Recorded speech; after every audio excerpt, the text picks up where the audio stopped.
RRA. And then this article's going on talking about recreational trails program update, which I haven't finished reading yet. And that's a But I know in position they're trying to push?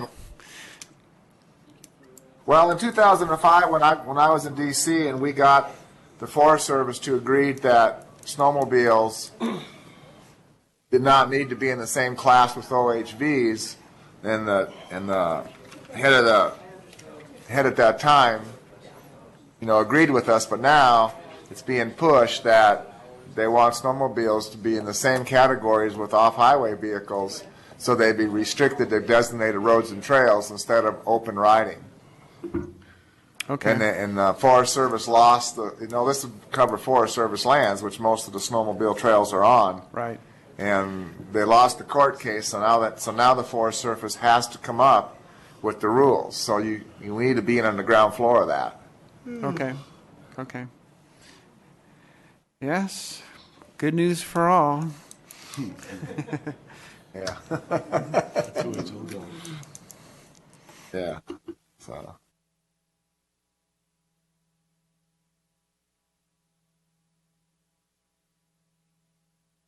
Forward.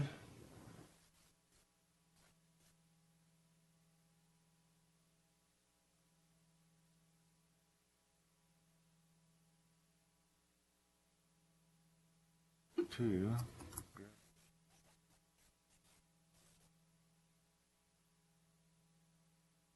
Jackson.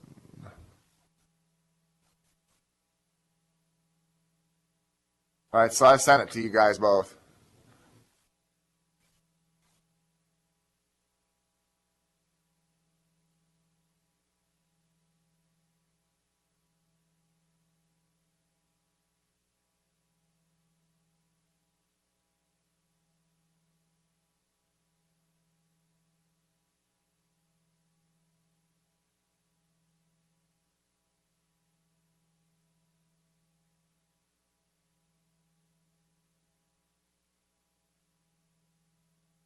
God, it's been that long.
Hello?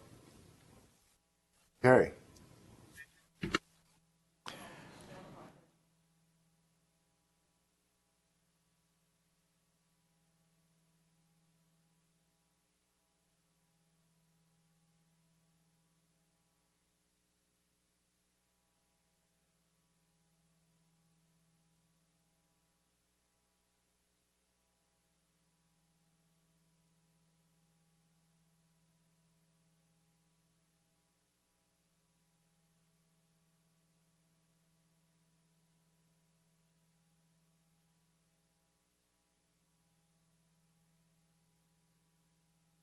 Mr. McKay, Yes, Mr. Cox. I just got a call from Sheriff Lee. He's going to be a little late. He's stuck in traffic. There's a wreck, which I managed to avoid, but he did not. Ooh, hopefully him and Sue don't prevent a quorum here. Well, he'll just be a little. I mean, he's only, maybe 15, 20. He can't be more than 10, 15 minutes away. The wreck's just at the second exit. Okay. So Okay. Yeah. Sue said, I think, is going to be an hour or more late. Okay. She had something she had to deal with. 1, 2, 3, 4, 5. Okay. Oh, that's right. Yeah, you do. Okay. All right. Thanks, Charlie. Yep.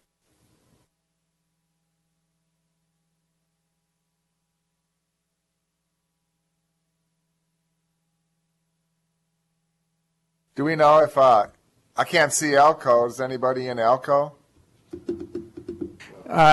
No, John Griggs might be here. And Mr. Richardson, I don't believe, will be here either. Okay.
You're looking pretty lonely there, Charlie.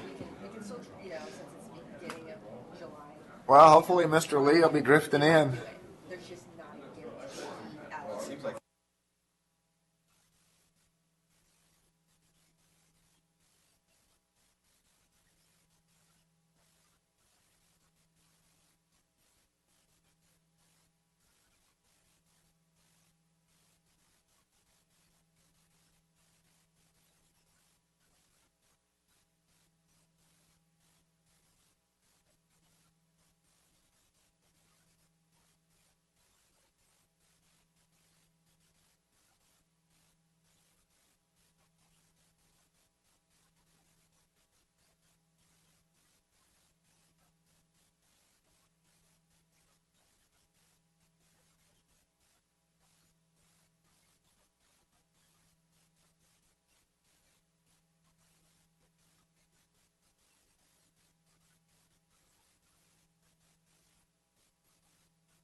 All right, Charlie, I think we'll go ahead and start this and get some housekeeping measures done. And if Sheriff Lee's not there before we get to something real substantive, then we'll take a break or something. Do we have a quorum? We have a quorum. Kim, would you like to call to order? And then we'll note when Sheriff Lee and Commissioner Baker get here a little later.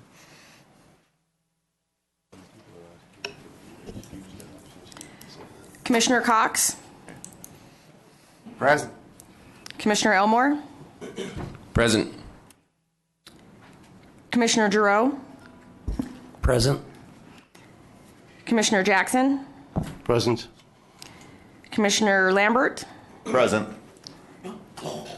and Chair McKay.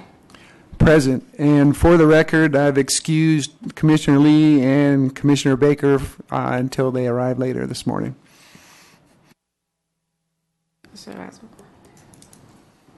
We have a quorum.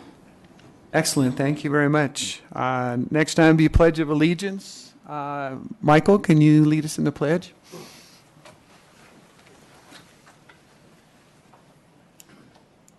Pledge allegiance to the flag of the United States of America and to the republic for which it stands, one nation, under God, indivisible, with liberty and justice for all. Thank you.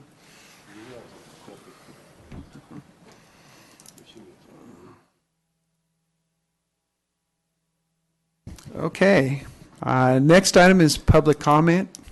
And I'd like to make a little announcement, probably change the rules a little bit on public comment. There will be a public comment at the beginning and the end of each meeting.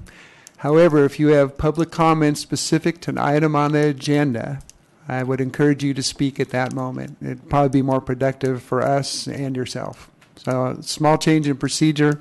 Let's see how that goes. I think it may be more valuable for people's time there in the discussion. So, having said that, is there any member of the audience here who would like to speak at the public comment? Scott?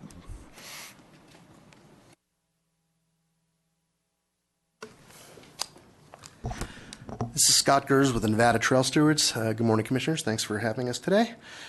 We just have a brief statement.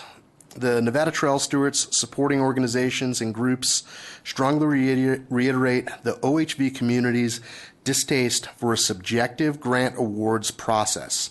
Another subjective grant awards process would place the Commission and the grant program at great risk. We can't say enough about our desire for a scored, open, and publicly notified grant process. So thank you very much. We look forward to a great meeting. Have a good day. Thank you, Scott. Anyone else would like to speak? Very well. Charlie, you have anyone out there in Las Vegas that wishes to comment? There is no public in Las Vegas. At least in that room. Okay. Yes, you can see the whole room. Very well. And Kim, no one from Elko's phoned in, wants to comment? No, there was no phone in from Elko. Okay. Okay, very well. Then I will close the public comment period right now. And next would be meeting minutes. There's copies on the table. They were posted on the website. It was for our May 29, 2014 meeting. There's 19 pages of detail there for you. Okay, and I'll read the text exactly as it appears in the agenda, that the commission will review and discuss for possible action the minutes from the May 29, 2014 Nevada Commission of Off-Highway Vehicles meeting. Possible action will include approving, modifying, or rejecting such said minutes. The commission may also discuss the status of the minutes of other prior meetings that may not have yet been approved by the commission. Possible action may include placing such minutes on the future agendas for approval. So having said that, discussion with fellow commissioners?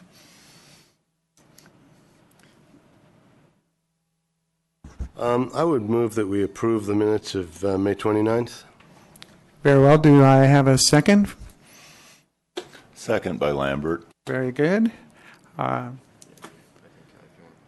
good. And for the record, could we show that Carrie Lee is present in Las Vegas at this moment? Thank you for coming, Commissioner. Thank you.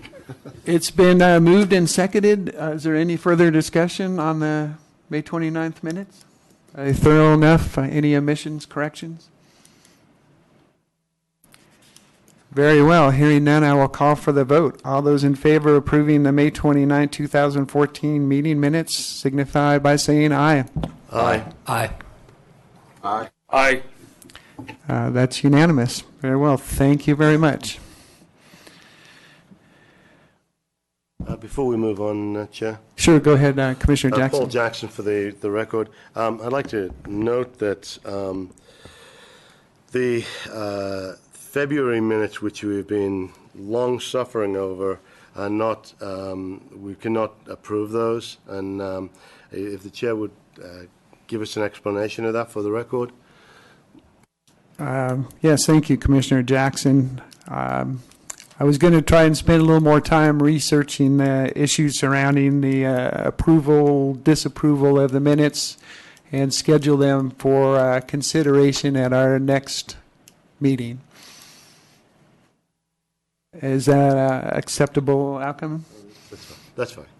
Very well. So let the record show that our next meeting will have those on there and a discussion about them and a up or down vote and move on. This is Commissioner Cox. Yes, go ahead, Charlie. Is our next meeting still going to be this month, or are we talking 2 months from now? We're discussing that, and I think we'll discuss it right at the end of the meeting there. It looks like we're indicating that we have to have one near the end of the month for practical purposes. Okay, thank you. Chair, while we're waiting for Commissioner Baker, could we deal with that issue now and then get a meeting set up? Sure. We could, according to everyone's schedule, we could do it at near the end of the month. We can just pick some meeting dates there and solicit agenda items and check with everybody's schedule and try and put it on right at the end of the month if that meets the approval of the board. I think that'd be a good idea, Chair. Commissioner Jackson for the record. Very well. We will, again, at the end of the meeting, we'll discuss a little possible time frame. We'll get some dates and agenda items and move forward. Thank you for that, Charlie. Any further discussion on meeting minutes, that agenda item? Very well. Our next item of discussion I put this on for discussion or possible action. It's a Nevada Commission of Off-Highway Vehicles mission statement. And it says, in reference to NRS 490.067, Section 7, the Commission will discuss, revise, accept, or reject the language included in the Nevada Off-Highway Vehicle mission statement. We referenced NRS 490.067. And this section's talking about the makeup of the Commission. And it... let's see, give me 1 sec to get right on that paragraph there. 7B says, Section 7 says each member of the commission, then subsection B says shall swear or affirm that he or she will work to create and promote responsible off-highway vehicle recreation in the state. I think a mission statement is important for us. I think it lends us some focus. I think it can have some applications in our grant guide and regulations. And I'm just asking the commission to consider accepting this as our mission statement for our commission. And I'll open it up for discussion. Or a motion. First. Yes, please, a motion. I'd like to make a motion to accept the statement as provided in our oath. Do I have a second? I'll second that. Very good. A motion by Commissioner Lambert and a second by Commissioner Giroux to accept that language as our mission statement. Any further discussion by the commission?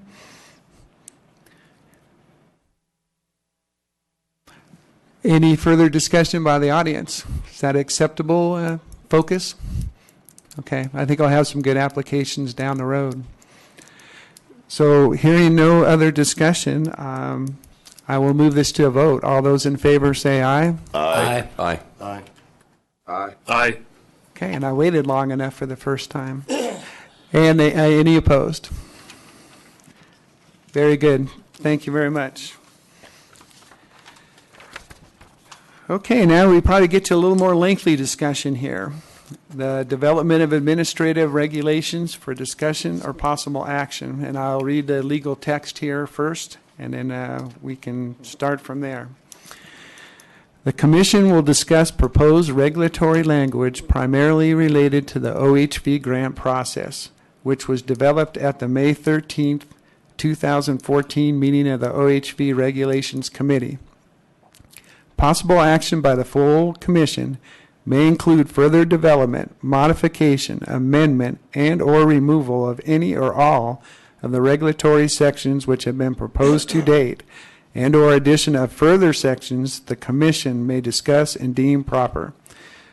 Possible action may include decision to forward regulatory language to the Legislative Counsel Bureau for drafting purposes and scheduling a public workshop in furtherance of the rulemaking process outlined in NRS 233B.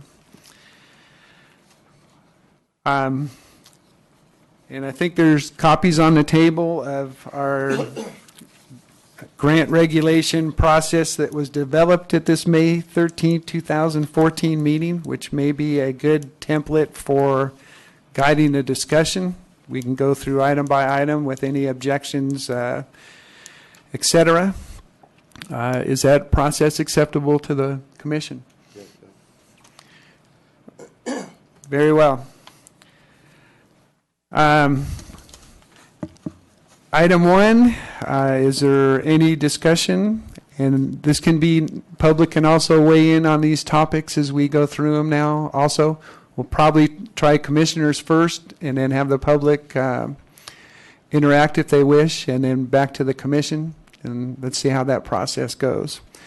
Commissioner Jackson, for the record. Yes, go ahead. All right. Couple of issues. I would actually propose that we rewrite that, and the reason behind it being that Commissioner Cox had brought this up at length at one other time, and so I can't claim the original idea on this, but splitting who can apply for a grant, splitting the grant process into two forms. grants under $10,000 and grants over $10,000. Basically, this would allow,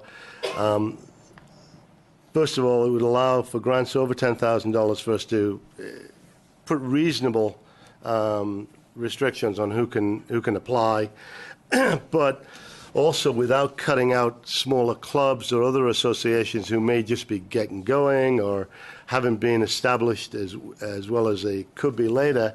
It would enable them to apply for grants too.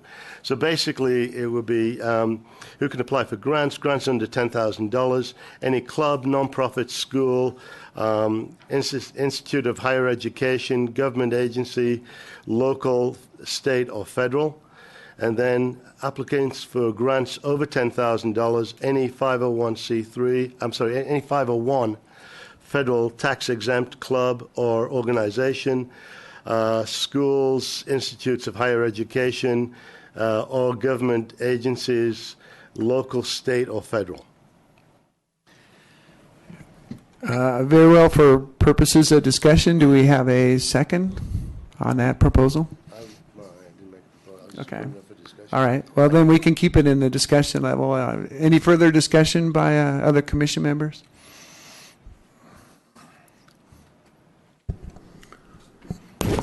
At this late date, Commissioner Lambert, for the record, at this late date, I would prefer to go with what we've worked on and not to take a major step to retool.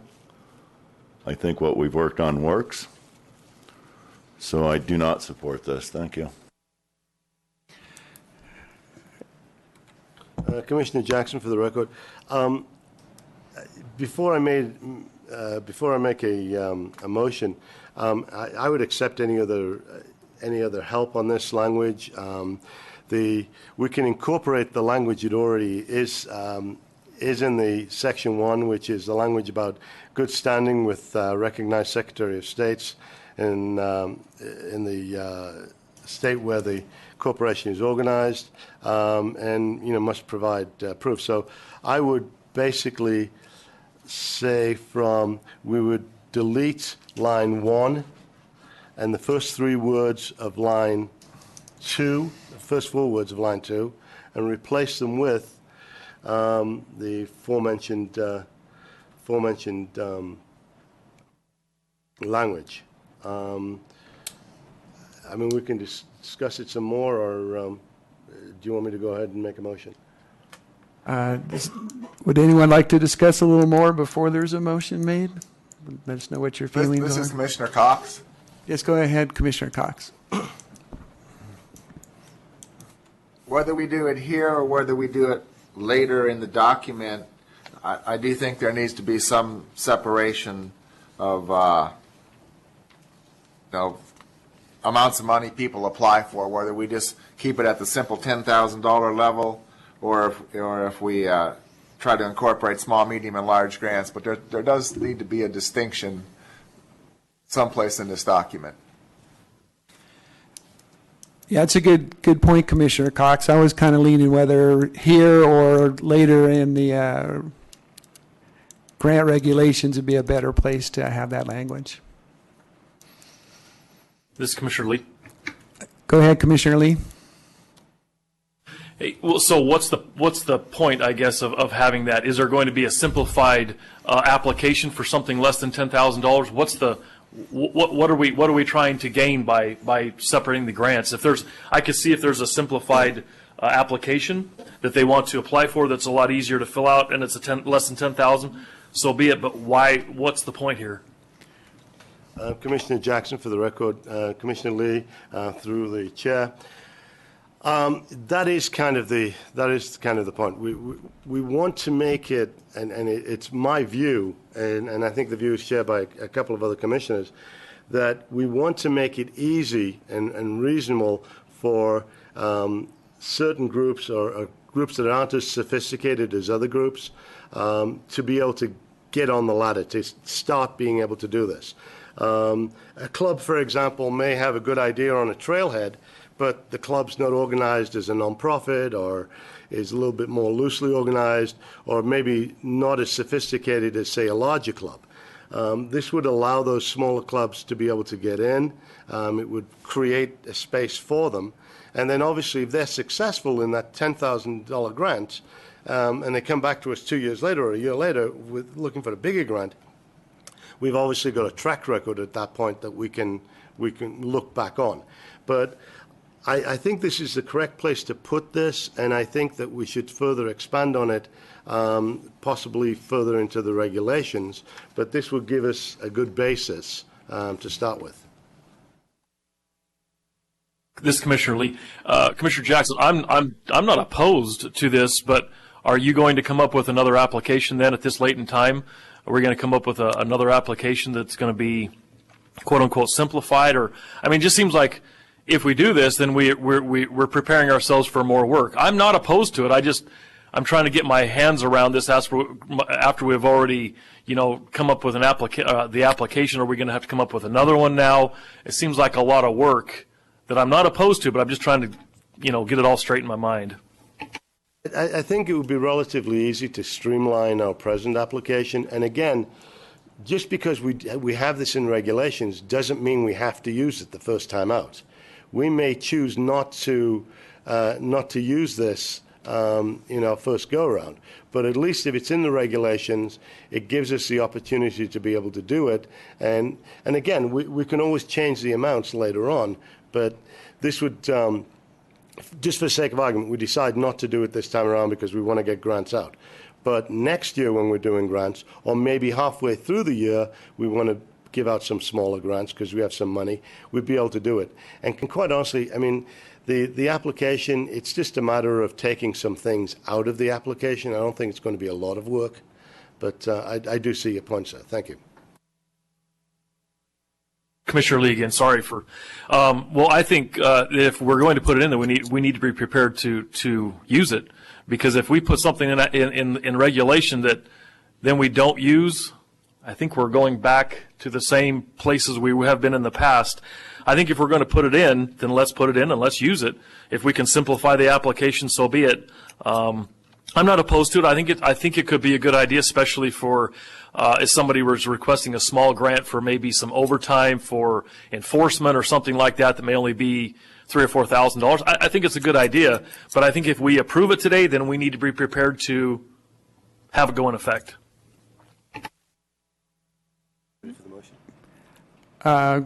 If you want to make a motion, Mr. Jackson, go ahead. Okay. This is Commissioner Elmore. I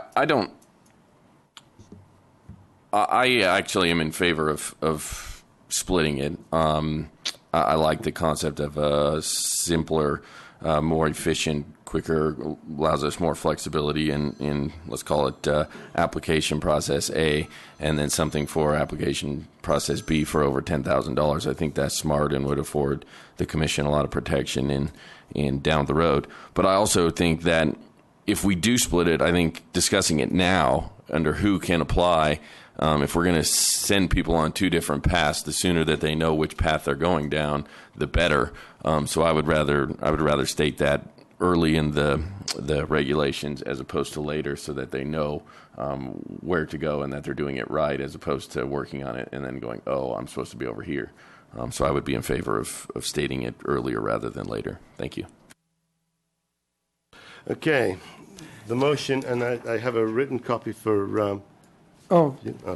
just a matter of procedure. How about a public comment? This is Scott Gers with the Nevada Trail Stewards. Thank you very much. I agree with Sheriff Lee's statement on adding more complexity to this grant process. The commission is under quite a strenuous workload when these grants come around anyway. And now if we're talking about separating these into a small $10,000 or larger grant process, or as was suggested by Commissioner Cox, with a small, medium, and large grant process, you're actually adding an additional 8 steps to one, 12 steps to the other in the grant process. So just the actual dissemination of workload is going to be immense. It's going to be much larger than it was originally.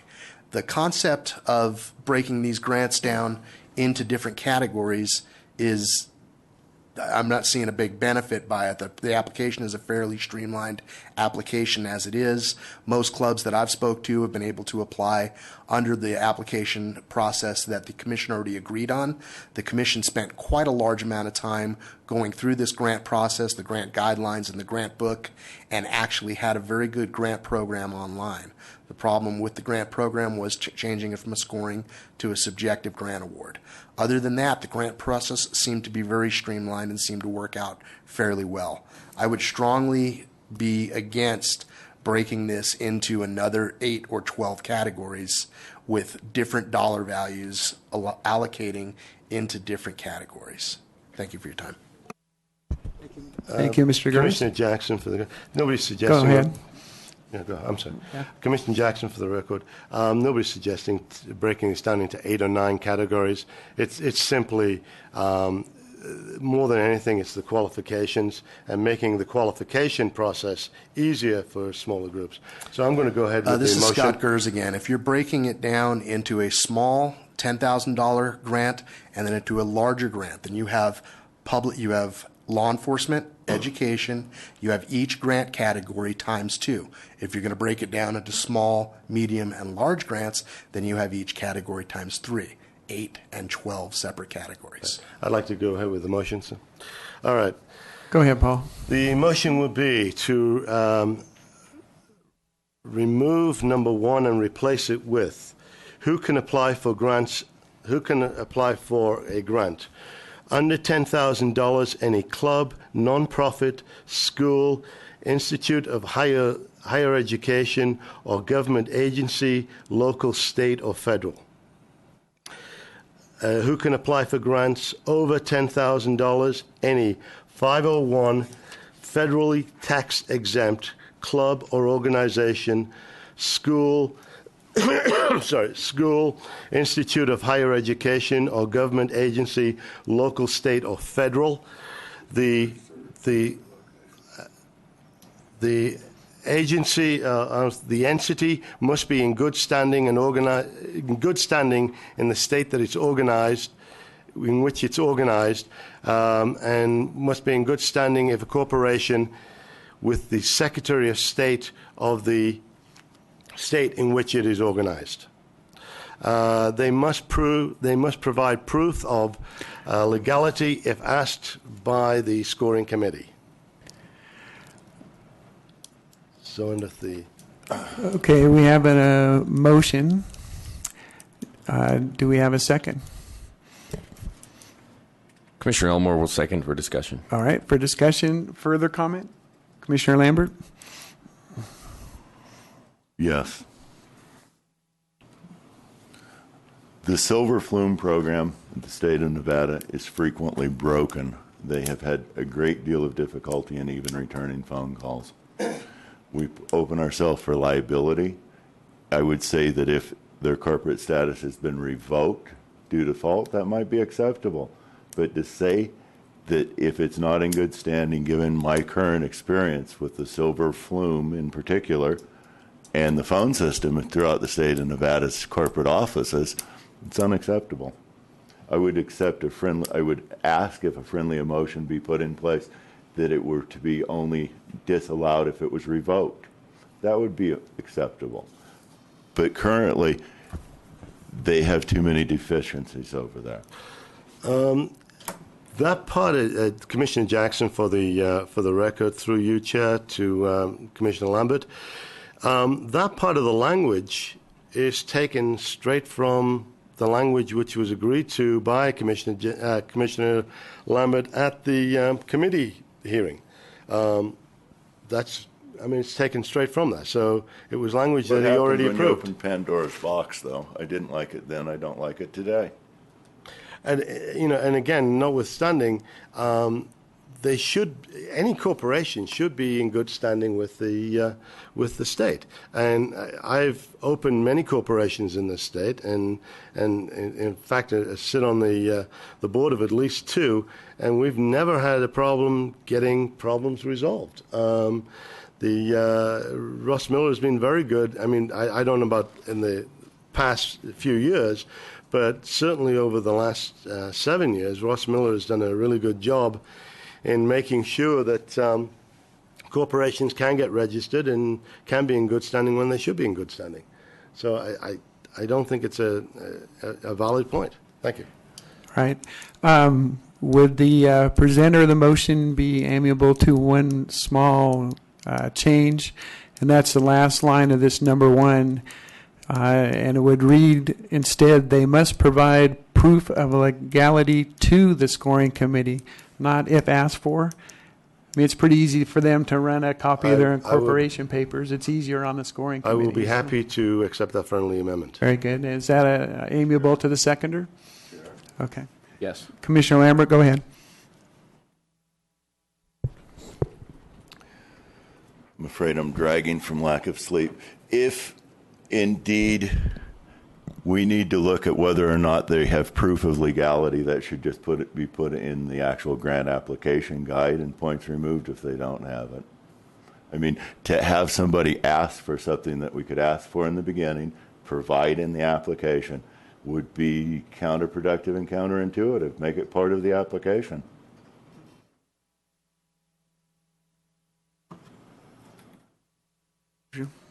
Any other comment? Go ahead, Darren. This is Commissioner Elmore. I think that puts Commissioner Lambert. I think that puts the burden back on the commission to do to figure out whether or not they are legitimate or not. Well, I think that the entity should be the one deciding. Okay, yes, we can apply. No, we can't. And hopefully they decide that they can, and save us a bunch of time and headache if they're not in good standing or not able to apply. Through the chair, may I answer? Commissioner Lambert, go ahead. I think it's just giving us the piece of paper that we might ask for so we don't have to ask for it. If indeed we might ask for the piece of paper, we should just ask for it. And when we ask for it, we have it. It's part of the application package. I understand the need for it.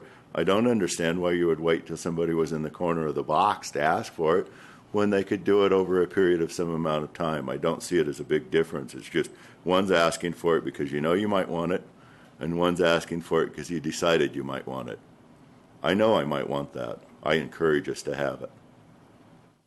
Very well. Commissioner Jackson, go ahead. I apologize. Okay. I'm jumping ahead there. Commissioner Jackson, for the record. Chair, through you to Mr. Lambert. I think Mr. Lambert's correct that it should be part of the application, but I think it should be part of the application as well. Because when we look at our application or any other document that we do, if that document is silent or ambiguous on any issue, then we need to be able to fall back to the records, fall back to the regulations. So if we include that in the regulations as proposed by the chair, we're covered. And again, I think Mr. Lambert's absolutely right. We should ask for it in the application, but I think that should be additional, not instead of. Thank you. Very well. Any further discussion by commissioners? Go ahead, Mr. Dro. Commissioner Dro, for the record. I want to reiterate the fact that you wouldn't want to have someone in poor standing, even if they were, had lost points on their scoring for being poor standing. But if they still scored high enough to be able to get a grant, I think that would be unacceptable. Just make it a 100-point negative. Oh, well. I mean, that's not complicated. See, I think it's like letting them in the door even though they're disqualified before. I think that's a... Well, I'm saying that if you put it in the application, it keeps them out of the door and it keeps them off of our desk because they can't fill the form out. That's all I'm really saying. Keeps them completely out of the pile. Cox. We don't have to consider it. This is Commissioner Cox. Go ahead, Commissioner Cox. I thought the whole point of regulations was to have something to fall back on. So it seems to me it needs to be in regulation as well as in the guide so that it's there to fall back on. Why don't you have them? Very good. Thank you, Commissioner Cox. Commissioner Lambert, you have a statement? Paul, would you consider restating your motion to indicate that it's going to be in the guidebook and it's going to be where you want it both, and then we can get a vote? I will accept that friendly motion to include include it in the guidebook as well. Let me just think how we're going to restate this. Do I need to restate it, or does everybody understand that? It might be good to go through the section with those All right. and make sure we're all clear. Okay, I'm going to, let's see. All right, the first part is, who can apply for a grant under $10,000? Any club, nonprofit, school, institute of higher education, or government agency, local, state, or federal. Who apply for grants over $10,000? Any 501c3 federal tax-exempt club or organization, school, institute of higher education, or government agency, local, state, and federal. The entity must be in good standing in the state that it is organized, and it must be in good standing in the state that it's organized, and must be able to show proof of which from the Secretary of State office in which they are incorporated. They must provide proof of legality, and they must provide proof of legality, and in both Scoring committee, to the scoring committee and in their application process. in the guidebook. The application process in the guidebook. Would legality be okay as corporate identity? We may as well leave it as legality because it's just going to be easier. Did you get that? No? Thanks. I'll repeat the last section again. They must provide proof of legality to both the scoring committee and the application in the guidebook. You good? We'll go with that? Okay. Is that acceptable to the seconder? It is. It is. Any further discussion? Any more comments from the audience? Leo Drum, please step forward. For the record, Leo Drum, Bureau of Land Management. I'm still confused if this includes agencies, local, county, state. How are they going to provide this proof?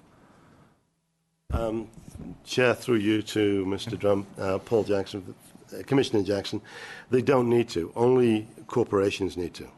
That's what I was trying to clarify, whether that was, okay, I was confused by the amendment. I didn't know that was, okay. Yeah, government agency wouldn't need to. That Not a answered my problem. question, thank you. But, Very good. Any other comment? Public comment?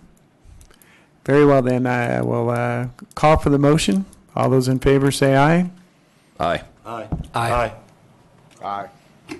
Aye. All those opposed? Opposed. Very well. Very well. The motion carries. All right. To number 2 here. Any entity requesting a small grant must provide proof satisfactory to the Commission that the appropriate federal, state, or local government agency has been consulted and approves the project to be funded by the grant and regarding the area affected by the project. Is there any problems with that section? Commissioner Elmore? This is Commissioner Elmer. For the record, I would ask that we add written proof.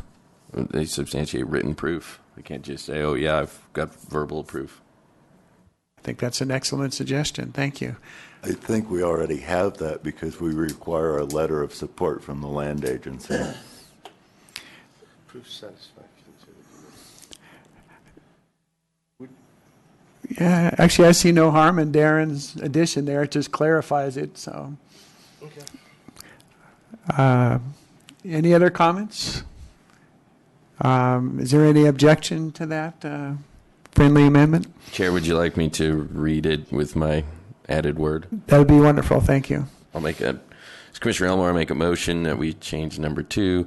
Any entity requesting a grant must provide written proof that is satisfactory to the Commission that the appropriate federal, state, or local government agency has been consulted and approves the project to be funded by the grant and regarding the area affected by the project. Very good. I'll call for a vote. All those in favor say aye. Aye. Aye. Well, Aye. technically we can do, why don't we do a second and then go for a vote? Paul Jackson for the record, I'll second it. Very good. It's been moved and seconded. Any further discussion? Very well. I'll call for the vote. All those in favor say aye. Aye. Aye. Aye. Aye. Very well. Motion passes unanimously. Number 3, if an agency has more than one office and that operates independently of another office with management of another area of public lands, each unit can apply as independent applicants. Does anyone have a problem or amendment to that language? Any objections from the audience? Very well. That'll stand as approved. Item number 4. Does anyone have any comments on item number 4? Paul Jackson for the record. Oh, excuse me. Just to clarify, I think that, just as a point of order, for example, as with this number 3, there was no motion made by a member of the commission to affect a change. Okay. And so what could take what you could do, just for efficiency's sake, is at the end of the meeting you can perhaps a member of the commission could move that for all items where no changes were made, then make a motion that those will be put forward in the draft to go forward as discussed during the meeting. But there will need to be some action taken in the form of a motion in that kind of a. Okay. Thank you for that, and remind me at the end. And I think that would be more efficient than having to make a motion item by item as we go through. Okay. Very well. My apologies to everyone. Number 4, is there anyone that wants to change or have any discussion of that? Paul Jackson for the record. I would like to remove the word substantial or substantive as part of the sentence which includes completion. I don't know what that means. There's no definition of what that is. I think that it should be up to the commission whether the commission feels that the project has been completed. If there is a punch list or if there is a couple of issues that need to be fixed, then the person that did the building or did the work can bring that to the commission, and if the commission decides that that's reasonable, then it will be the project will be considered complete.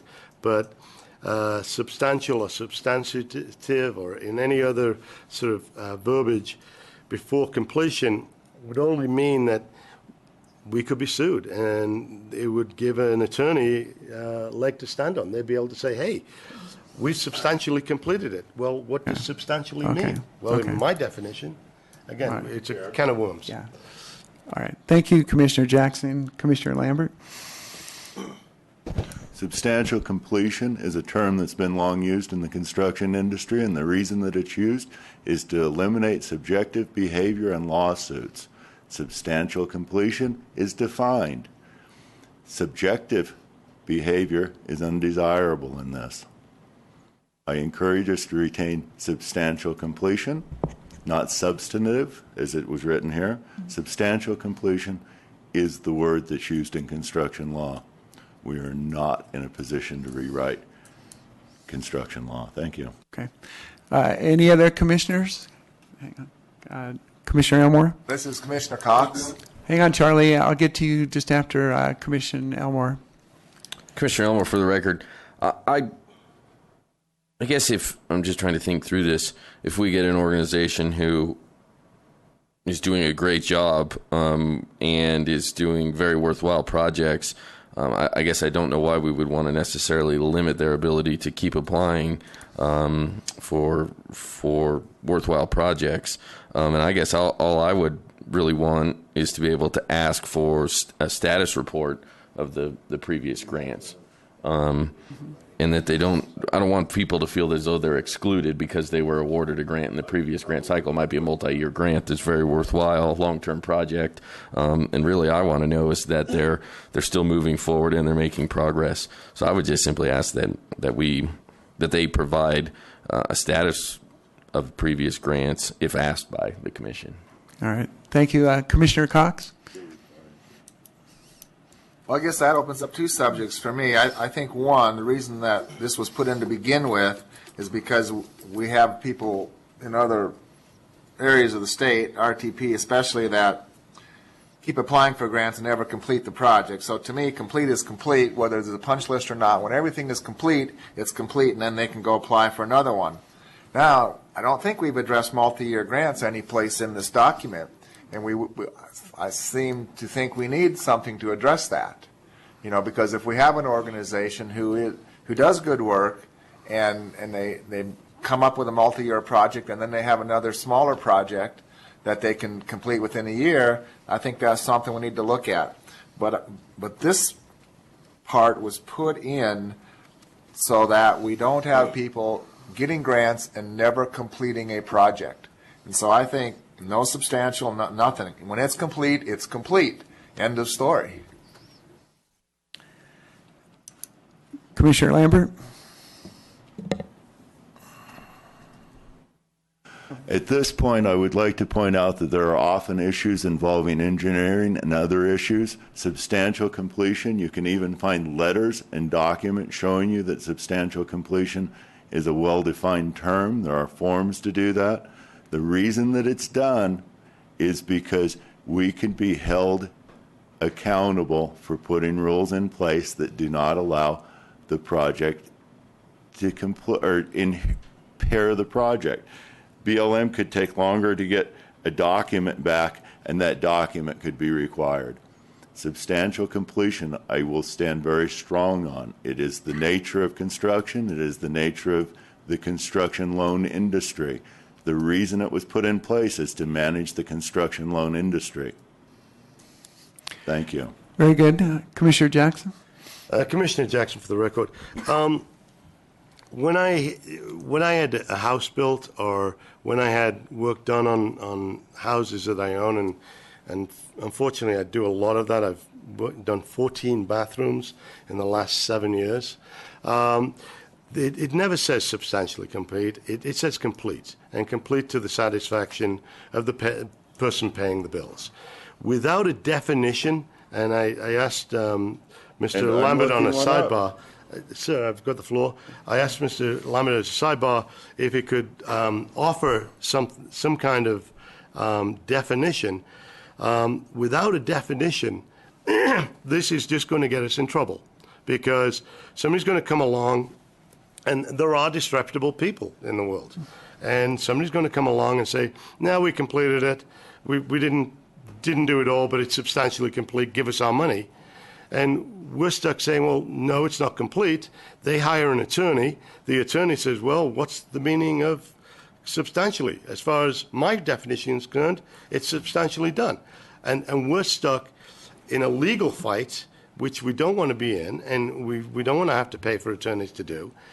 All we need to do is take this out. It's complete. If somebody comes along and says, okay, it's not complete because of this, or we weren't able to get a piece of paper from the BLM.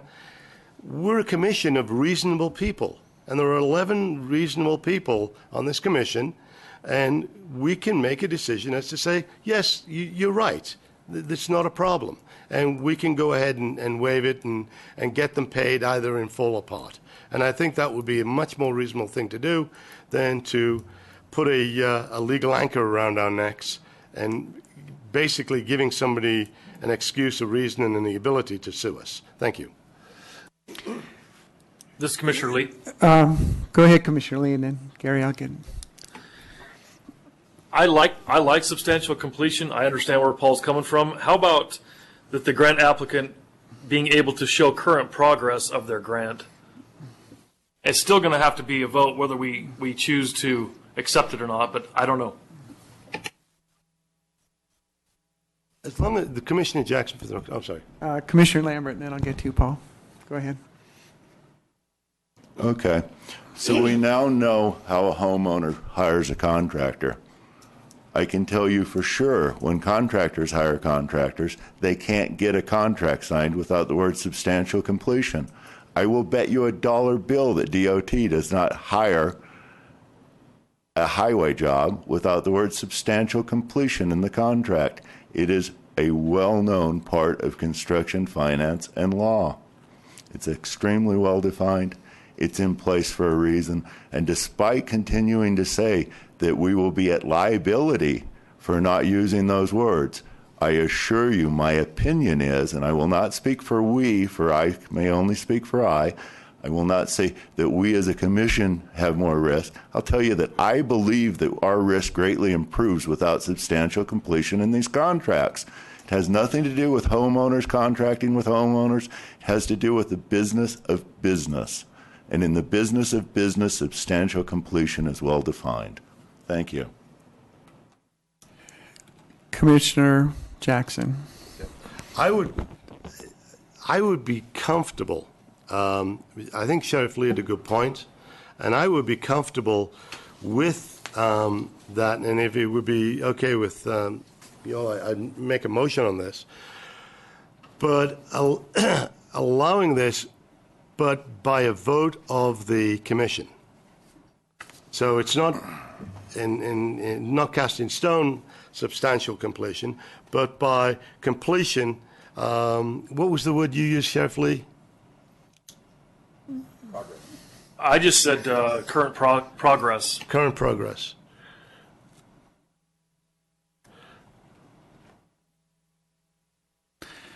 Current progress, and with a vote of the commission. Any company or any builder or any organization who has, who is well defined and a legitimate and trustworthy organization would have no problem with that. Thank you. Commissioner Lambert. For credibility purposes, I will disclose that my family has an unlimited general contracting license and that I have extremely high levels of credentials in regard to construction finance. I do this on a daily basis when I'm in the field. I encourage us not to rewrite construction law. I encourage us to stay with words that work. I encourage us not to make contracts that are unsignable. This is Commissioner Baker, and I'd like to speak and also note for the record that I've joined the meeting. Welcome, Commissioner Baker. Please go ahead. Considering that this is just the discussion, I mean, the first line is solid. If you already have a grant going, you can't apply. Then this is just a clarification that an exception to that would be. So maybe we don't even need to put anything about completion. Maybe it just needs to say, with the if a grant is not complete with a majority vote of the commission, we could consider it. That way, we don't get into that wordsmithing, and it's just we put it to a vote of us, whether it's substantially, partially, hasn't even started. It allows it so it says basically you can't apply unless you've completed a grant, and with 2/3 consideration, you possibly could. Commissioner Elmore. Commissioner Baker, yes, Commissioner Elmore, Commissioner Baker, I agree. I think that the first sentence in this bullet point, I think one is potentially dangerous in that it would turn worthwhile applicants who have an existing award grant going from even thinking that they can apply for another worthwhile grant. So I think there's some potential pitfall there. But I also think that if you require the vote, then does that require an additional meeting prior to or after we've solicited the grants to then determine whether we can accept the grant? And so I guess if we're going to require a 2/3 majority vote, when is that going to happen within the cycle? And are we going to be prepared to have an additional meeting once we get all of the grants to determine which ones we're then going to consider or not consider? I guess that's my question as to where that vote would take place prior to or within the grant process. Good question. I assume you could have it in the same process, it'd all be considered at the same time if the application's there, but. This Commissioner Elmore, I guess the danger in that then is that somebody would potentially work on an application, spend the time, be invested in the application. We then deny it, and they will go away miffed that they just spent a bunch of time and potential money investing in the application that we weren't going to accept. So that's where I think we just need to have this planned out. Okay. Commissioner Jackson. Commissioner Jackson, I think Commissioner Elmore makes a good point, and so does Commissioner Baker. And I think we can get away with this by just taking it out. If somebody applies for a grant who has already got a grant going, then it's up to the Commission to vote whether they're going to allow that grant to go forward anyway. So, again, if we just take this whole section out, that would sort of resolve the problem. Do you want to reread that section with that out? I was just going to take the whole section.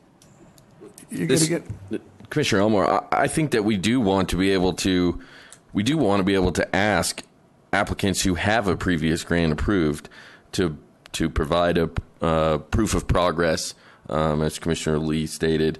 But we can, if we word it right, they can only have to provide that if we ask. Yeah, there'll be progress reports. Right. I guess that would just, once again, would be determined upon where the grant process falls in place timeline-wise with the progress reports, let's call them. And that's where I think that we would just simply, if we change this to any applicant who have previously received a grant must be able to provide proof of progress on those grants or grants if asked by the Commission. This is Commissioner Jackson. I would vote for that if Mr. Elmore wanted to make that a motion.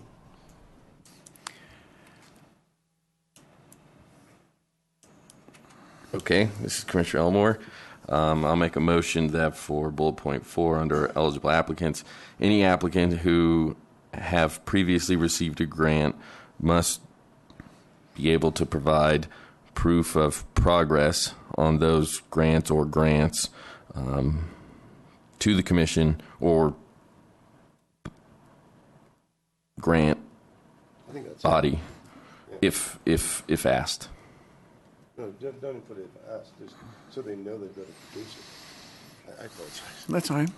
All right, we have a motion. Do we have a second? I'll second that. Okay. Paul Jackson.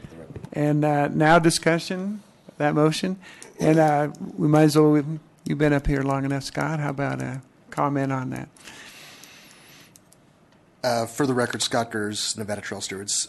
I agree with Commissioner Elmore's concept that we don't want to exclude any additional request for grants for good, successful projects. We want to make sure we keep that pipeline full with those that are getting those projects done. As a potential grant recipient and a grant writer, there's an extensive amount of labor and work and effort that goes into this. So to tell me that you simply may disregard my grant because I'm still waiting for a special order tool to arrive and it hasn't been here yet, and I can show you all the proof on that. Again, you're putting into a subjective process. So I believe that that's an issue that you need to keep that alert on. As Commissioner Lee and Commissioner Lambert brought up, the substantial completion of their grant. Realistically, that is a understood and welcome construction term that's been used for quite some time. So I don't know why you would want to vary from that. It leaves the Commission enough room to be able to say, yes, you've been working, you've got this much work done. We understand that it's been a 40 below winter and you're out there chipping through ice and you can't get the rest of the trail done. So let's go ahead and accept that to where that needs to be. Last thing that I would bring up is just a typo on the last line. I believe it says this should be waived by 2/3 majority of the vote of the Commission instead of waive. So you may want to correct that as well. Very good. Thank you. Any further comments? And I just have to say for the record, Commissioner McKay, that Yeah, we better have substantial completion in a lot of these construction documents. I mean, it's the standard of the industry, and I think it'd make less problems for us, not more. Thank you. We do have a. Does the motioner accept the correction there as far as the waived by a 2/3 vote, or that's not even part of your thing? So okay, then we do have a motion and a second. Any further discussion? This is Commissioner Elmer. I can restate my motion if needed. I've written it out. So That'd be great. I'm sure Kim would appreciate that. Okay. Any applicants who have previously received a grant must be able to provide proof of progress on the previously awarded grant or grants if asked for such by the Commission. Very good. Does it work for the seconder? I'd rather, instead of asked by the Commission, that it be provided anyway, so they know they have to provide it. Yeah. I will accept that friendly amendment. Very well. So the period would be Commissioner Cox? on the previously awarded grant or grants. Very well. It's Period. moved and seconded for clarification and a little more discussion. Commissioner Cox and Commissioner Giroux. Does it need to go on to say before being awarded another grant?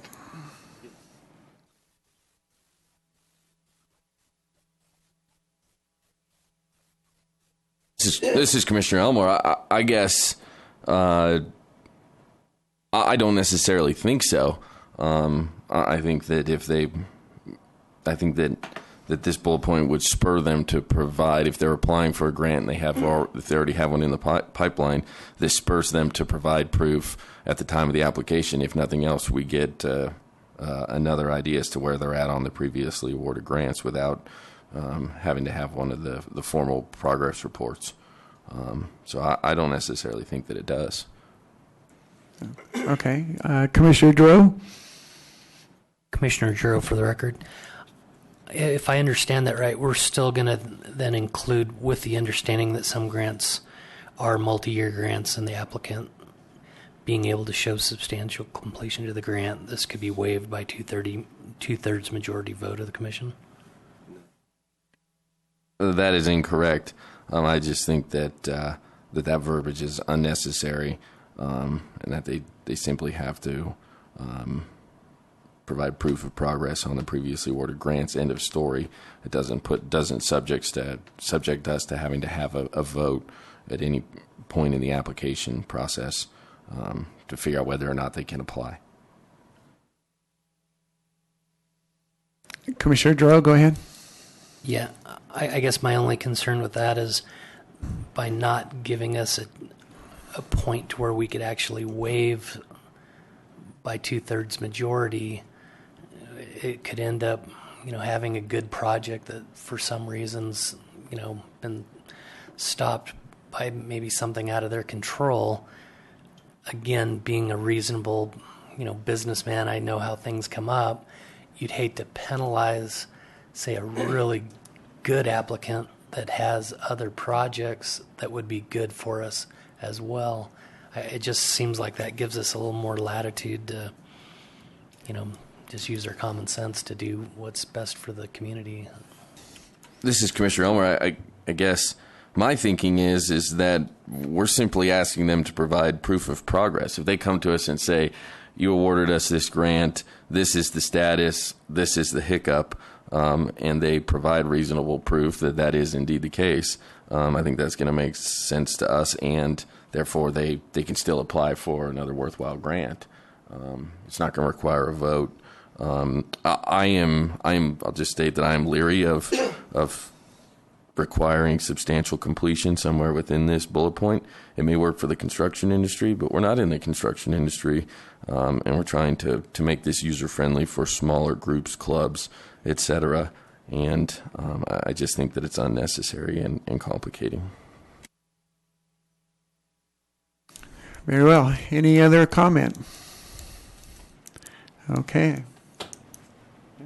Commissioner Lambert. I agree with most of what you said, Darren, but we are in the construction funding industry, and that puts us in the middle of that word. Thank you.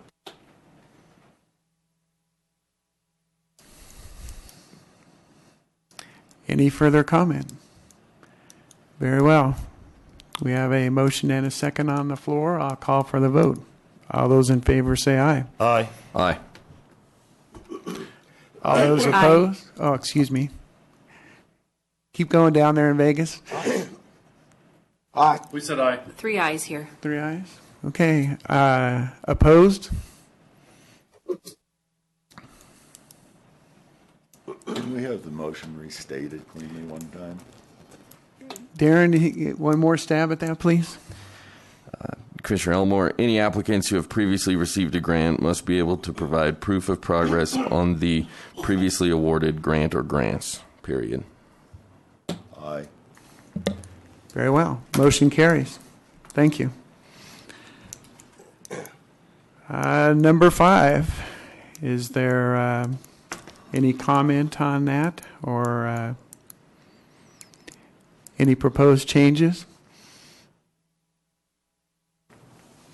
I like it. Does public have any objections to number 5, ineligible applicants? Very well. Hearing none, we have no motion to change on number 5. Very well. General guidelines and rules.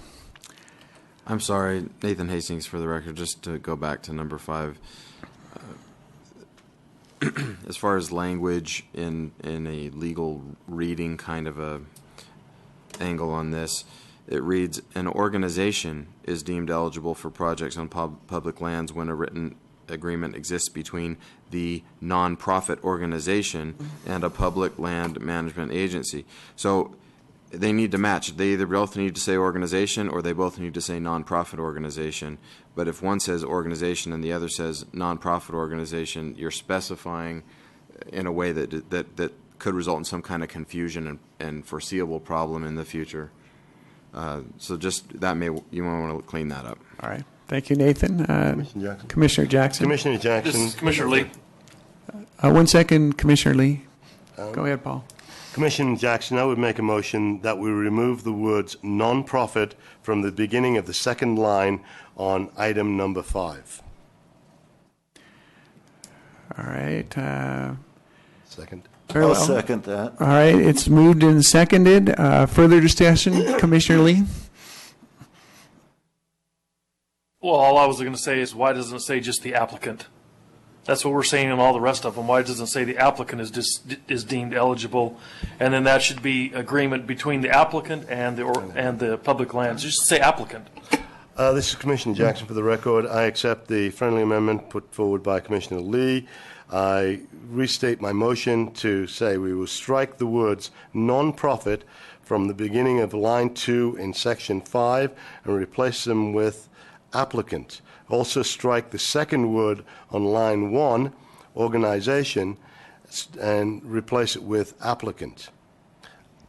Thank you. All right. Is that amiable to the seconder? Yes. Very well. Moved in second with that friendly amendment. Any further discussion? Seeing none, I will call for a vote. All those in favor say aye. Aye. Aye. Aye. Aye. Aye. Any opposed? Very well. Motion carries unanimously. Thank you. Very well. General guidelines and rules. The first paragraph there. Does anyone have any comments, changes, etc.? This is Commissioner Baker, and I apologize because I have a comment about the regulations that I think the second part of it fits into a potential bullet 6 for the eligible applicants. So I guess I want to bring it up at one point, and maybe it's now. Okay. We can bring that up. Any further discussion there or comments on her suggestion? I think, Sue, are you proposing that second line, the general guideline for control and tenure of the property, should be up in the previous section? No. I have just a general comment about how we go forward with reviewing the grants and the process. And a part of it, I think, would be a new bullet 6 potentially under eligible applicants. So I wanted to share with the full commission the thought that I have with regard to the overall process for grant regulations. All right. Would you like to expand on that now? Yes, thank you. And it's just that in reading the statute that created the whole process and our commission, they were very clear that they wanted us to have a non-voting advisory board.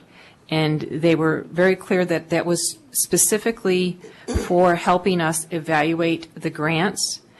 And it doesn't say may, and if you're used to NRS, you know that they have the mays and they have the shalls. And the shalls are not subjectionable. You must do them. And so per that NRS, they wanted us to create this non-voting advisory to the commission, and they listed all of the categories that they wanted represented. And so I know we've said that there is a representative from the BLM, but I've never seen us in the last grant process. We didn't ask them for input on the grants before we made decisions, and I think that's what the intention of this is. And also, there was more than advisory from just the BLM. It was from Forest Service, NRS, a teacher in the higher education system with instruction in environmental science, from the Department of Conservation and Natural Resources, Department of Wildlife, Department of Motor Vehicles, the Commission on Tourism, one advisor from the Nevada Indian Commission, and one advisor from U.S. Fish and Wildlife. And so I think we need to embed in our regulations how we're going to solicit their input. And I know Marcy had shared with me that some of them had been not excited to offer somebody to serve. And so then I'm wondering, we want to prove to the people that made the NRS that we understand this and we're trying. It's not our fault if they don't comply. So one of the things I was thought we should consider at least is, if you aren't willing to put a member on this board to help, non-voting advisory board to help us, maybe you can't be an agency that applies for a grant. So I just wanted to throw that out there. I think that it's not that we want to punish them. It's just that we want to prove to the senators and congressmen that made this NRS statute that we take it serious, and it's not our fault if the others don't. So that, I'm just throwing that out there. That's a good idea. A little further discussion from anyone there? I'm looking at some language here there. Sue, or excuse me, Chairman? Commissioner Lambert. I'm curious, are you looking to make a motion at this point for an item 6 that states something along the lines of, if you have the ability to provide an advisor and you do not choose so, that you will not be eligible for grants? I think that's her suggestion. That was my suggestion for us to consider. If you made a motion, I'd give you a second and we could just move right along. I make that motion. I second. Further discussion? Could you restate the motion? Sue, do you want to restate that one more time just for clarification? I will. I make the motion that per NRS paragraph 3 subsection D, requesting the commission solicit 9 non-voting advisors to the commission to serve for terms of 2 years, and it lists them, and I have that, the 9 that I just mentioned. If they choose to not participate, they are not eligible to submit a grant for consideration. I can second that. All right. We have a motion and a second. Any further discussion? Commissioner Elmore. Commissioner Elmore, I don't necessarily disagree with the concept of Commissioner Baker's motion. I just would be concerned with somebody from one of the entities not even knowing that we had solicited. And so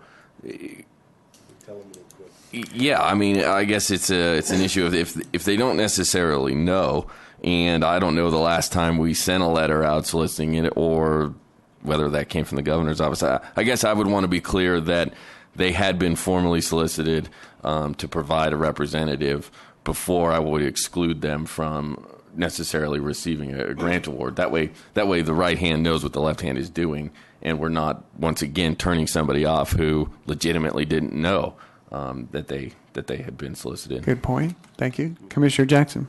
Commissioner Jackson, for the record, to set Commissioner Elmo's mind at rest, I think that the chair can instruct the secretary of the commission to send out a letter within a reasonable amount of time to all those agencies, and instruct the secretary to then continue to send out a letter every 3 months to those agencies who haven't provided an advisor. If that would be acceptable to chair. Yeah, I think Commissioner McKay, for the record, it would be incumbent on us to identify those advisors and communicate with them both the grant applications and their role in the advisory process, and if that was forfeited, that they may forfeit a grant application due to their inactivity. I think and that this is would, Commissioner Baker, and I have one other. Commissioner Baker, go ahead. I just wanted to say that I think we, in all fairness, then need to clarify what their role is in the grant process, and is it going to be before we score or after we score, and what input are we going to solicit from them? And I think that needs to be part of today's discussion as well, separate from eligible applicants, but still that because it's connected to it.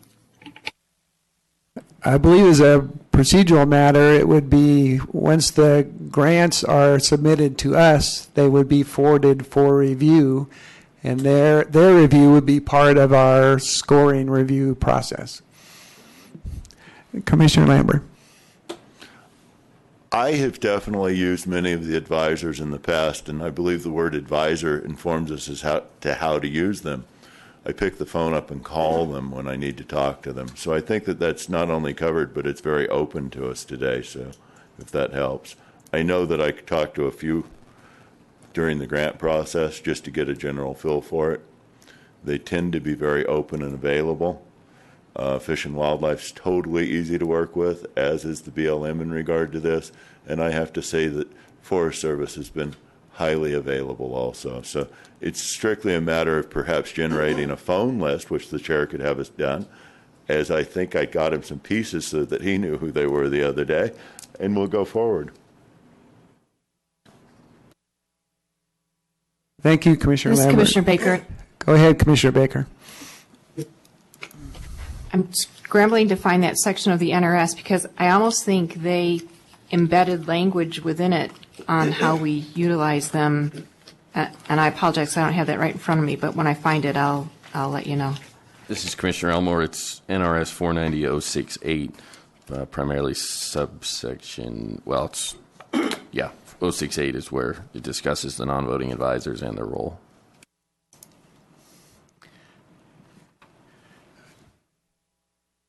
And I do have it right now, and it says, the non-voting advisors solicited by the Commission pursuant to paragraph D of subsection 1 shall assist the Commission in carrying out the duties set forth in this section and shall review for completeness and for compliance with requirements of paragraph A of subsection 2 all applications for grants. So I guess we would just want to include that in the letter to them. Excellent, great suggestion. Yeah. Any more discussion? This is Commissioner Elmore. So once again, I'm not opposed to the concept of including bullet point item number 6 under eligible applicants. I just don't think it should be a hard and fast line right there as far as whether or not they can apply or not. I would simply say I think it's smart to include something that addresses this issue.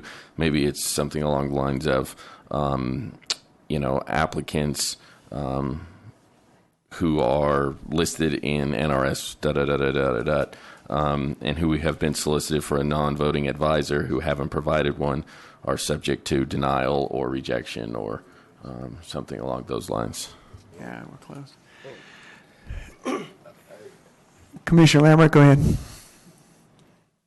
Sorry, but I think the devil's in the detail. When we write that the scoring is the criteria, the principal force in the criteria, as we did in the early grant book, which was included in that grant book, and then we do other things that contradict that, that say that we're back to being subjective, perhaps we're headed in the ditch. And I do agree that we need something, but I think that that's just score reduction within the scoring criteria.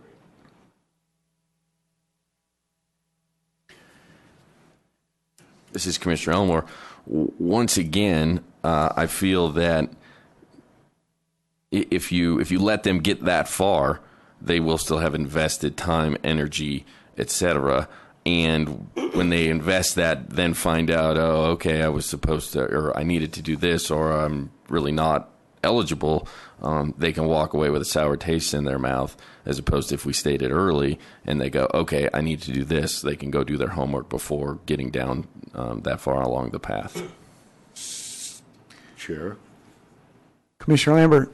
I think I was just following your line subject to denial, which is the same thing you were just arguing against, perhaps. So I think I was trying to follow your lead on subject to denial, but maybe I heard what you said differently than you meant to say it.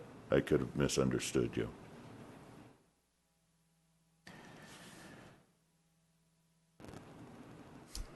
All right. Any other further comment?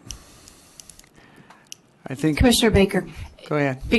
Because I made the motion, I just want to say I appreciate what you're saying, and we maybe don't want to exclude them. I just wanted to show that we were working hard to try to include them. And so maybe it's too strong a language to say if you don't participate, you can't apply. So I'm open to modifying my motion to just encourage whatever. I just wanted to have it be a discussion item, but I'm open to, but I think we should acknowledge it somehow. Commissioner Duro. Commissioner Duro, for the record. I do agree with Commissioner Baker on this. I think that by doing this, what it's going to do is it's really going to give us some power to get those non-voting, parties to help us along. I mean, you can call it, what you will, but bottom line is if they provide us, the help that we need that's basically stated in NRS, then that puts them into the ball game, and it kind of forces them to do what they need to do anyway. Commissioner Lambert. Oh, it seems like we're headed to Pandora's box. So we put up Fish and Wildlife, Leo Drum. He works for the BLM. He gets to give us advice on grants. He has grant applications. We sending him to ethics? I mean, how do we deal with that? Because now we have advisors voting, giving input on grants that they might participate in. However, so he is a non-voting advisor. They're giving advice. They're giving advice. Influence on items that they benefit from. No different than advocacy. I believe that we're headed down something that we haven't addressed. I mean, when you look at it, plain and it is in NRS. So we're following the guidelines. How can we be held accountable for doing what is in the guidelines? Point noted. Okay. Commissioner Jackson, Mr. Lambert is correct. It does put us in a difficult situation in that if an entity is advising on their specific grant or on their group of grants, and by group of grants I mean if law enforcement, if BLM is looking for a law enforcement grant and then comments on other law enforcement grants, that would be an issue. I think the way to get around it is that the advisor cannot be the same person that applies for the grant or their department. And that might be difficult within some things, but Mr. Lambert's correct, but this is something that was created by the legislature, not us. And regardless of how we do this, you're still going to have the same dilemma. BLM is still going to ask for grants, and we still have an advisor from BLM. So that's the only thing that we can do is make sure it's not the same person. All right. Nathan, you want to give a little advice? Well, so here later when we talk in the next section, the next general section, there's going to be some discussion on a general approach to ethics issues, which, and at that point, I'll just tell you now, I don't want to have the discussion now because I think it's more appropriate to have when we get to that part of the regulations where I believe the commission desires to say something about who can do what and who can say what about what and who can advocate for what and who can vote for what and who can't and when that all works. It goes to this point that Commissioners Giroux and Jackson are mentioning that the legislature created by statute this situation. So the situation exists. It's not to the commission to fix the situation. That being said, concerns about a non-voting advisor doing something that might potentially be unethical are the same exact concerns about a commissioner potentially doing something that may be unethical. And just as the legislature did create this situation by making that role for the non-voting advisors, the legislature has also enacted a statute that we can discuss later when we get to that point that tells the commission exactly how this question of participation, disclosure, advocacy, voting, it's already in statute for us. In other words, the commission is governed by that statute. Non-voting advisors are governed by that statute. The commission can draft language that makes reference to that statute. I'll discuss it in more detail when we get to that point. But all I'm trying to say is that while this is a valid concern, there's a statute in regards to ethics in government that directly addresses this, and all parties that would have some concern or where there would be some concern about potentially ethically questionable conduct, they'll all be governed by that statute, not just the non-voting advisors, commissioners, all. So we'll get to that in a minute, and I think we don't need to necessarily address that in this proposed item 6. This item 6 can just be about this more policy-based concern, this more policy-based issue of are we going to, what can their involvement be if they're not providing an advisor? The ethics issue we'll get to later.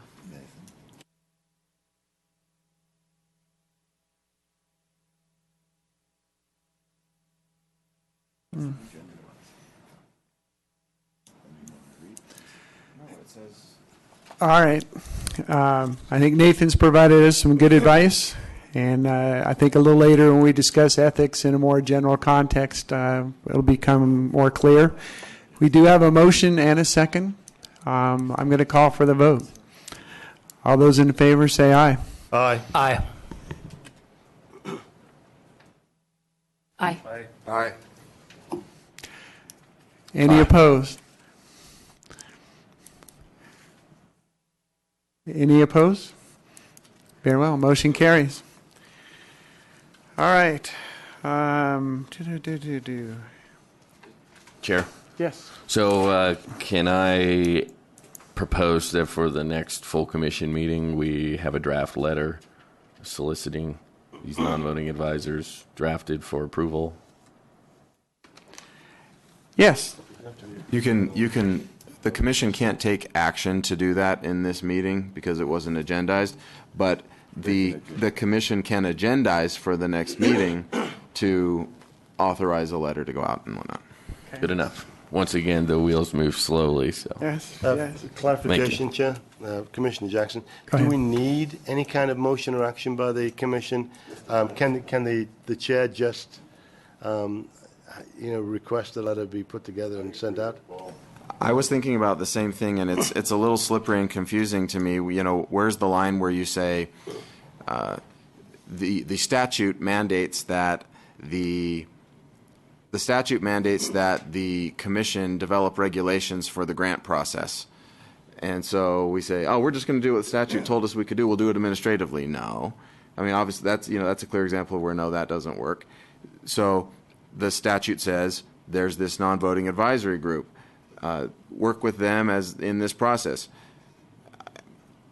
That question was in my mind 15 minutes ago, and I'm sitting here thinking, I really don't know how to advise the commission right now on whether or not they can take action administratively to do that letter process or not. And I'd need a little bit more time to think about it, to be honest with you. Okay. To be safe, I'd say because the regulations won't be in effect for some time anyway, we've got the whole LCB process to do. There's no harm in putting it on the next agenda. Very well. Thank you. Okay. So did we actually... yeah.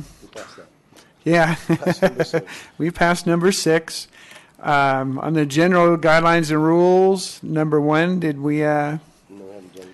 we haven't dealt with that yet. Any comments about that? Commissioners?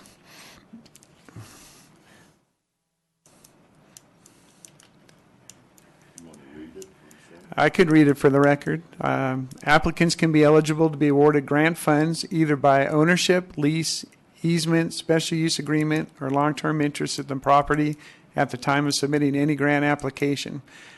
A general guideline for control and tenure of the property would be at least 25 years with 20 years remaining at time of application. Leo, would you like to comment?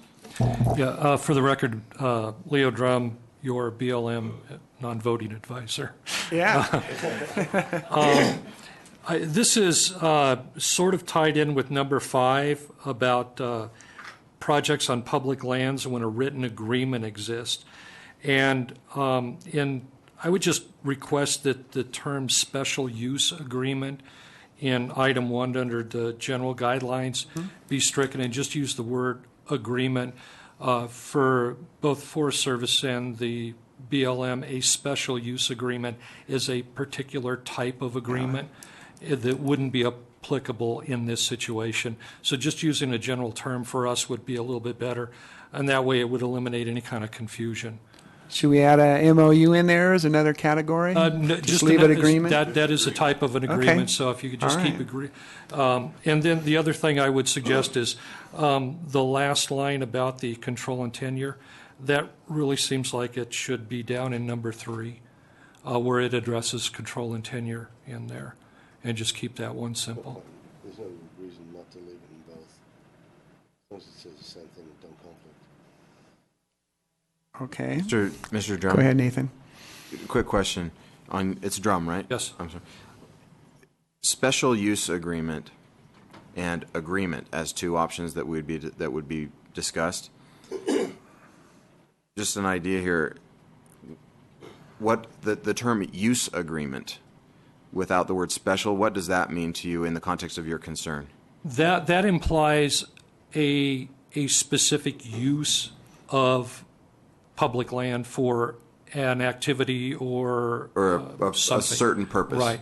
If that's the intent of the commission, in other words, if the term agreement is too broad and vague to communicate what the commission, and this is just based on my recollection of being at the regulation committee meeting where this was developed. The idea here, as I recall, and correct me, members of the commission, if this isn't correct, the idea here is that to apply to do a project on certain property, you've got to have an interest in that property that allows you to do it. True. And that interest can be shown by a certain kind of agreement. And the language that was put in here at the time was special use agreement. If you have just the word agreement there, I worry that might be a little bit too broad to accurately communicate that the person with the real property interest has agreed with you, applicant, to let you do it. But if it's a use agreement, that's not quite as broad and vague in that it lets the commission know as it's reviewing applications that the entity with the property interest has a use agreement with you, applicant, to let you do this. And it's not your special use agreement that has a specific use for you, but it seems a little bit more specific. Commissioner Lambert? I think that I really understand what Leo's concern is, having walked down this field a few times.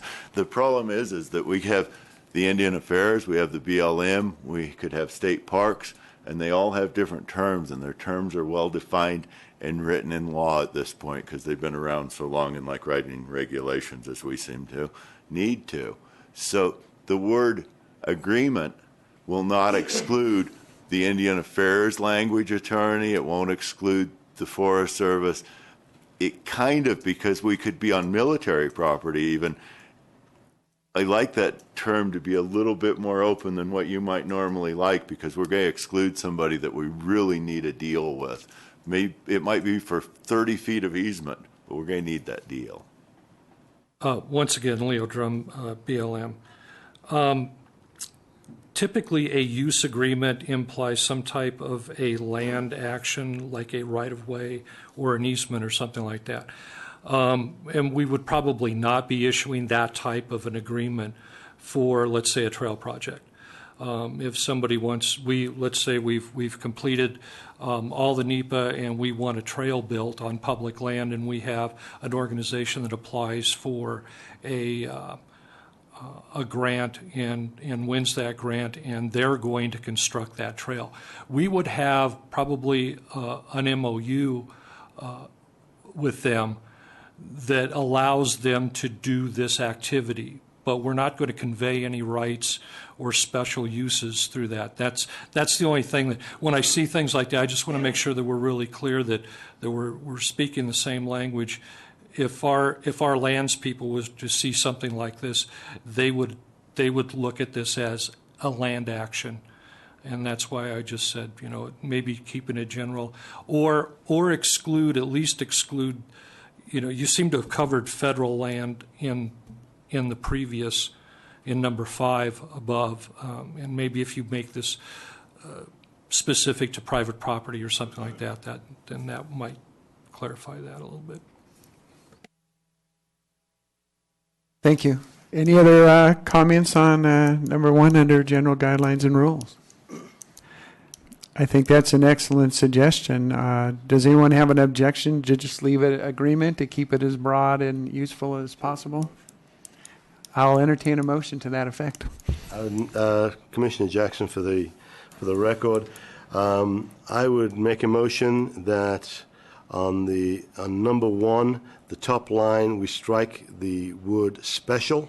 Special use. Oh, you want special? All right. Yeah. Not use agreement? Just special use. Yeah. All right. I'll restate that. On general guidelines and rules, number 1, the first line, the last 2 words on the first line, I would propose that we strike those 2 words, special use. Very good. Do we have a second? I'll second that. Seconded by Commissioner Giroux. Any further discussion? Hearing none, I'll call for the vote. All those Commissioner Cott? Oh, go ahead, Charlie. Commissioner Cott, do we have to add the word written?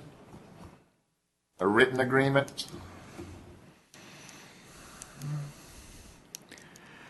I can do that. Because we are going to ask for the written agreement in the guidebook. All right. So does it have to be in I this? can amend that really easily. Would that be amiable to the motion? Yes, it would. We just replace special use with the word written. Okay. And the seconder? Yes. Very good. So it is acceptable to the motion and the seconder. Any further discussion? All right, then I will call for the vote a second time. What about the second sentence? Are we leaving that in or moving it up to section 1 as Mr. Drum suggested? I think general, so far, unless I'm told otherwise, is we're leaving it in. But hang on, we have another comment from Leo. For the record, Leo Drum, BLM. My suggestion was to move that down to number 3, since that is the bullet point that discussed control and tenure. That was just a suggestion. All right. Well, since a motion or I don't think that's necessary. We have it in there. It doesn't matter if we have it in there twice, as long as it's not contradictory to each other. Okay. Very well. I'll call for the vote. All those in favor say aye. Aye. Aye. Aye. Any opposed? Very good. Thank you. Move on to item number 2. All easements, right-of-ways, or control and tenure must be in place at the time of submitting a grant application. Does anyone have a problem with that section?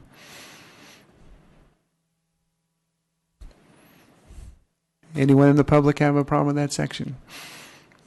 Very well. I think we have a no motion to change number 2. No motion. Okay.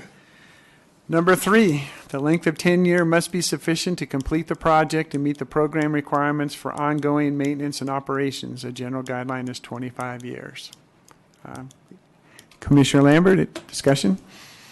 I just think we have a conflict between 25 years with remaining 20 years in item 1, and then 25 years on 3. They need to match however they Okay. match. All right. Does anyone have a problem with those two sentences matching? You need a motion? Yeah. I do. Go. Commissioner Jackson. All right. Item number 3, second line, we will add the words with 20 years remaining on the time of the application. At the time of the application. I'll restate that. With 20 years remaining at the time of application. Very good. Do we have a second?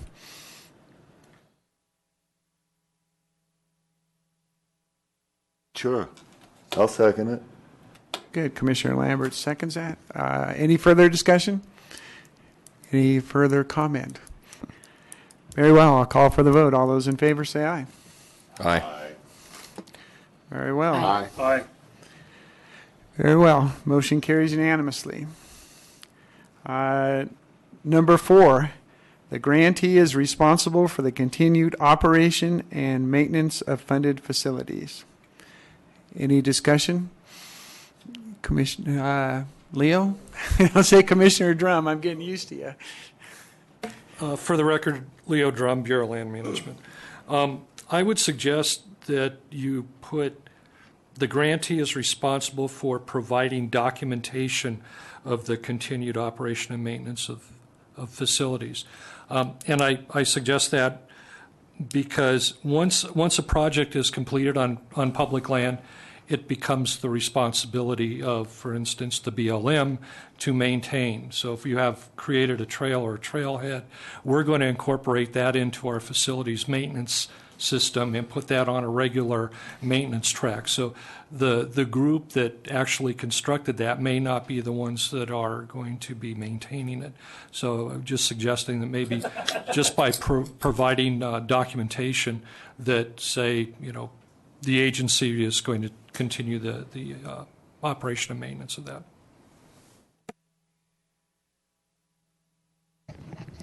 Make an excellent suggestion. That was pretty close to what you submitted earlier, Doug, right? Very well. Any further comments? I think that's an excellent suggestion. Would anyone like to put that in form of a motion?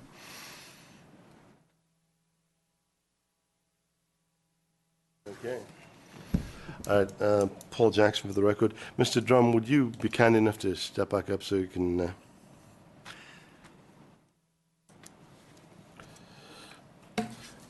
And for expediency's sake, could you restate the way that you wanted that read? Number 4 should read. Number 4 would read, the grantee is responsible for providing documentation of the continued operation and maintenance of the funded facilities. I would make that as a motion. Do we have a second? Second. Very good. It's motioned and seconded. Any further discussion? Any public comment?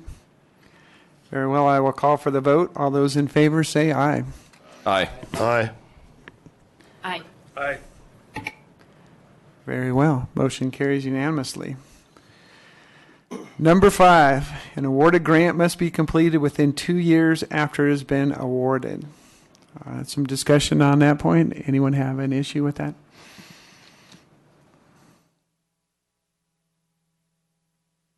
Nathan Hastings, for the record. This may be overly cautious in terms of making sure that language is clear enough, but it may need to say an awarded grant project must be completed within 2 years after it has been awarded. It could be read that if you leave it this way, that that the grant must be completed, that distribution of the grant. So, I mean, it's the project that needs to be completed. Commissioner Dro? What happens if it's not a project and it's a purchase?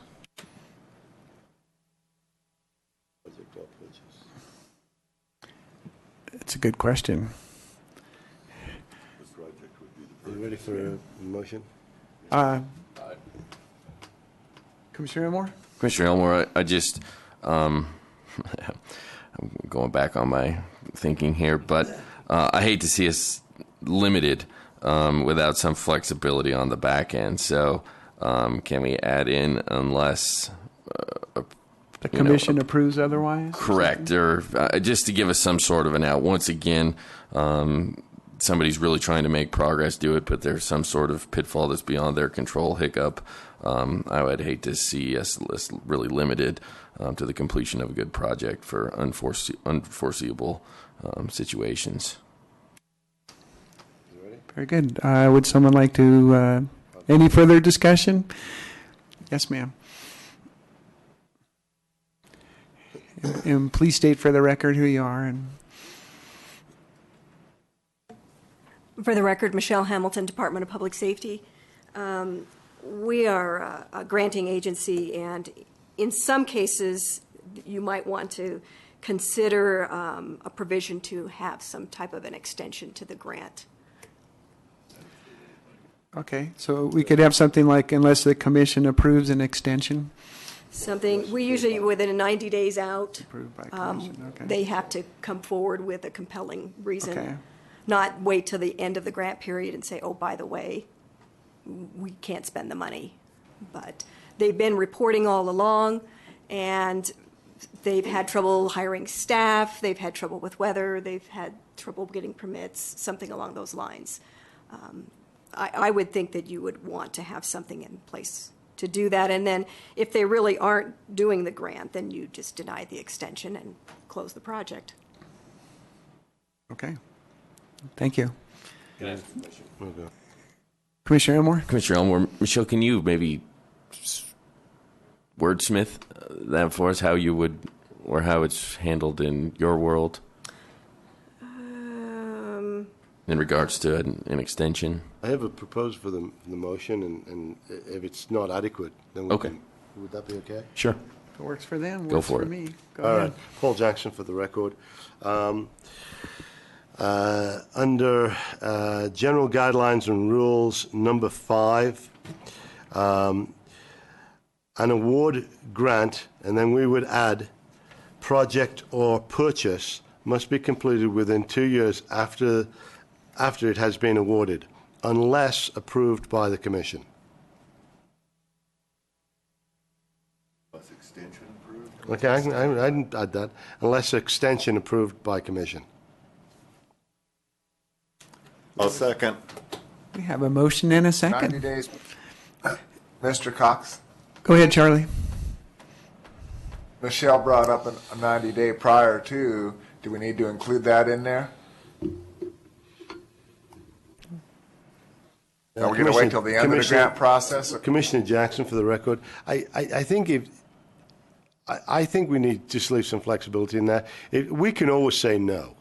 We can always say, look, no, sorry, Jack. But, I mean, somebody might come to us 6 months before, or it may be a circumstance. There may be a flood, a flash flood in down south that does something, and it didn't happen till 30 days before. So I think we leave it open. We leave ourselves the maximum flexibility. And, if the commission is willing to say, yeah, we're going to extend that, and then we should. I mean, again, I think we've got 11 reasonable people on the commission, and I think we'd be able to work that out. Commissioner Lambert? Commissioner Baker? 1 second, Sue. Go ahead, Gary, and then I'll get to you. Chairman, it would seem appropriate for you to instruct the secretary to send out a letter 90 days prior to the close of a grant cycle, advising them that they have 30 days to generate whatever it is you desire. Administratively, we could do that. Yeah, that would be helpful. Thank you. I think that would eliminate some of the concerns. Thank you. Okay. Very good. Commissioner Baker? My comment was, I think for this line item, it could say, unless, as Paul stated, unless it's be given an extension, but that probably someplace else we need to have the process to apply for an extension and what that looks like. That might be better. Keep it vague. Good. Yeah, excellent suggestion. Okay. Process to apply for extension and, okay.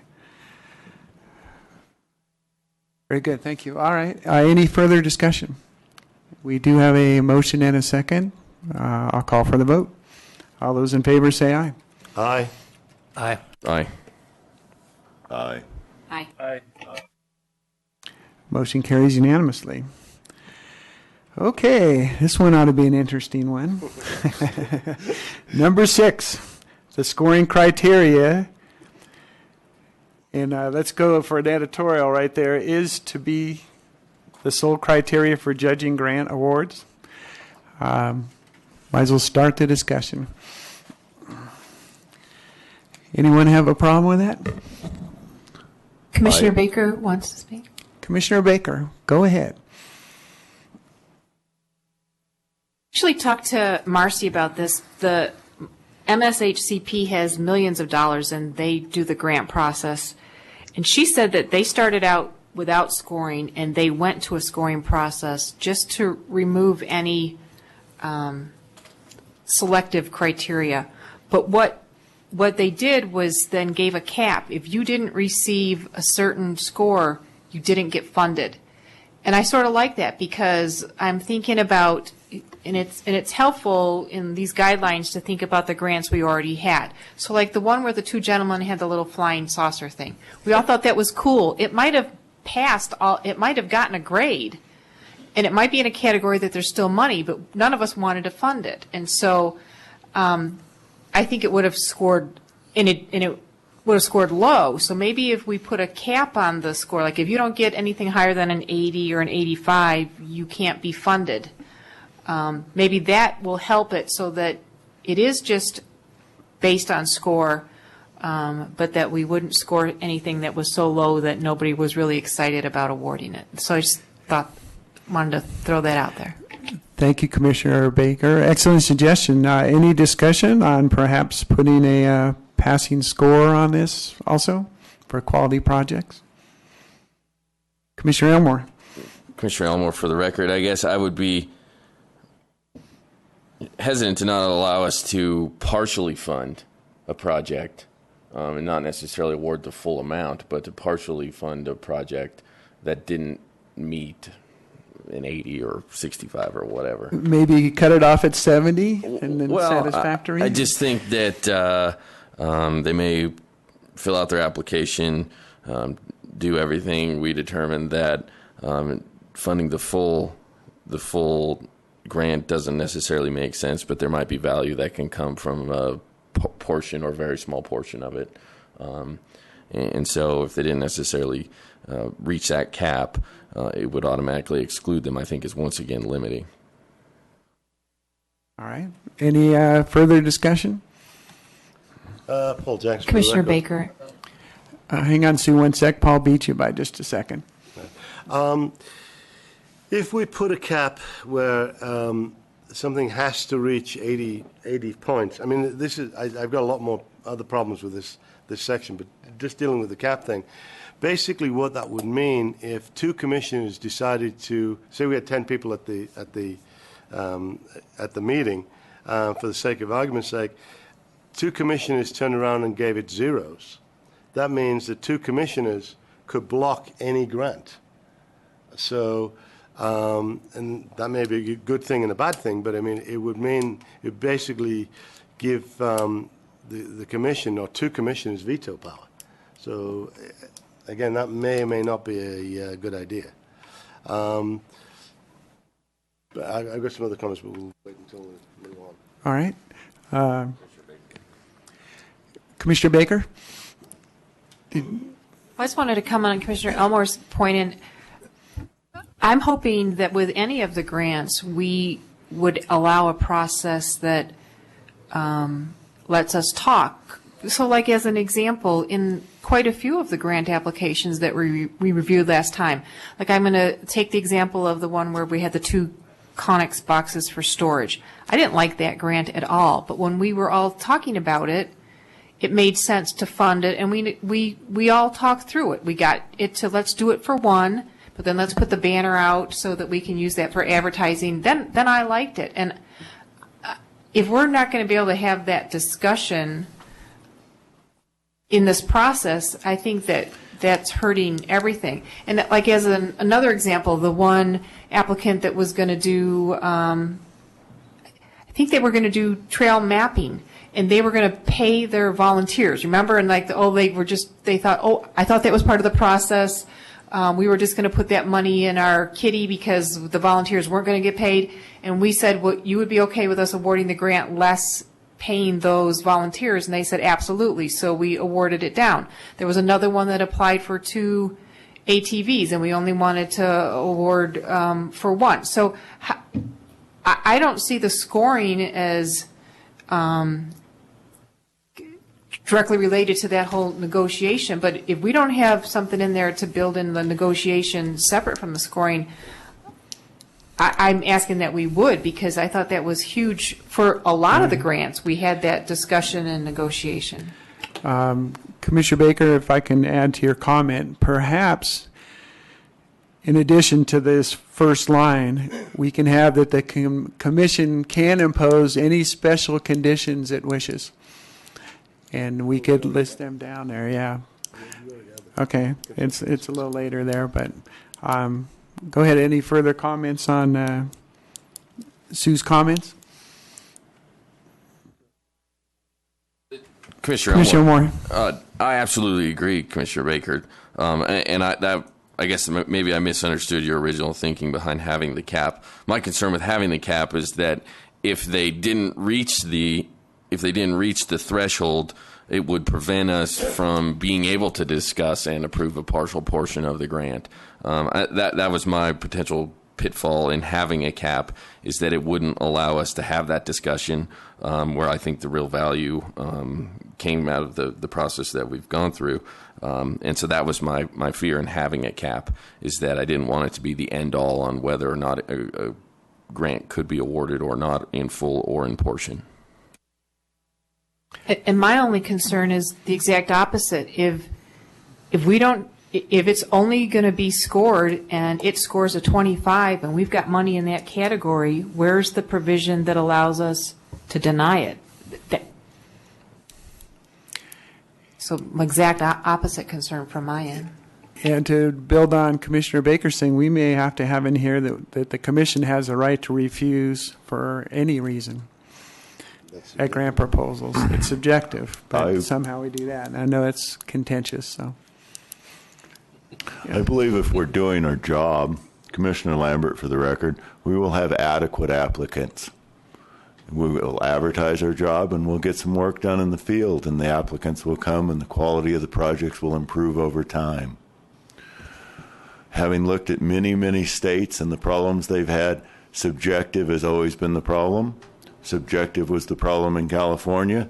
The entire commission got to be filled with environmental wilderness people, and once subjective was removed, they had very little interest because they were using subjective to take money from the OHV community to buy large parcels of land, sometimes millions and dozens of millions of dollars, and then giving them to state parks and banning OHV. Subjective doesn't work for my user group. Subjective doesn't work for the user group I represent because they have concerns over having just watched what we did and our behavior. So the bottom line is I'm going to vote against subjective behavior because my user group has not only attended the grant committee, the earlier grant committee, and the regulations group, and written many, many letters of support for non-selective scoring, and those were not provided to us today as part of the backup, which perhaps they should have been. But I think we're all aware that one group with 3,000 people is very upset about subjective behavior. Another group's quite bothered, and I'm annoyed, clearly. Subjective behavior does not work. We blew our chance to be subjective. We must be subjective. Okay. Scott, you want to comment? And I'll get you. Thank you, Chairman. Scott Gers, Nevada Trail Stewards. I can see where a lot of this is coming from, and obviously I know where a lot of this is coming from. We've all felt the pains and are we're realizing where we're going, and I don't want to lead back into the same circle. Okay, so flat out, this number 6 line should remain as it is right now.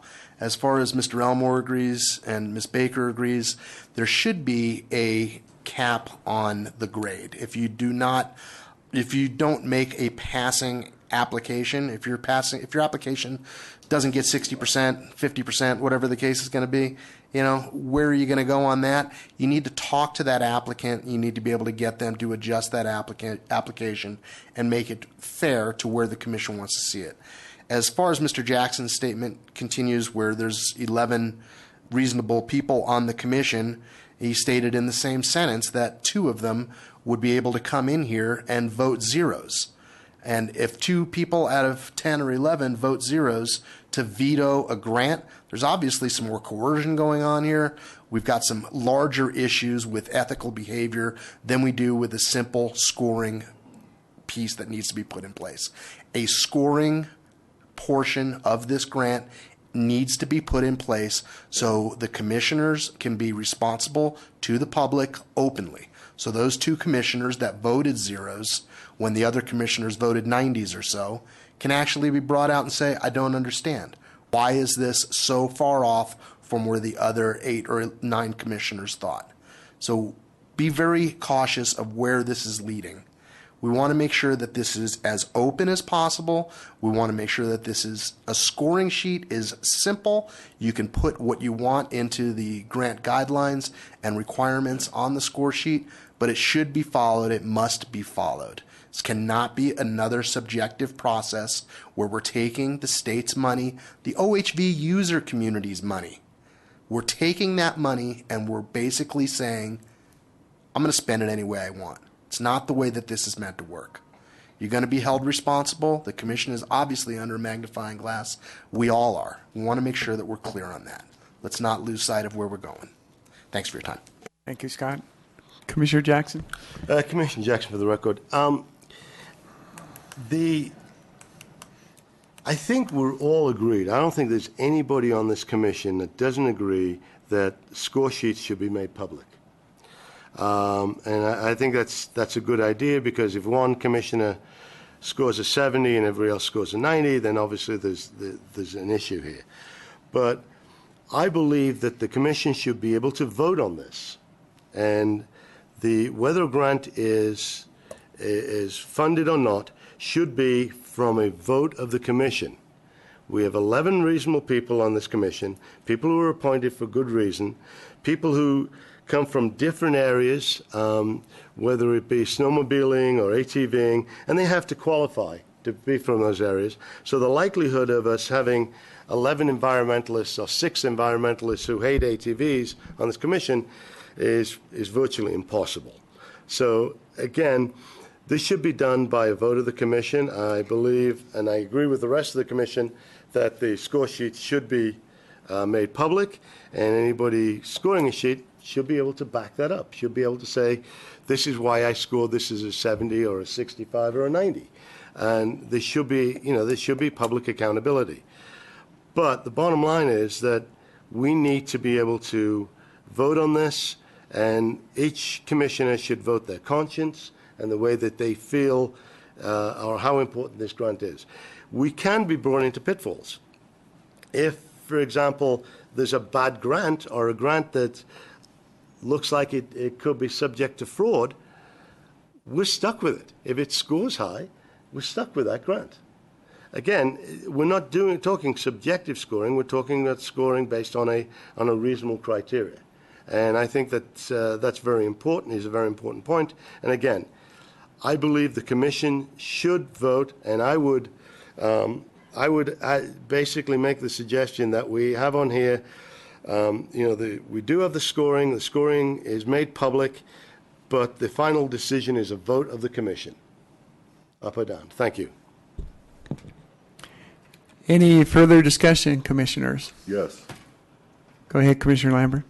There was an interesting topic brought up regarding the score sheets, and I realize this is slight digression, but did we ever provide the attorneys and the other people that asked to see those score sheets when Chairman Jackson was chair, the score sheets? Because if we're going to provide them to the public, and had we provided them to the public and used them, we wouldn't be in the ditch. So I'd suggest that we gather those up and post them. Thank you for that comment.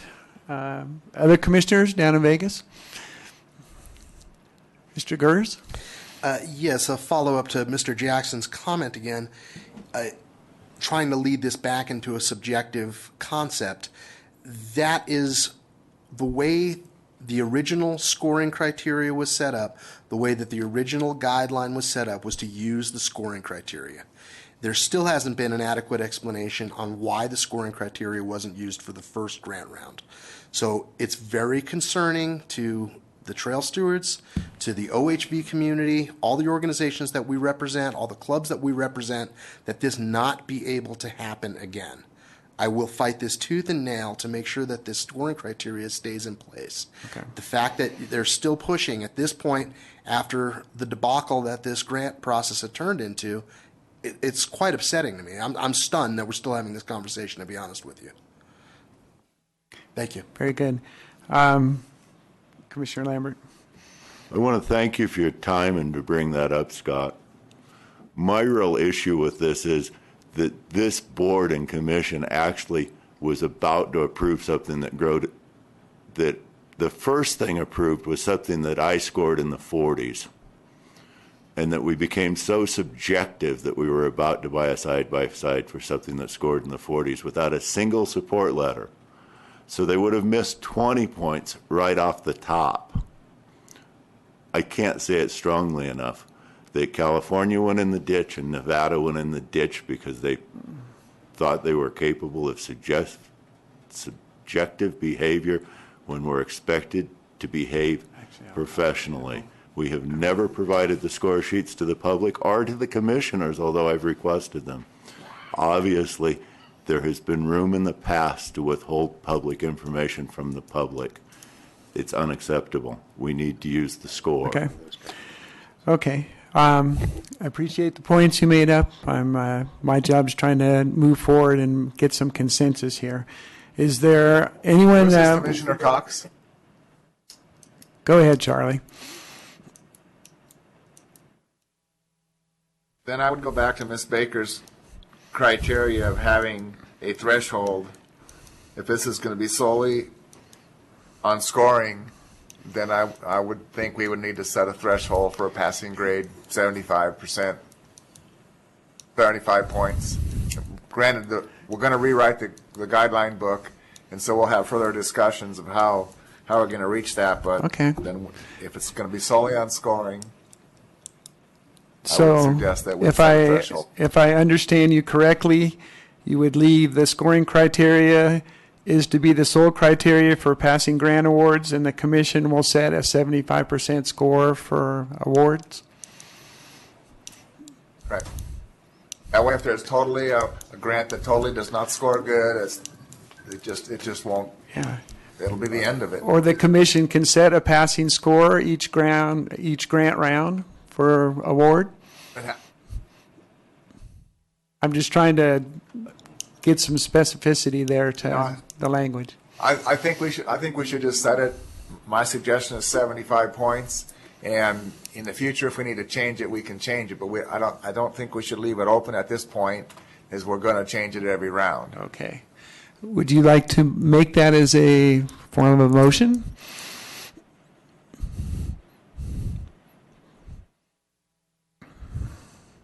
My motion would be the scoring criteria be the sole criteria for judging grant awards.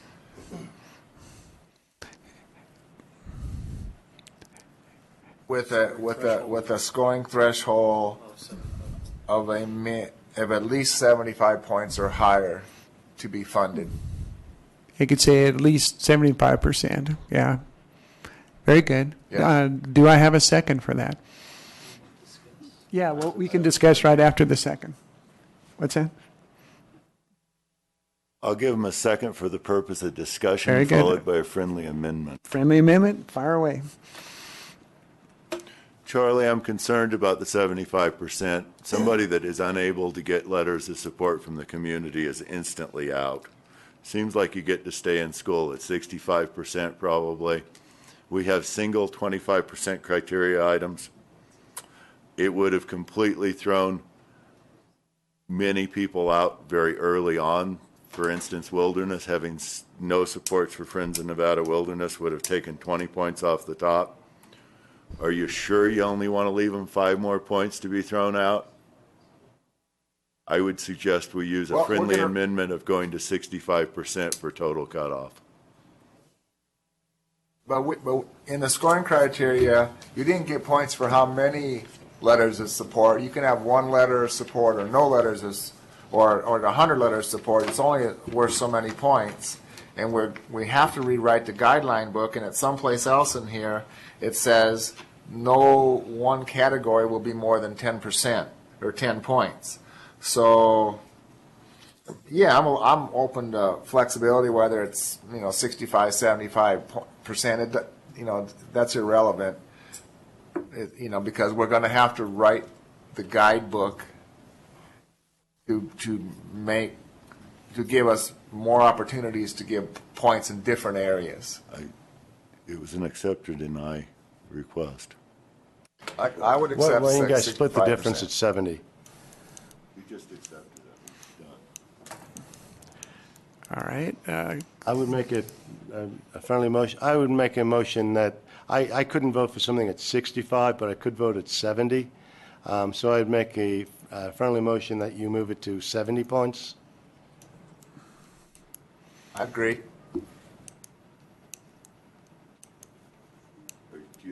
It's not my motion. No, you're the seconder. You were the seconder, so do you accept 70? Okay. All right. All right. Any further discussion, Mr. Giroux?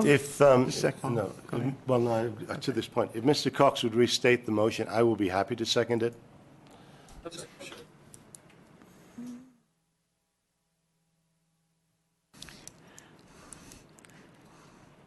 In order for a grant to be funded solely based on the scoring sheets, it must receive 70% or better. Seconded. Commissioner Jackson. All right. Moved and seconded. Further discussion, Commissioner Giroux? Yeah, Commissioner Giroux, for the record, I have actually a couple different, problems with this. One of the problems that I see is what happens if you had 100 applications and you had 100 score 70? Who's going to decide who gets what? Now you have X amount of dollars, and now you basically painted yourself into a corner to where you don't have enough money, and we've not let any portion of this to where the actual commission, being what I would consider, the last line of defense, now we basically, we put ourselves into you still got to pick and choose, correct? I did like the part where, we could look at different, applications, say, well, I really like this part of it, but I don't see that we can fund that much. I was part of the original, grant decisions, and I thought we worked really hard and diligent to try to squeeze as much money around and really work it. By doing it this way, you've eliminated that. You could have a project that, might score real high, but say they want $250,000 of the budget. And if they scored 1 point higher than, 20 other projects that all wanted 10,000 apiece. One person gets it because of a 1 point, and you don't even have a discussion. To me, that's it seems to me that would be, putting us into a failed position. And by having a criteria of a 70 point, 80 point, whatever point thing, you approve, then if 70 is good, does 71 take precedence over 70? Does 72 take precedence over 71? Now you're making criteria that's, I think, just going to lead us down into problems, and I don't think that we'll be able to maximize the use of the money. That's my big concern. Okay. Do you have a suggestion to address that, or? Well, you need to make a motion after this one. If this one fails. Okay. you make All a right. motion. All right. Darren? Commissioner Elmore, for the record, I guess, well, I'm very scared by hard, dead fast cap on scoring. But I guess the biggest question for me is, when are we scoring these grants? Are we scoring them after the discussion? Are we scoring them prior? Are we going to, when we know how we did it in the past, it certainly doesn't mean that we have to do it in the same order moving forward. But when are these grants scored? And that, I guess, is my first question. My second question, I think there's a significant number of potential pitfalls if you put a cap on it or a threshold that really limits our ability to fund based on the merit. The process is really simple in my mind, right? The applicant's job is to sell the commission on giving them what they're asking for, either in whole or in portion. And if they can't sell us, then we don't give them what they want or portion of it. And the scoring, for me, has value in that we can hand somebody something back that says this is where you were strong, this is where you were weak. But ultimately, if they can't sell us in the combination of the application itself and their presentation and the discussion that comes out of the commission as a whole on each grant process, which is, I think, where the real value for me came out of the previous process. If they haven't sold us, they haven't sold us. But it's a multifaceted tool versus this scoring sheet is dead fast, drop dead, pass, fail, you get your money or you don't. And once again, I think we need to be mindful of when are we scoring if it is the end-all tool. Any further comments? This is Mr. Cox, so I might be able to answer part of that question. Go ahead, Charlie. From sitting on scoring committees in Colorado, the idea is that each commissioner was given the grant applications 30 days or more prior to the meeting, and they come to that meeting with those score sheets already filled out.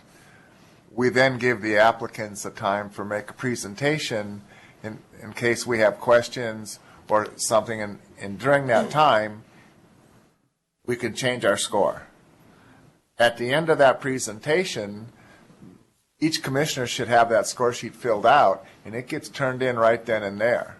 And, from then on, it's math. So in regards to when we're doing the scoring, basically we're supposed to do it before we come to the meeting based on what we received in the grant package, and only get clarification during the meeting if we have questions.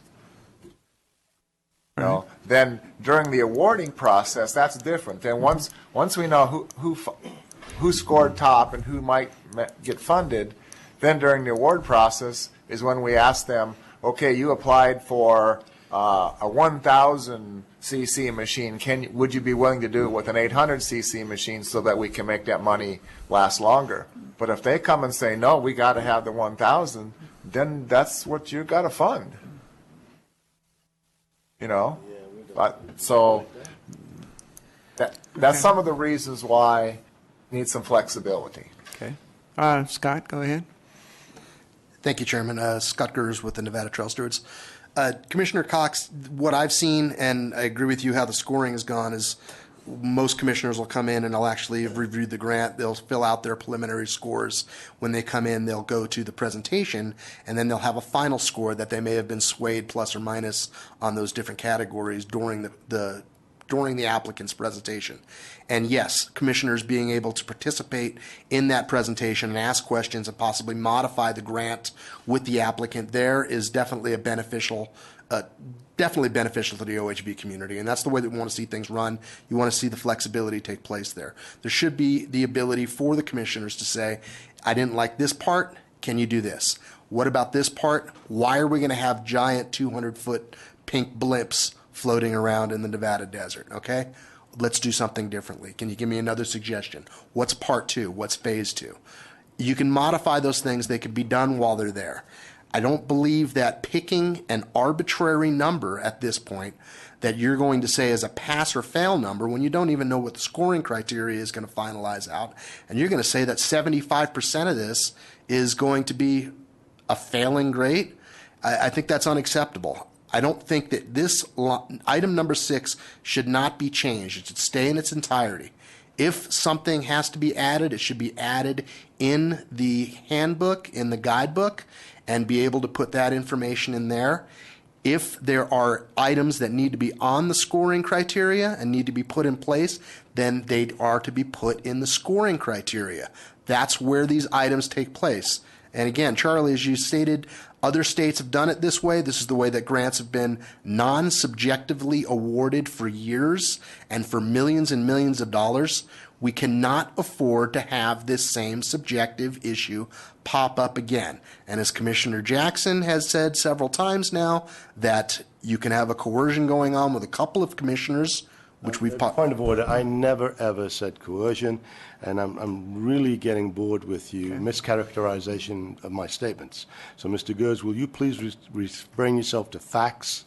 Thank you. If I had the facts, I would love to actually have the facts. Okay. So maybe you could work on getting that to me. Please. The point is that you stated that 2 commissioners could put a 0 failing grade on a grant and therefore veto the grant. That's correct. Okay? If 2 commissioners... Am I speaking? Let him finish. You know what? You're not a commissioner, so you need to get this here. Yeah. If 2 commissioners can do this, then we cannot allow this grant scoring to be manipulated again. Okay. So I would suggest that this stays the way it is. If there is going to be a pass-fail, then it goes into the application handbook, and it's worked there. Okay. Thank you. Thank you. Any further public comment there?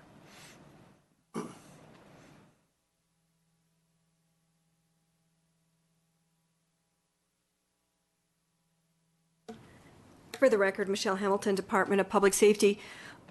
When we award grants, we have what's known as a scoring and a peer review process. And similar to what was brought up, we can change our score, and a lot of times we do, because subject matter experts can bring in a light to say that this project really isn't, this particular item could be got free from the FBI, or they could get volunteers. So it's good to have that discussion. My concern is maybe, and it was brought up, is you need to put somewhere that you can do partial funding. That's because we have agencies that have huge resources and can write brilliant grants. And we also have agencies where it's a sergeant in the jail that's writing the grant. And I hate to put a project just solely on the grant writing ability of an agency. And if you keep the scoring, and I don't want it subjective, we don't like subjective, but you've got a whole commission that's doing a vote. And it should be, and our scores are always public. But at the same time, is maybe you could put it in the grant guidebook, because if that person gets 100 and somebody else, like as you brought up, gets 99, and that particular entity put in for a lot of money, are you then compelled to give them 100% award? That's the only thing that I see in there, and I don't see anywhere that there's the word partial award. Okay. And okay. That's maybe it's different. Thank you. Commissioner Jackson. I have one comment. I mean, in our last awards, the Parks and Recreation have a quote-unquote subjective criteria, and they denied at least 2 or 3 of the same grants we denied. So obviously, we're all in line, whether it be a subjective system or not. We were we were right in there. Even claiming we're subjective. I think that once you have 11 people making a decision, and they make their score sheets available to the public, and people can see what their thoughts are. Maybe they can add notes to the score sheet and saying, I didn't score this well because.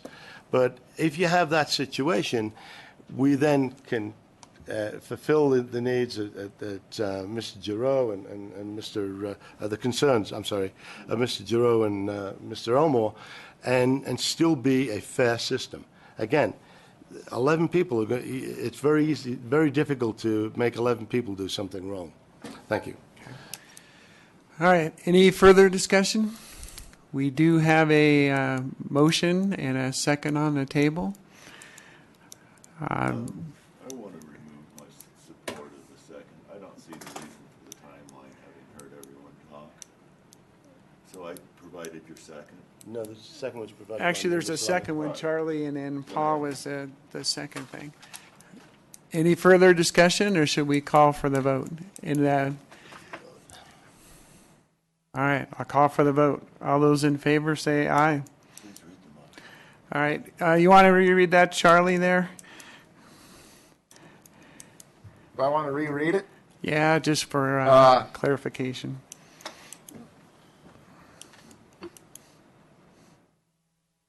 No, I want to withdraw my motion. All right. Do we have a motion after this? Yeah, I have a motion. Okay, hang on.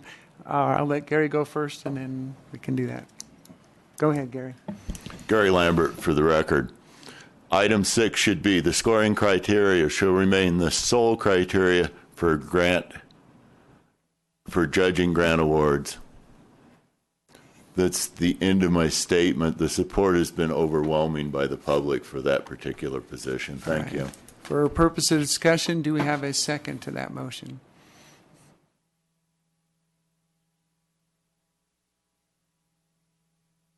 Okay, motion dies for lack of a second. Do we have any other motion? Yes. Well, let me just allow me 1 second to get prepared here. I would make a motion that all score sheets shall be made public. Any grant not reaching a minimum of 70% shall be withdrawn, and that the final decision on whether to fund grants or not should be made by the vote of the commission, a majority vote of the commission. Do I have a second for that motion?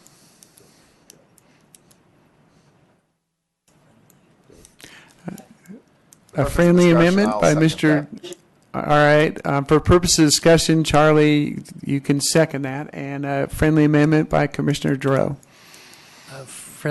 Commissioner Giroux.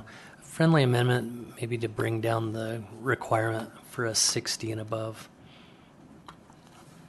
I would accept that amendment. And another friendly amendment by Commissioner Baker. Go ahead, Commissioner Baker.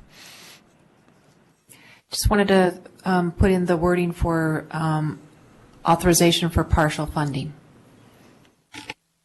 Commissioner Baker, this is Mr. Jackson. I'll be happy to put that in, but wouldn't that be better in a separate motion? Because you could deal with it more, but I'll be happy to put that in if you want.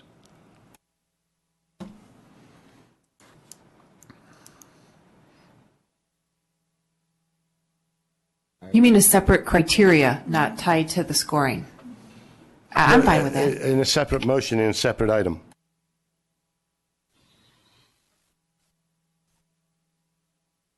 I withdraw my friendly amendment.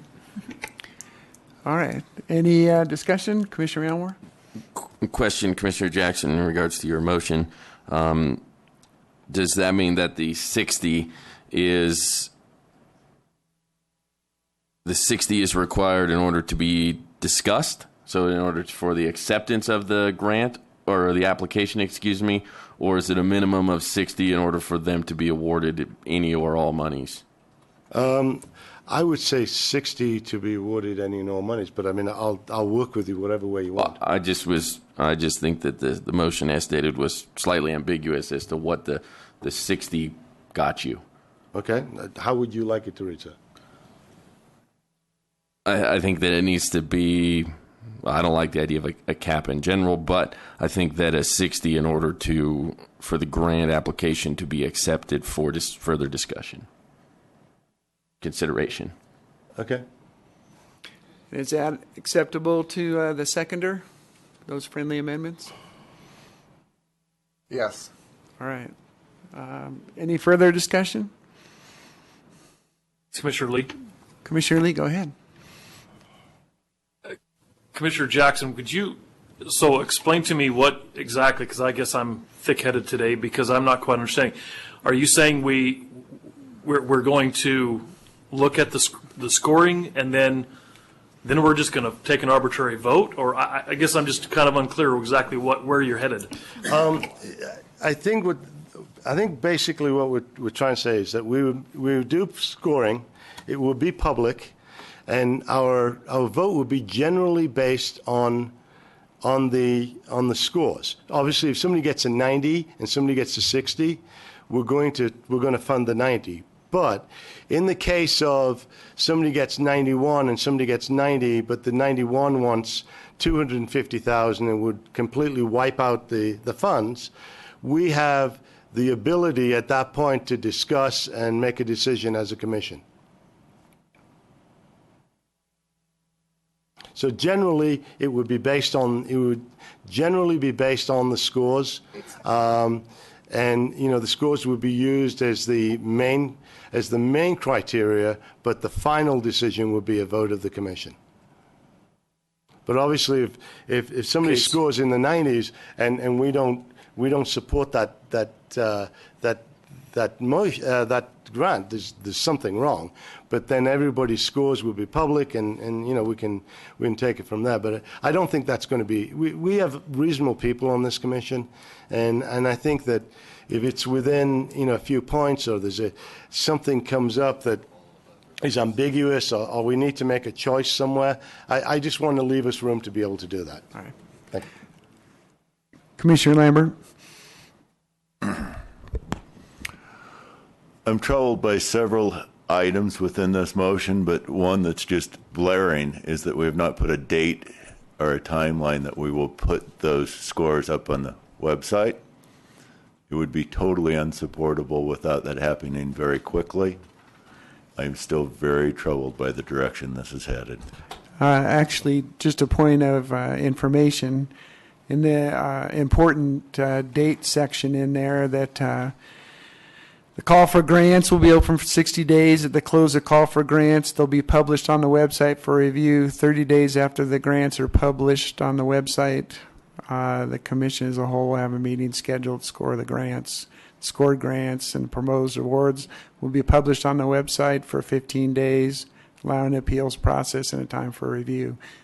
We could, yeah. If it were voted on that we haven't got to, that might be okay. But it needs to be put into what you're trying to vote on. I'm still not going to support it. Okay. Okay. Thank you. With Commissioner Jackson. Commissioner Jackson, I'll be happy to add that language to that. If you could show me the language, I'll add it into this motion. So it's 15 days.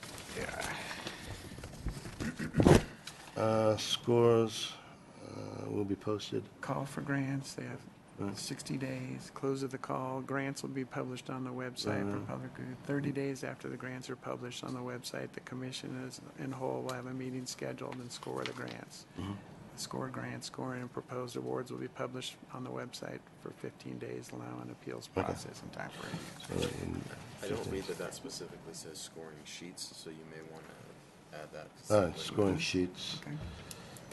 And we should have them up there within 48 hours of the meeting. I think that's fair. I think you want to give yourself 72 for a weekend. All right, no problem. I have no problem. So 3 business days. That's fine. Within 3 business days. Fair enough. Are you going to call for the vote? If there's no further discussion, I'll call for the vote. All those in favor say aye. Aye. Aye.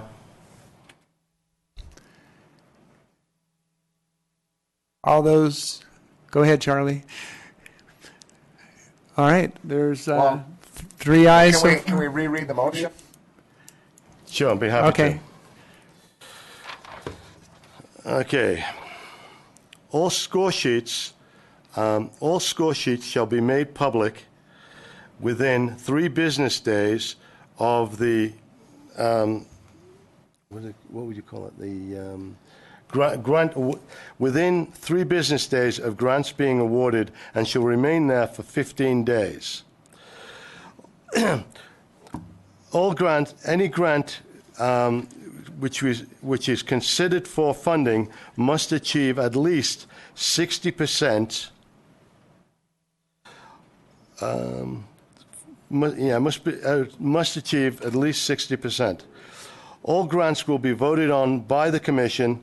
The final decision will be of whether a grant is funded will be made by a majority vote of the Commission. Is that as clear as mud?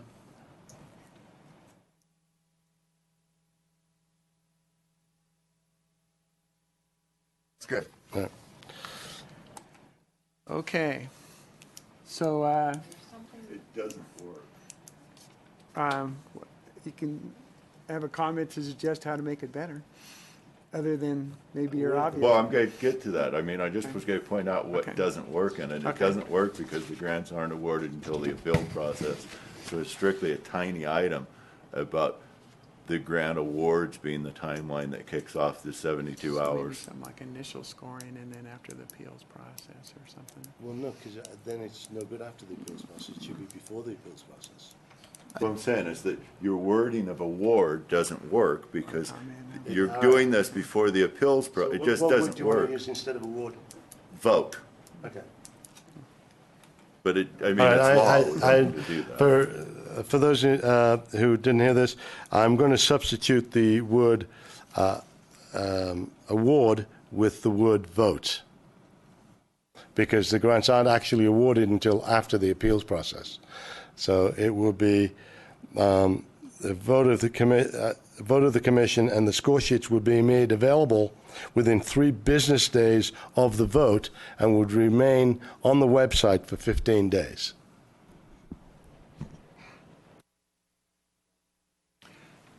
Commissioner Elmore. Commissioner Jackson, just curious, where does your motion put us if none or all of the grants, the applications, score above or below 60? We don't have to fund grants. There's nothing in the legislation that says we have to. If the grants don't meet the criteria, then they don't meet the criteria. And if they all score above 60? Then we consider them all. Still back to the vote. No, obviously the scoring criteria will be very strong. I mean, some people get 60, some people get 90. Now, obviously, if somebody's getting 90, they're much more likely to award that.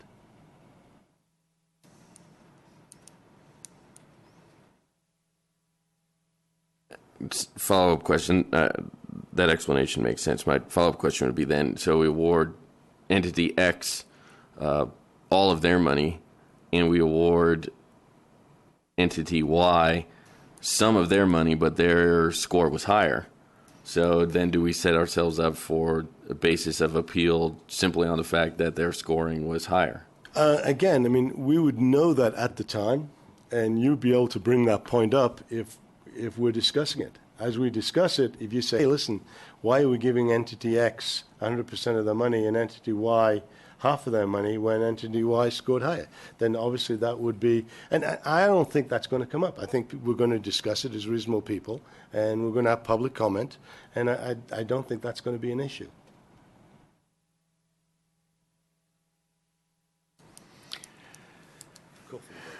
Okay, I'll call for the vote one more time.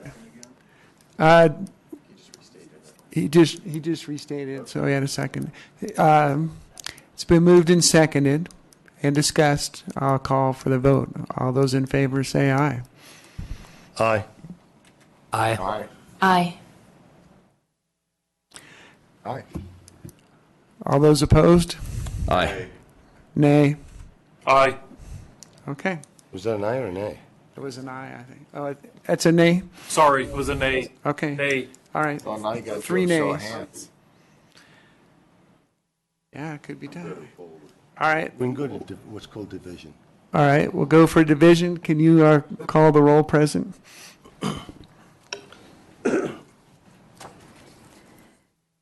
Commissioner Cox, Aye. Commissioner Elmore, Nay. Commissioner Baker, Aye. Commissioner Giroux, Aye. Commissioner Jackson, Aye. Commissioner Lambert, Nay. Commissioner Lee. Nay. So that leaves us with 3 noes. 4 noes with me, but yeah. Okay. 4-3. Motion passes. Okay. Okay, passed. That's right. All right. I'm not really sure either. Generally, we're going to follow the scores. All right. I'm thinking about taking a break at 12:30. I think if we can hit 1 or 2 more, we could take a little 30-minute break for lunch. A lot of the other items I don't think will be nearly as lengthy. Yeah. Number 7 states that each grant applicant will be given a chance to make a presentation to the scoring committee. Does anyone have any suggestions, changes, et cetera there? Do I take it we accept that statement as written? Okay. And we have no motion to change number 7. Okay. Number 8. The purpose of this presentation is to be able to change the score of the grant received. It may work in the applicant's favor or not. It will also provide a time to answer any questions the scoring committee may have about the application, either in whole or in part. Again, does any member of the commission or the public have a problem with that statement? Commissioner Elmore. Commissioner Elmore, just curious, can we combine 7 and 8 and have the topic of presentations be covered in one bullet point? I think that's an excellent suggestion. Yeah, we would have to vote on that. If you want to make that a motion, I think we can. I make a motion that we combine bullet points 7 and 8 as they are listed, just simply combine them. Very good. Do I have a second? Seconded by Commissioner Lambert. Commissioner. And purpose of discussion, go ahead, Commissioner Baker. I would make a friendly amendment that we don't need to include the line item. It may work in the applicant's favor or not. But maybe we do say that, and I don't know that we need this or not, but when do we say we can adjust our scoring after the presentation? But I don't think we need, it may work in the applicant's favor or not. I would remove that. Be able to change the score. Actually, First line, number 8, the purpose of the presentation is Sure. to change the score, so it already implies that. okay. What about If you say it will also provide a time to answer any questions the scoring committee may have about the application, either whole in or in part, and adjust score accordingly. Nathan Hastings, for the record, I believe the first sentence of number 8 already includes by implication what you're saying. The purpose of the presentation is to be able to change the score the grant received. In other words, during the presentation you can be changing the score, so I think it's already there. does that work for you, Commissioner Baker? Yes, it does. Okay, so then we can combine 7 and 8 to read each grant applicant will be given a chance to make a presentation to the scoring committee. The purpose of this presentation is to be able to change the score of the grant received. It will also provide a time to answer any questions the scoring committee may have about the application, either in whole and in part. Any further discussion? Commissioner Elmore? Yes, go ahead. I would ask Dan. that we strike scoring committee and change it to commission. We don't use scoring committee anywhere else. Very good. Is that acceptable to the presenter and seconder?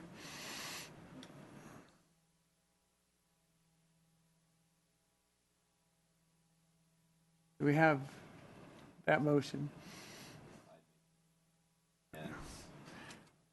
I don't know that anybody seconded Do we have a second? formally. We do. Okay. Okay, Commissioner Lambert. So I would accept the friendly amendment. Okay. Very good. All right, it's been moved and seconded. Any further discussion? Very good. I'll call for the vote. All those in favor say aye. Aye. Aye. Any? Aye. Aye. Okay. Any opposed? Very good. Thank you. Hit number 9 for lunch.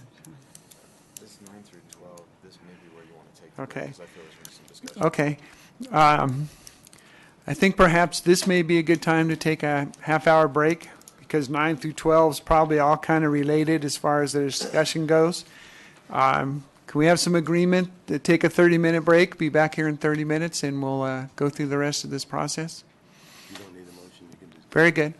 I'll see you in 30 minutes. Thank you.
We're ready to go here in Vegas.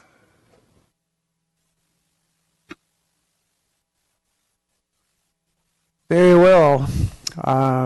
We will call the meeting back to order at, our time is 1:52 p.m. 12:52.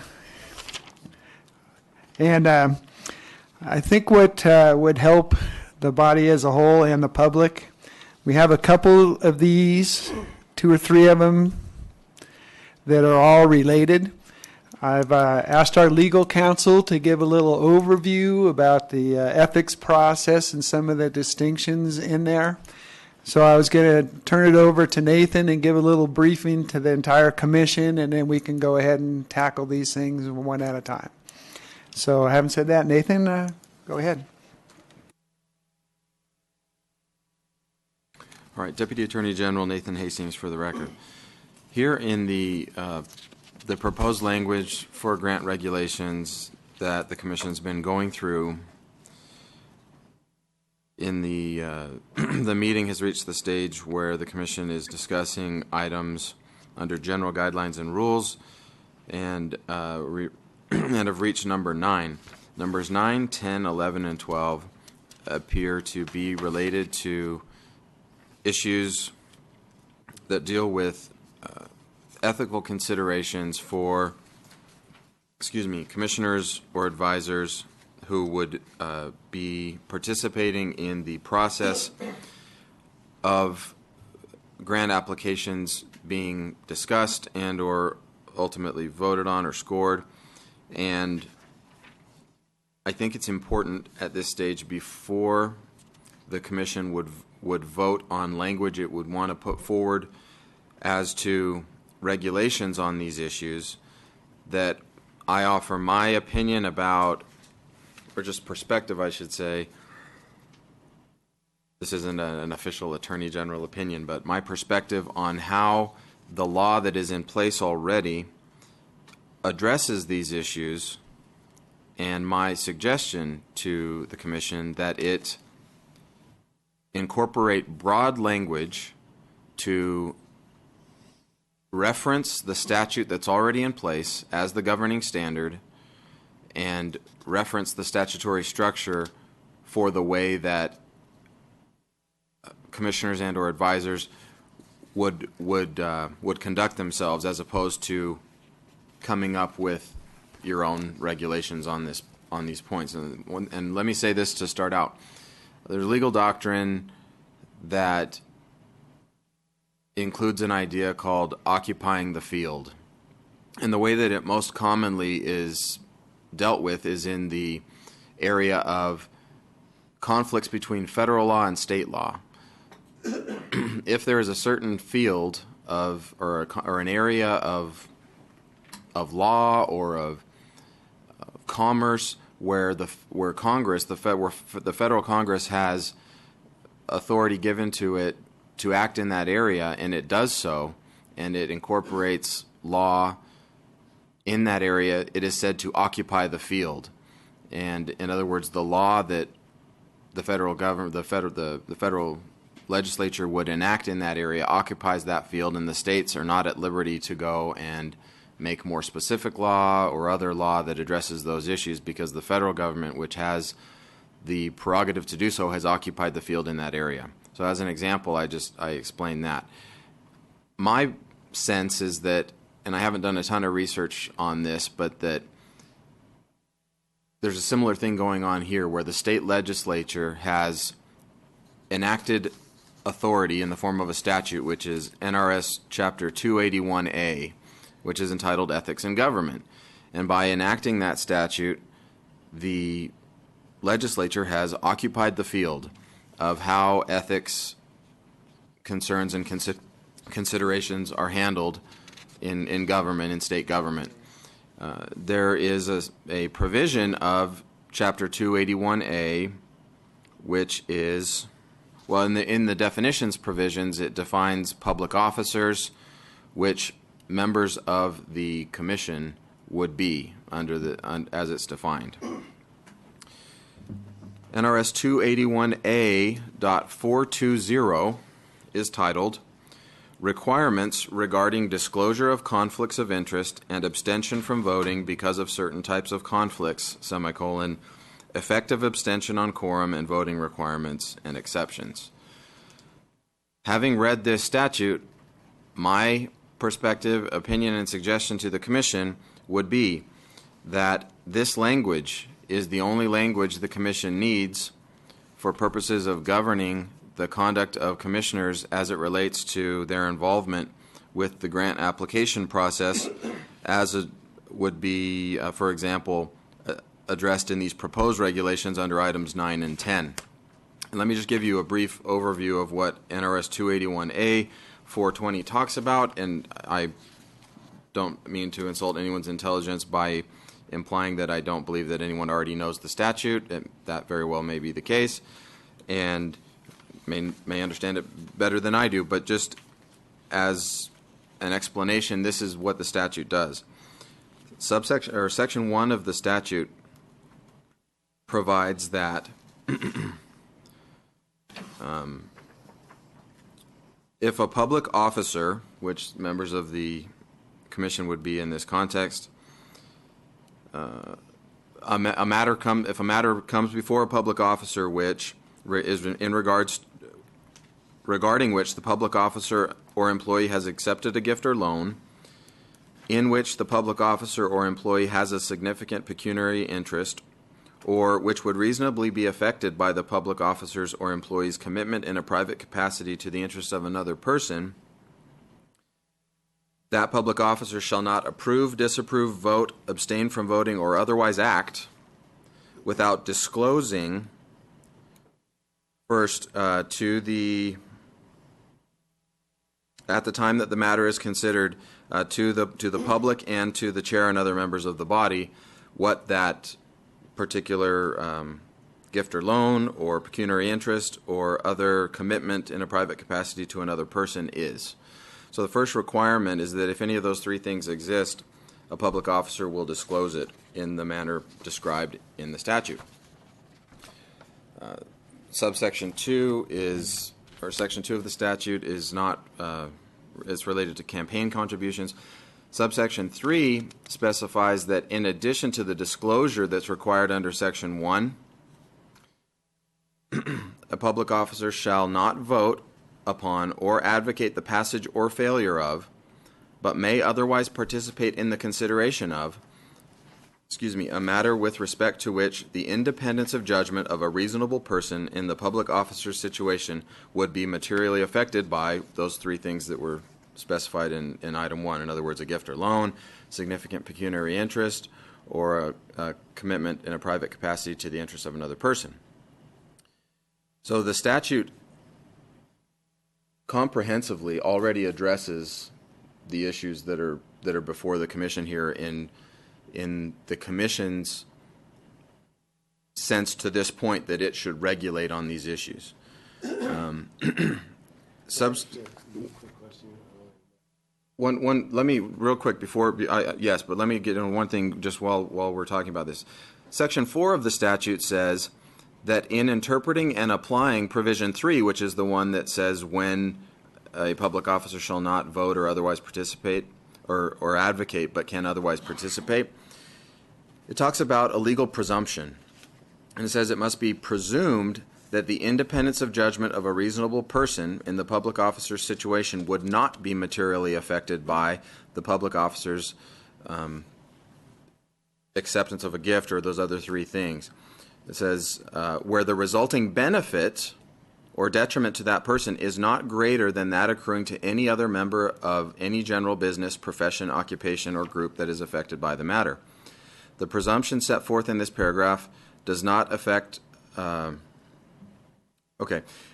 Then in subsection B of Part 4, it says that the Commission must get, or that appropriate weight must be given and proper deference to the public policy of this state, which favors the right of a public officer to perform the duties for which the public officer was elected or appointed, and to vote or otherwise act upon the matter, provided the public officer has properly disclosed those three things And this is because abstention by a public officer disrupts the normal course of representative government and deprives the public and the public officer's constituents of a voice in government affairs and is disfavored.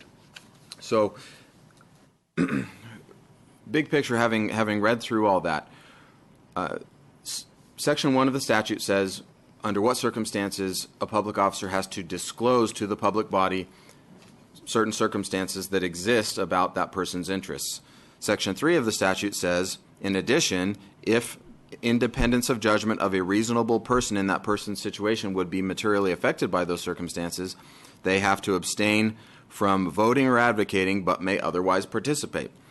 And then Section 4 of the statute gives guidance as to the public policy of how that should be interpreted, and as I read it, strongly leans in favor of finding that someone is not materially that their independence of judgment would usually not be materially affected because the public policy is to have people participating when they're public officers.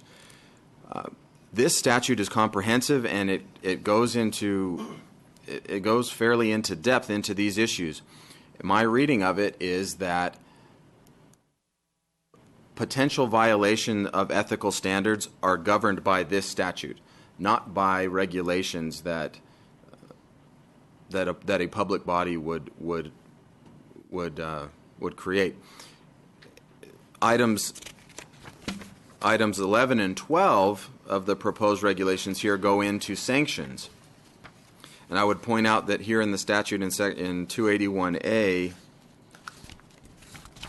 section. There's a sanctions for misrepresentation. I'm sorry. Okay, so that. That's not included in that. I guess. Well, let me say this broadly.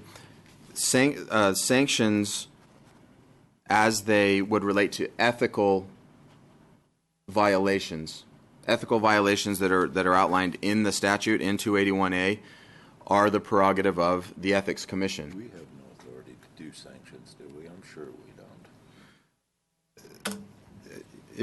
If you want to put a question on the record to me, I can answer it on the record. Why don't you let Nathan finish, and then we can get some questions. Okay.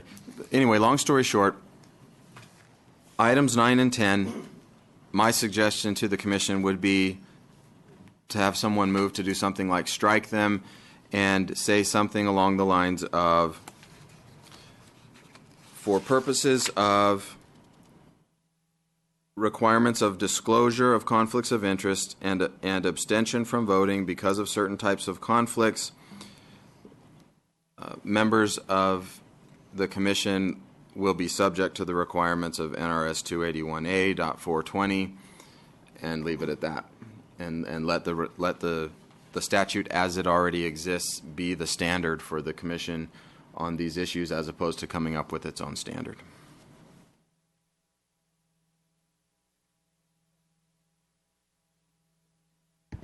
Commissioner Lambert, you had a question? I can cover it in the next section on 11. Okay. Any questions? Any questions down in Vegas? Okay. Any questions from the public? This is Commissioner Lee. Go ahead, Commissioner Lee. Just out of curiosity, if, for example, I had a conflict, so I pulled my scoring, it would have to be adjusted if I pull my scoring from my grant, because one of the commissioner's scoring would be out, so you'd have to make sure we adjust that. It is adjusted. It's divided by 11, it's divided by 10. Yes, but I'm saying you've got to do that. You got to make sure you do that. Yeah, Yes. it'd be my That's understanding comment. that your withdrawal would not hurt the average of the others. Did I make that clear? That was my only comment. Okay. Yes. Darren? Nothing? All right. I would entertain a motion along with our general counsel's advice there. Commissioner Jackson, for the record, I would make a motion that we strike item under general guidelines and rules. We strike items 9 and 10 and replace them with all commissioners and advisors will be all commissioners and advisors' actions will be governed by NRS 281A.20? yeah. Okay. NRS 281A.420. Very good. I'm done. Very good. Do I have a second for purposes of discussion? I'll second that. All right, seconded by Commissioner Giroux. Any further discussion? Any discussion by the public? Very well. Then I will call for the vote. All those in favor say aye. Aye. Aye. Aye. Aye. It is unanimous. Thank you very much. Thank you, Nathan. Good job.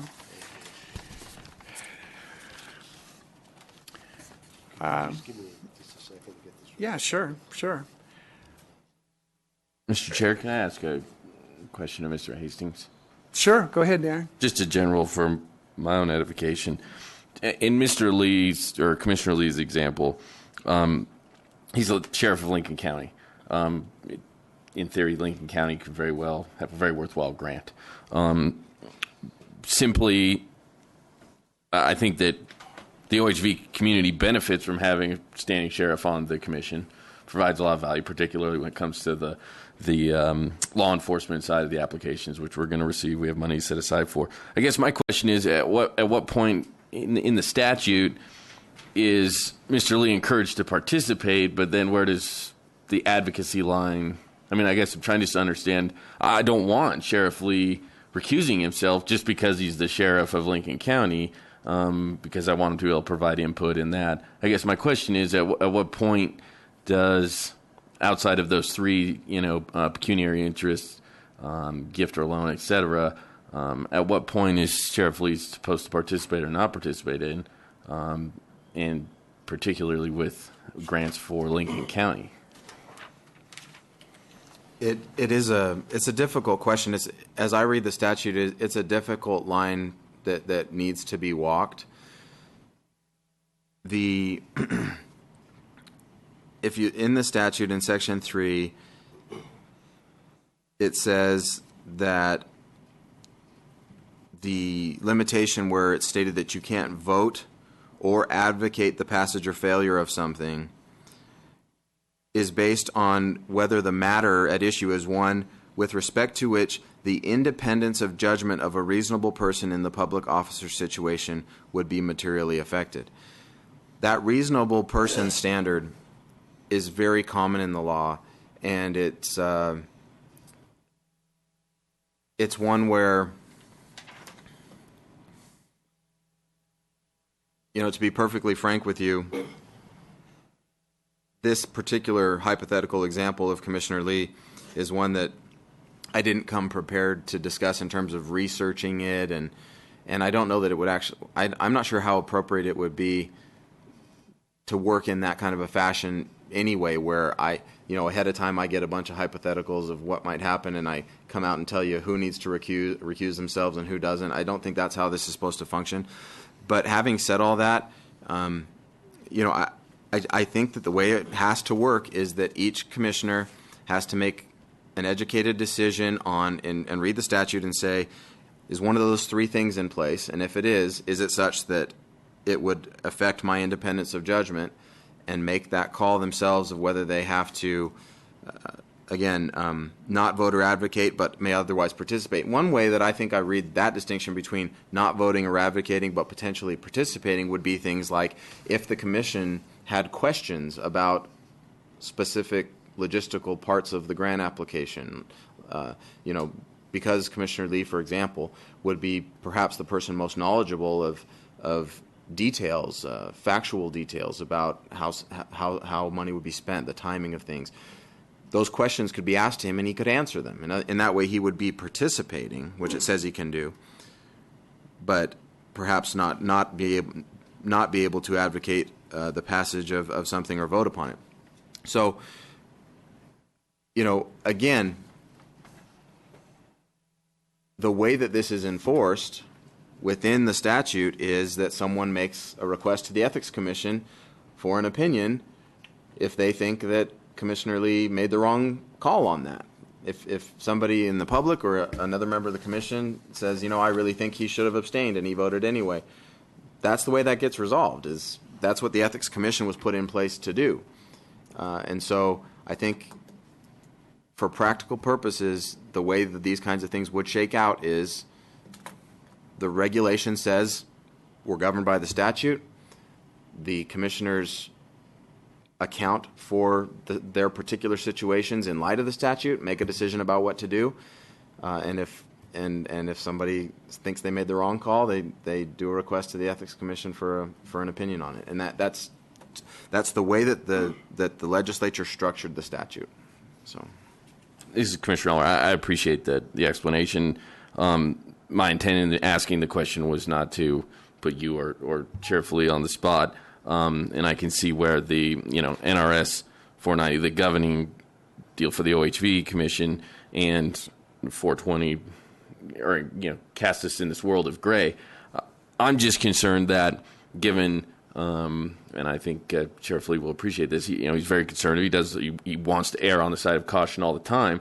And I just asked the question simply because I don't want the law enforcement representative and his constituents and the people in that county to necessarily suffer and not benefit from the program simply because they have a representative on the body. And that's, I guess, my the greatest concern is that they would potentially lose out simply because everybody's trying to be too careful. Well, the way that I read the statute is, again, that you're not limited in making the applications, you're not limited in putting your project that you'd like to do out there. Just under certain circumstances, you're limited in whether you can advocate and vote. And so that doesn't mean that someone else who's equally or comparably capable of being the advocate can't come and be the person making the presentation, and you get the benefit of the advocacy. It just can't be from that person.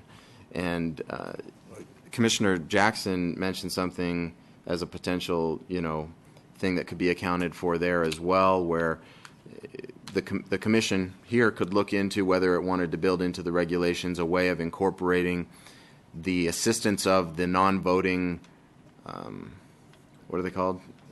Advisors. If there's someone in that same sphere of influence or that same industry who could perhaps be asked by the commission to give some special advice under those circumstances, that's something else that perhaps the commission could incorporate. But so I think what you're asking about is how would this work under certain circumstances, and it's really hard to say. But I think big picture, it's much safer to stick with the statute that's already in place than to try to come up with your own structure on this. Thank you. Commissioner Jackson. Commissioner Jackson, go ahead. Commissioner Jackson, for the record. One of the things that obviously we need some law enforcement advice, especially when we're looking at other grants from other agencies, and just to make sure that Commissioner Lee is kept out of it. I was asking whether we could bring on another police advisor who is from an agency that's not applying for a grant, and then they could give us any general law enforcement information, and then Sheriff Lee could never be accused of picking on somebody else's grant so that it makes his look better. I don't know. Just basically to keep him out of that crap. All right. Very good.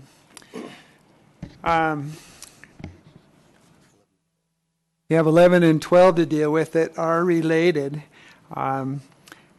And would you like to go ahead and give your recommendation as far as how we quote 281A as far as the It doesn't apply. 281 doesn't apply to this.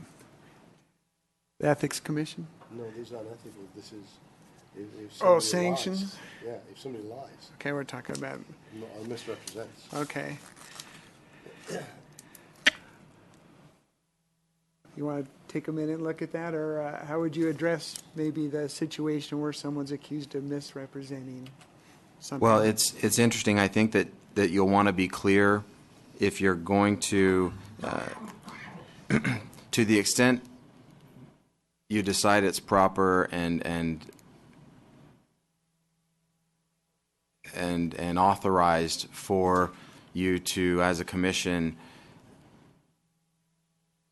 develop and exercise certain sanctions, you'll want to be clear that I think that any sanctions that might be appropriate for potential violations of ethics issues covered by Chapter 281 are not what you're going after, and that it's something separate. In other words, because Chapter 281A already lays out what the sanctions are for ethics violations, and I understand what you're saying, that that's not what you're talking about, but it's a pretty fine line to say if an applicant makes a misrepresentation to the commission, we're talking about something separate than an ethics violation that would be addressed by 281A. Granted, 281A is talking about things like improper advocacy of something you have an interest in and conflicts of interest and whatnot. And you're talking about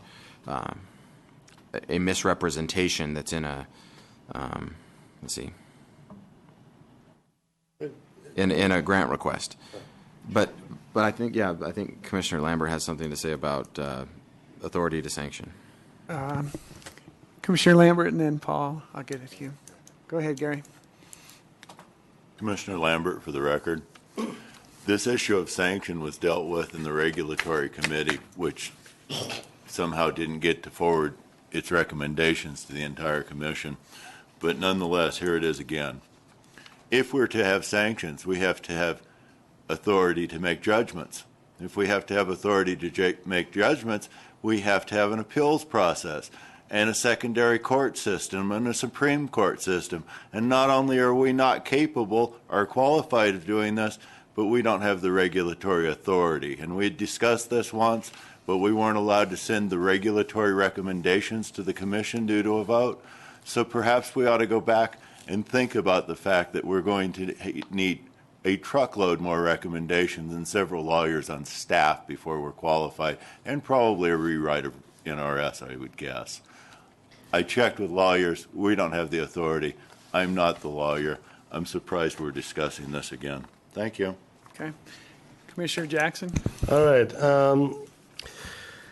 We have got the authority to allow somebody to ask for or be given a grant. We absolutely have that authority. Under this provision, basically what we're saying is that if somebody comes before us and they misrepresent or lie to us about something in the grant, they misrepresent their organization or they misrepresent whilst they're doing the grant, we need to be able to stop them from applying again, because if somebody's already proved that they've lied to us or that they can't be trusted, why do we want to go through the whole rigmarole of allowing them to apply again? This way, basically, if they're found to have misrepresented or lied to us, we can turn around and say, okay, you can't apply for a grant again for another 1 to 10 years. And I think that's a perfectly fair and legitimate thing to do. Commissioner Kay, just for purposes of discussion, so say we suspect somebody misrepresented their grant application. Can't we simply refer that to the Ethics Commission and allow them, with their means to investigate and impose sanctions or whatever, to deal with that? This is Paul Jackson, and Mr. Hastings can probably clarify this, but we, sitting on this commission, are public figures and subject to 281. Somebody, Joe Blow, walking in off the street and is a member of a ABC bike club, is not, and therefore they're not covered by 281. They're not. And again, I mean, that's a question for Mr. Hastings, but they're not public figures. I think that's correct generally, that 281 in the majority of what it's regulate or what it's governing as a statute is the acts of public officers as opposed to the public generally. I was going to maybe suggest, or on behalf of the commission perhaps, or ask that, is your name Michelle, is that right? That you maybe could share some perspective with us on whether the in the grant processes that you've been involved with, whether there have been any efforts at all made towards some sort of, for lack of a better word, punitive action if misrepresentations are found? For the record, Michelle Hamilton, Department of Public Safety. We have a conflict of interest boilerplate form that's been prepared for us. And all members that are expected to do anything, any decisions on that are expected to sign that. Now, but apart from the issue of members of the commission and their responsibilities under ethical standards and conflicts of interest standards as they participate in the process, what about applicants who may make misrepresentation, a misrepresentation in their application? Have you seen an attempt to address that in any way? I would think that if I were to look at our grant award process, it would be in the boilerplate within that. And when you sign, the mayor or the sheriff signs and agrees to put in a grant application, they're swearing that they are honest and that they're going to fulfill the project itself. I have a question for Commissioner Lambert, go ahead. Is it not true that there's a lot of case law regarding coming to you and receiving monies inappropriately, and that you would sue them, as that case law is voluminous and we will never be able to duplicate the recourse, discovery, legal responsibilities? If I were to come to you and totally fictitiously make a grant up, and you funded it, and you figured it out, wouldn't you sue me? Yeah. Because you don't have the authority to sanction me.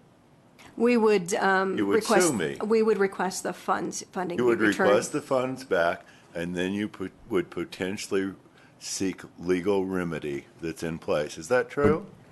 I would go to our Because- district attorney's office within the Department of Public Okay. Safety, but however, we would seek the funds back, and if we had to, it took work for us to get those funds back. In other words, you weren't forthcoming with those. Based on our counsel, we would go after you for any costs to. I believe that is not only true, but the course of action this body should be looking at, because they're looking at making something that's much harder to write regulations for than giving out grant money. But given the flow of this conversation, I have to say that, you've got an ethics commission, you've got a statute in place that you could do that. You might be able to, I don't know if you can get the wording to extend that to all applicants that might have, maybe not. I was just trying to get a sense of whether or not this idea of precluding people from applying in the future is anything you'd ever seen put on paper someplace. What we do within that's why we don't go 100% with a scoring process, because we've had dealings with other entities. So when it comes time to making a score, the peer reviewers or the people that are scoring it may not or know the history of how that person performed, but our office would. And if that person did not report on time, wasn't very forthcoming, or wasn't very successful in their project, then we would just weigh that as part of the overall score, maybe in the presentation process, to downgrade them and to not fund them in the future. You have a scoring process available. I don't like the word sanctions and stuff. I think you might get yourself. I would just have something in that process to look at their past performance and not fund them in the future. Paul, go ahead. So you're basically saying that in Mr. Lambert's scenario, they come in, you end up having to sue them to get money. What happens if they come back and reapply? You have to go through all of that rigmarole again, and according to you, it has to wait until it gets to your office before you defund it, even though they scored a high score. Well, our office, as far as funding goes, we always reimburse on a performance basis. So it'd be very difficult for somebody to get money and then not perform. But they would have again, if you discovered that somebody had misrepresented completely, then would you allow them to reapply after they've been discovered that they're completely misrepresented, whether you funded it or not?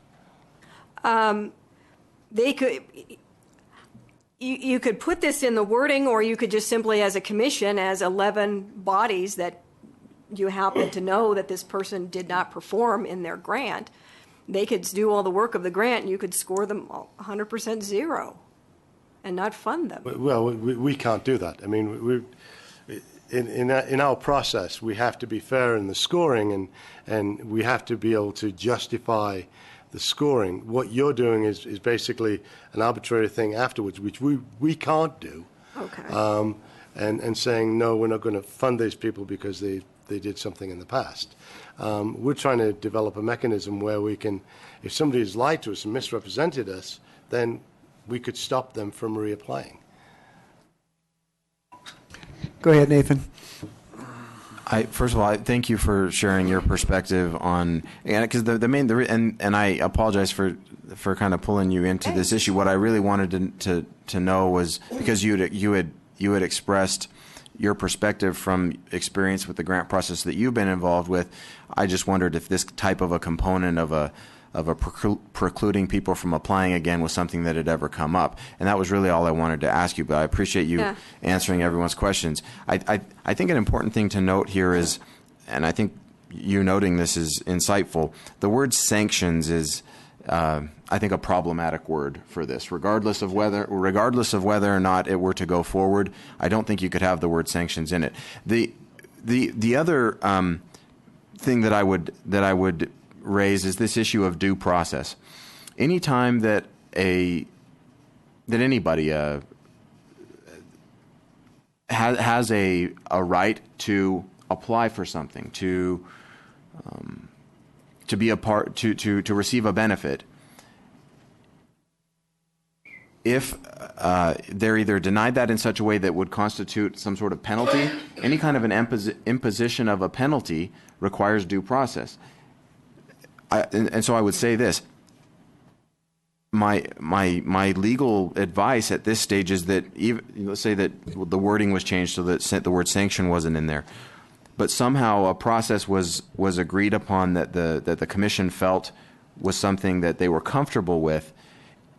What's here would have to be supplemented to allow for a certain due process.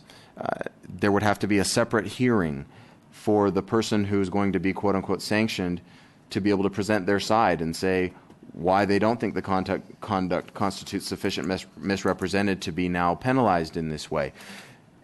And where that gets you is the more important level, which I think goes to Mr. Lambert's point from earlier, which is to even consider the ability to do that, there would have to be statutory authority for the commission to do those kinds of functions in addition to the other functions that the commission can do. Because I feel fairly confident in saying that the commission cannot willy-nilly impose penalties based on an up and down vote that a majority of the commissioners felt that somebody made a misrepresentation, that there'd have to be a process involved. That leads me to that next logical step, which is there has to be statutory authority to even enter into that process. And I would need to do some further research to find out for myself, in feeling comfortable in advising the commission up or down on that issue, whether or not that authority is there. Right now, I can't tell you whether I know whether that authority is there. Would you, Commissioner Jackson, for the record, and your point's well taken, would you feel comfortable with this being replaced with something that states, and I don't have the exact wording yet, I have to wordsmith it, but something that states that past performance or past presentations can be taken into account by the commission? In the scoring? In the scoring or the decision to fund? I mean, I think that's already... No, it's kind of not. It's not specifically stated, but I think... It's actually precluded, really, because the only things that we can consider right now, and again, I'm speaking to the gist of the thing, is the scoring is extremely important, and there's nothing on the scoring that says past performance, and even if there was, Sure. it's only 10 points. But let's say, for example, using an example that we've discussed or that seems reasonably related to what we're talking about. Let's say that there's an item, a grant application that got scored, 80% or something, and it would otherwise be funded under all the circumstances. The matter that was passed previously, item number 6, stated that the scoring sheets would be posted in such and such a way, and then the commission would vote. And during the discussion of the policy arguments in favor and against all those considerations earlier today, it was discussed that your scoring sheet would be posted, and if you scored something an 80 but you voted it down, you'd have to explain why. I think that was your point that you were making. And in doing so, you would say, yeah, he lied last time. And so I voted him down. Now, if you felt that you would like to add sections that in the regulations that explicitly said that commissioners can do that kind of analysis in their voting, I don't have at least as I hear you say that and as I think about it, I don't have a problem with that. And to the extent that that would allow the commission to account for this kind of an issue by saying we would do this in our scoring and voting process as opposed to trying to allow ourselves to do these sanctions, I would feel much more comfortable about that.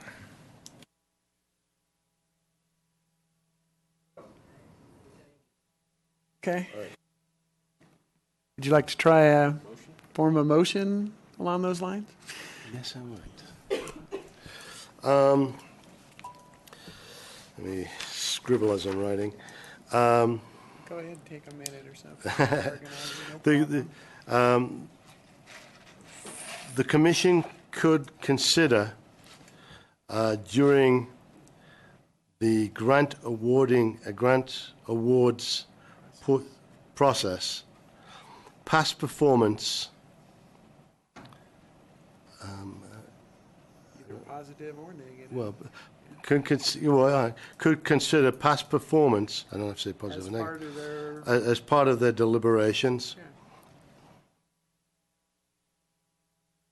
Your intention to put that in the scoring criteria on the score sheet? Yeah, I mean it's part of the regulation, so I would imagine so. Yeah. Well, I mean, what you said. Yeah, yeah. Not there, it doesn't work. Right. Well, it's going to be part of our regulation. So when we do the other criteria, which are based on our regulations, yes, of course it would appear. Yes. No, I just made the motion. You made a motion. We'll get a second and then go to discussion. Do we have a second for that motion there, group? Commissioner Elmore, seconds for discussion. Very good. Thank you. And Commissioner Lambert, and then Scott, I'll get to you.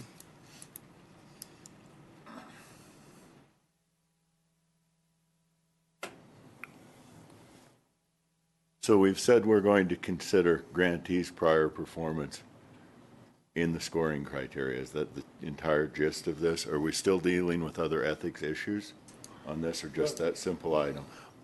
I apologize. I'm going to clear something up because I think I misanswered you. If you're asking, would it be something that we would award points for on the scoring sheet? No. It would be something that we could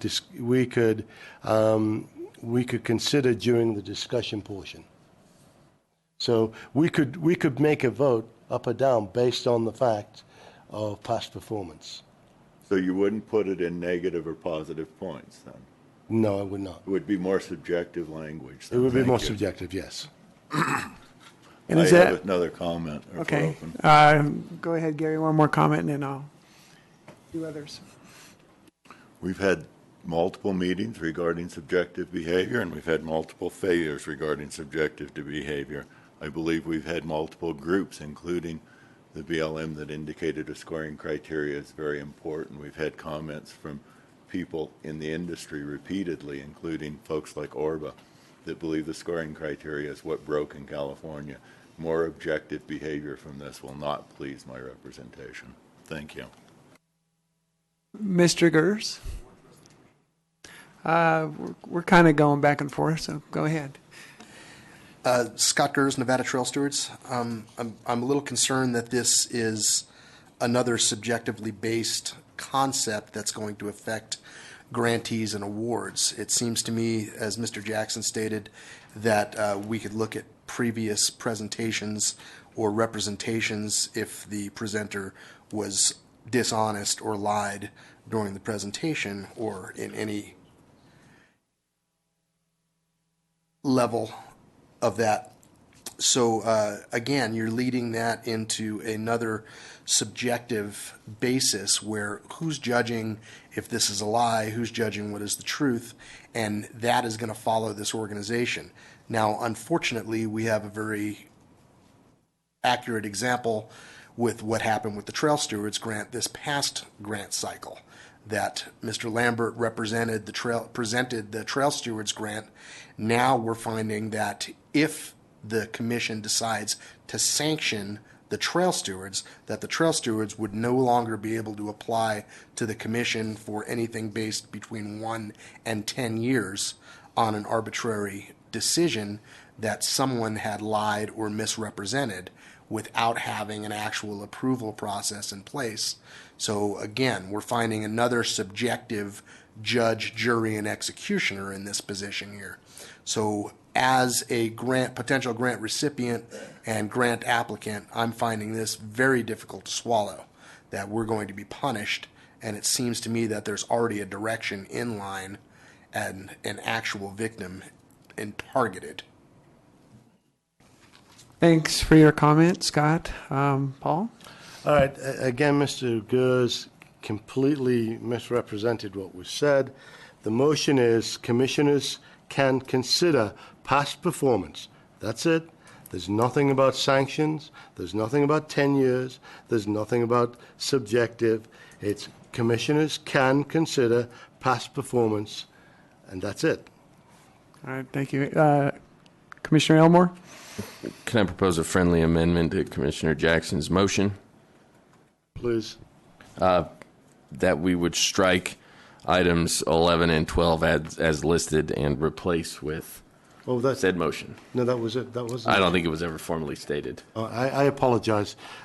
Just to restate so there's no misunderstanding, my motion was to strike 11 and 12 and replace them with the stated motion. Very good. That's all right with the seconder also? Agreeable, correct. Very good. Any further discussion? Any commissioners down there in Las Vegas there? No. Very good. Any further discussion here? Very good. I will call for the vote. All those in favor say aye. Aye. Aye. Aye. Aye. Any opposed? Opposed. Very well. Motion carries. Okay. Number 13. All applicants are encouraged to arrange pre-application meetings with the appropriate, little edit there, federal, state, and local government agencies to determine requirements, processes, time schedules, and documentation required for the proposed application. Any commissioners have any discussion points on that? Any objections, additions, modifications? I do. Commissioner Lambert? I think I'd stated this during the last two times we dealt with this document. There is no need for that language because you will not get a support letter without those meetings. So it's redundant. If you really want that much redundancy, I don't see it harmful, but it's very, very redundant.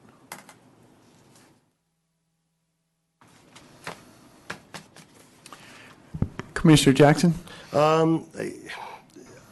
I do somewhat agree with Mr. Lambert, but having this in the regulations just covers us on this. If there is some weird circumstance where they don't have that or they didn't have the meeting, or at best, somebody who's looking to do a grant and it's their first time doing it, it reminds them to go have those meetings and get those things put in place. So I think there's no harm in just keeping it. Commissioner Dro. Just a quick follow-up on that. it's basically just saying that we're encouraging them to do that, to pre-arrange this. So it just, I think it just basically, kind of gives them a heads up if they're not used to doing something like that. And it doesn't come back to where, oh, I didn't know, and because you didn't tell me, I should be able to reapply. So it covers ourselves. Okay. Any comments down This is there? Commissioner Lee. Go ahead, Commissioner Lee. Yes, this is Commissioner Lee. We're setting regulations. I don't understand why we would be encouraging the applicants to do this. This is up to them. This should be part of the guidebook, not part of the regulation.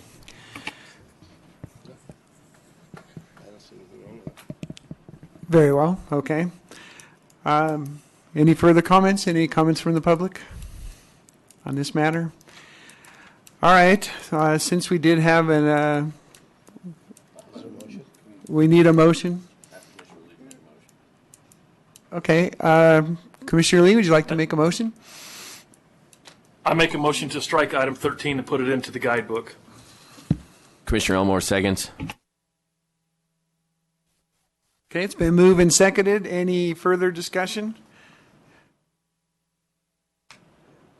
Hearing none. I'll put it to vote. All those in favor say aye. Aye. Aye. Aye. Any opposed? Very good. 13 is struck and it will be put in the guidebook. Number 14, the commission shall, within the guidelines of the regulation, create a grant guide. The commission may create such rules within the grant guide as it feels necessary to govern the distributions of grant money. The grant guide may include a questionnaire for each grant application to be completed by each commissioner. The questionnaire may not assign more than 10% of the score value to any one question. Shall we begin the discussion? Mr. Lambert? We spent months and months on this already, and we came up with a scoring criteria.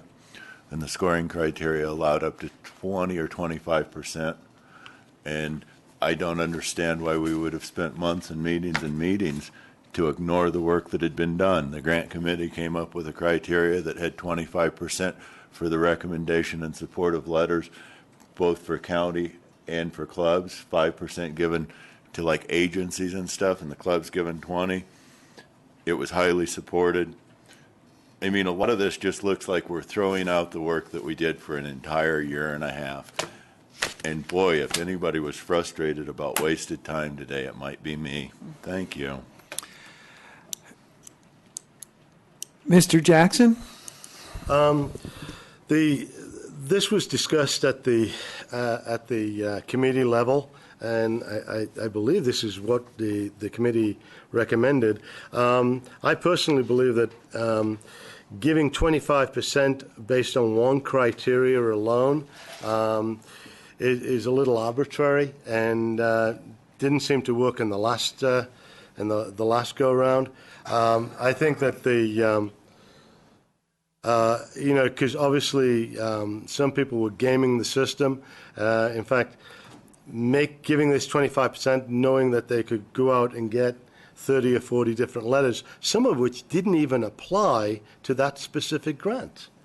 So again, I think that 10%, you can have two questions which are close to each other. If it's really important, you can have a question on, is there support from state agencies and is there support from local clubs? I mean, there's nothing wrong with doing that, and we can get to that point. But I think a criteria of no more than 10% is a good way to go. It means that these aren't going to be weighted and the questionnaires aren't going to be gamed. Thank you. Can I do Leo and then I'll hit you, Gary? For the record, Leo Drum, Bureau of Land Management. This is a little off of what Commissioner Jackson's comments were. My concern is with the second sentence in this. The commission may create such rules within the grant guide as it feels necessary to govern the distribution of grant money. The way I read the NRS, I don't see that it gives the commission the ability to defer the rulemaking process to this grant guide, whatever it may be or whatever it may look like.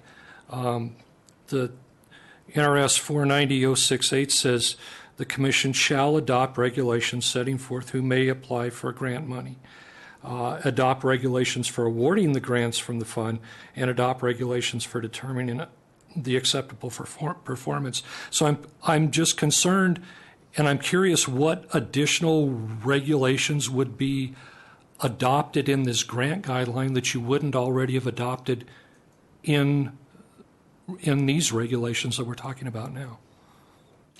Can you answer that? Actually, Commissioner Lambert, then you in order. Okay, go ahead, Paul. Okay. Basically, the grant guide is going to be based off the regulations. I don't think there's going to be any additional rules, but this language gives us the ability to create the guidebook and gives us the ability to, to write the way it needs to be written.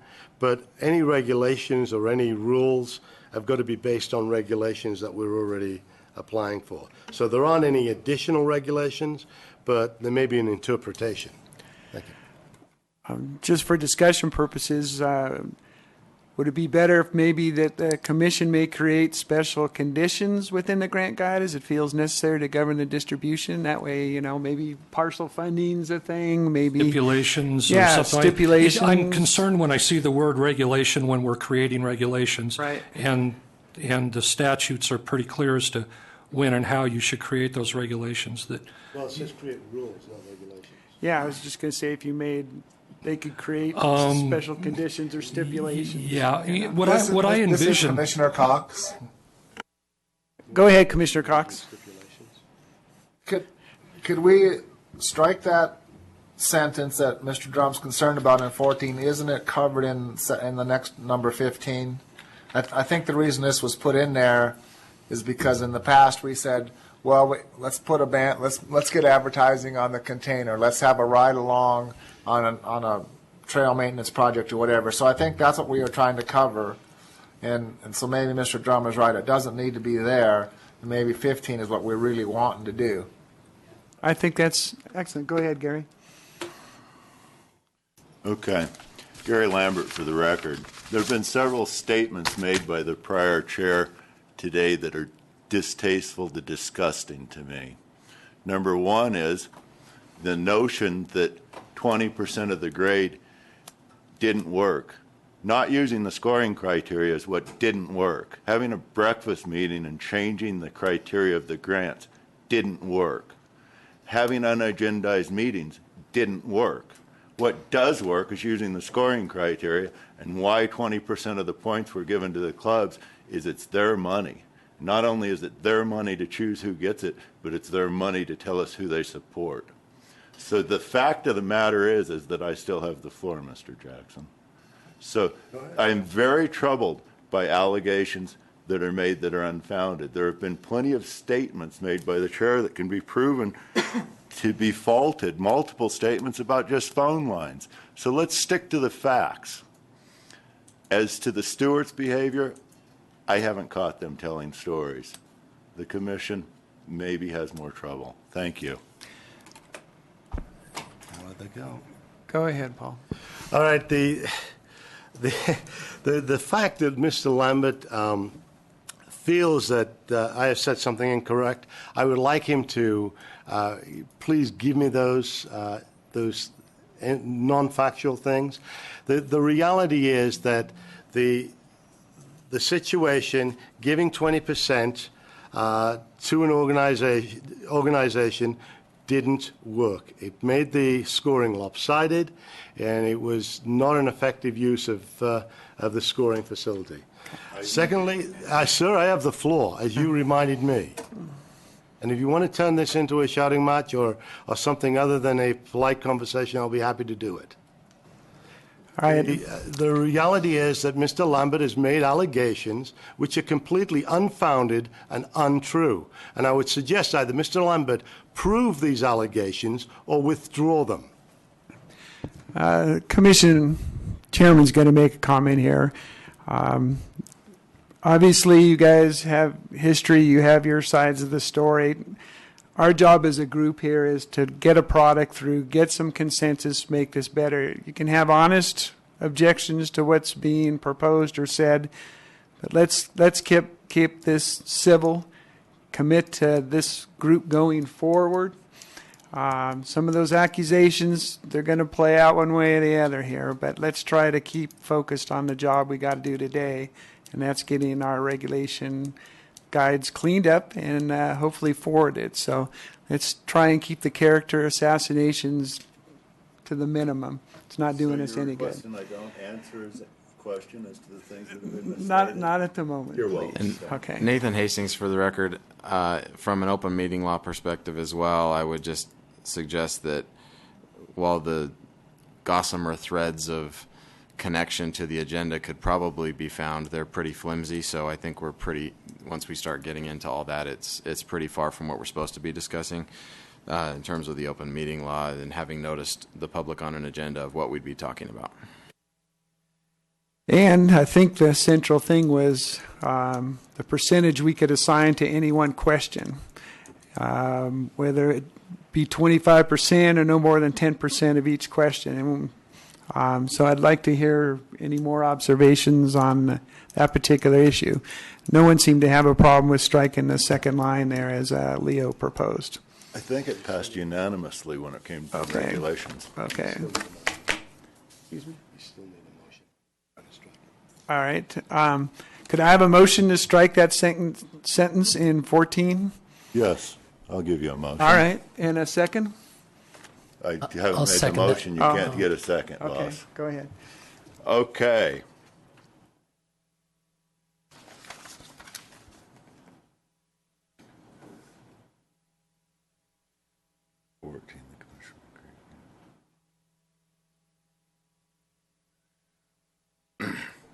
The commission shall, within the guidelines of the regulations, create a grant guide.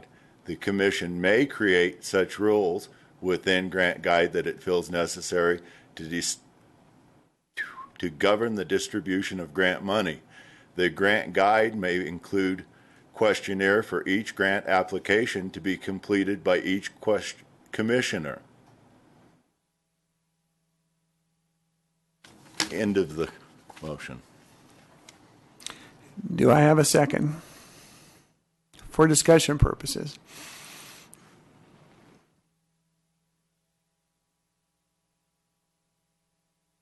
All right. Wait a minute. Okay. Yeah, this Commissioner Lee, I'll second it for discussion purposes. Yes. Very good. Okay.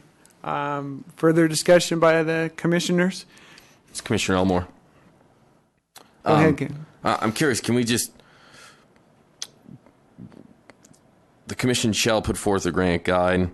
The grant may include a scoring sheet to be used by commissioners in reviewing the applications. End of story. End of the story. That was the motion.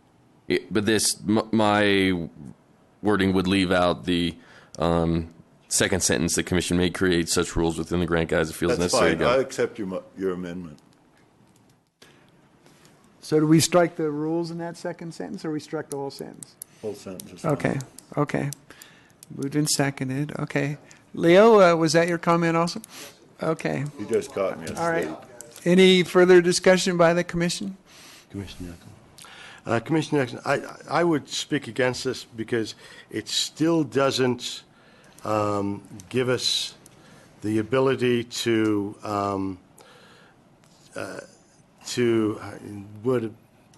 sort of horse trade or bargain with the applicant as to how much of the grant we would fund, or any parts of the grant, or any line item adjustments that we may want to do to the grant. And it also does not include the 10% limit on the scoring per question. So I would speak against the motion. Very good. Any other discussion? This is Commissioner Elmore. I guess my response to Commissioner Jackson would be that I think that if we leave it a bit broader, then, I mean, at some point we're going to have to, I'm looking at the grant application evaluate criterion scoring sheet that was used in the initial round, and at some point we're going to have to sit down as a body and rework this document and get it where we want it to be. So if we don't necessarily limit or cap or leave any of that, if we leave this bullet point number 14 very broad, when we do get to this document, which we're going to have to revisit at some point down the road, we can adjust all that then. This simply is saying that we're going to publish a grant guide. It's going to include the scoring sheet. End of story.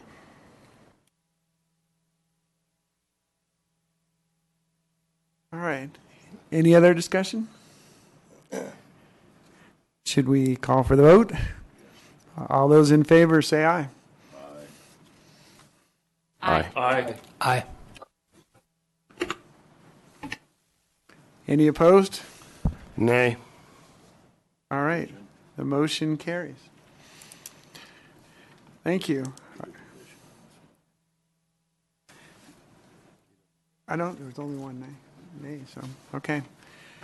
15, the commission may set any rules or requirements to any or all grants it feels necessary as a condition of funding. Such rules or requirements can include, but are not limited to, a person or persons appointed by the commission to monitor or supervise any and all parts of the work or purchase. We'll go to general discussion here. Any commissioners have any issues? Commissioner Baker? Go ahead, Commissioner Baker. I like how it reads, and I'm wondering if this isn't the item that we should include, including partial funding. Because it's sort of like setting the terms. That's why I wanted to just throw out there to discuss. Okay, excellent. Any discussion on that? Any objection to that? All right. Any objection or comment on any other part of the number 15? Well, Commissioner Baker, you get the fortunate opportunity to try to incorporate it into a motion, and they'll have that and then discussion. Maybe just to say, I would make a motion for it to read, the commission may set any rules or requirements to any or all grants it feels necessary, as including partial funding, as a condition of funding. Such rules or requirements can include, but are not limited to, a person or persons appointed to the commission to monitor or supervise any and all parts of the work or purchase. Excellent. Do I have a second to that motion? Second that. Okay, Commissioner Duro seconds that. Any discussion on that motion? Any public comment on that motion? Commissioner Lambert, go ahead. Commissioner Lambert, for the record, once again, very subjective. The user groups have complained. I will not support this. We need to work to be less subjective. Mr. Gers, and hopefully in a courteous manner. Thank you for the reminder, Chairman. Thank you. Yes, the commission may set any rules or requirements. It comes off as, a very subjective term and a very subjective conditions. I appreciate what Ms. Baker's saying, and I agree with her that I thought we had discussed in the grant meetings, the grant regulatory meetings earlier, that there was an opportunity during the presentation to negotiate the grant amount and make changes if possible. I was expecting we were leaving that in place. That seems to me to be the place where it should be. Many of the commissioners seem to be along with that same concept, that they liked a bit or a piece but really didn't like another piece and shouldn't fail a grant on a unnegotiated term. So it seems to me that needs to be going back to taking place during the actual presentation, where the grant applicant can make that modification and the commission can come to terms with that modification and agree with it, and therefore change their scoring sheets at that time to approve and reflect that modification. But I would really like to see this, the commission may set any and all kind of overall encumbrance. I'd like to see that removed. It makes it so hard to swallow that we're going to go through all of these activities again, and then there's going to be another subjective context that takes place in here that's going to put a quash on it. Right. Thank you. Thank you. Was that nice? Was I a good boy? Yeah, that's better. Thank you. This is what Michelle said. She said special conditions. Any more comment down there in Vegas? Okay. Yes, I think, this is Commissioner Baker, Sure. and I just think I'm in agreement with Scott. I'm shocked. But I'm thinking that that's exactly what we were talking about, that this line item means when we're talking with the applicant and considering modifying our scoring and talking through what we would want to do, I think like what we had done it before, that's exactly when we said, would you be open to us only funding one Connex box instead of two, and would you be okay if we put the requirement that you hang the banner? And that's what I'm thinking is exactly what this reads, and then it just also stipulates the partial funding as being memorialized in the item. So I think it was intended to be the same thing. So if he's thinking that's not clear, I'm wondering what additional clarification we could put on it so that it is clear. Commissioner Dro? Commissioner Joe, for the record, I guess one issue I have is if we did have a grant applicant that did not come in before us, but might still have, a viable project, by not having, just a little bit of verbiage where we can either, have a little bit of freedom to say, okay, well, like in that same example, instead of two, we're going to approve one, but we need you to put a banner on. If they don't show up, then we don't even have that access. So then do we have to just flat deny it because we don't have, by having this, as far as, rules or possibly take rules out and call it a stipulation. I've had, contracts where we've gotten awarded, but they put stips in that we have to follow, which is common practice. But again, it gives us, I don't think we're going to be putting, verbiage and stuff that's, we're in a positive, mode to get this stuff out, but we're also trying to get the most bang for the people's dollar. And I think, it's not like we're trying to squash people's, deals. We're trying to actually make it to where we can, where we have some leeway to make deals. So that would be my only thing on that. And I know that Commissioner Baker, that was something that, when we did before, by having a little bit of latitude to do it, it seemed like we made more positive, motion going forward because we were kind of cutting a deal. Hey, we can't do this, but we can do that. Would that be acceptable? If they're there, then they can make a deal. But without that, then it kind of puts the board as far as just we're back to a yes or no, not having a stipulation. If we put a stipulation in, they can either come back and say, well, we can't meet that stipulation. Okay, well, then we won't be able to do it. So that was my opinion. All right, thank you. Commissioner Jackson? I think item 15 is basically just a vehicle that allows us, gives us the ability to change the grants and the terms of the grants, so that obviously they're coming to us with a grant document. They can't really the people bringing the grant document can't really change it because it's they're already sort of putting it through. It's already an official document, but all this does, it's a tool to allow us to change the grants to agreeable stipulations.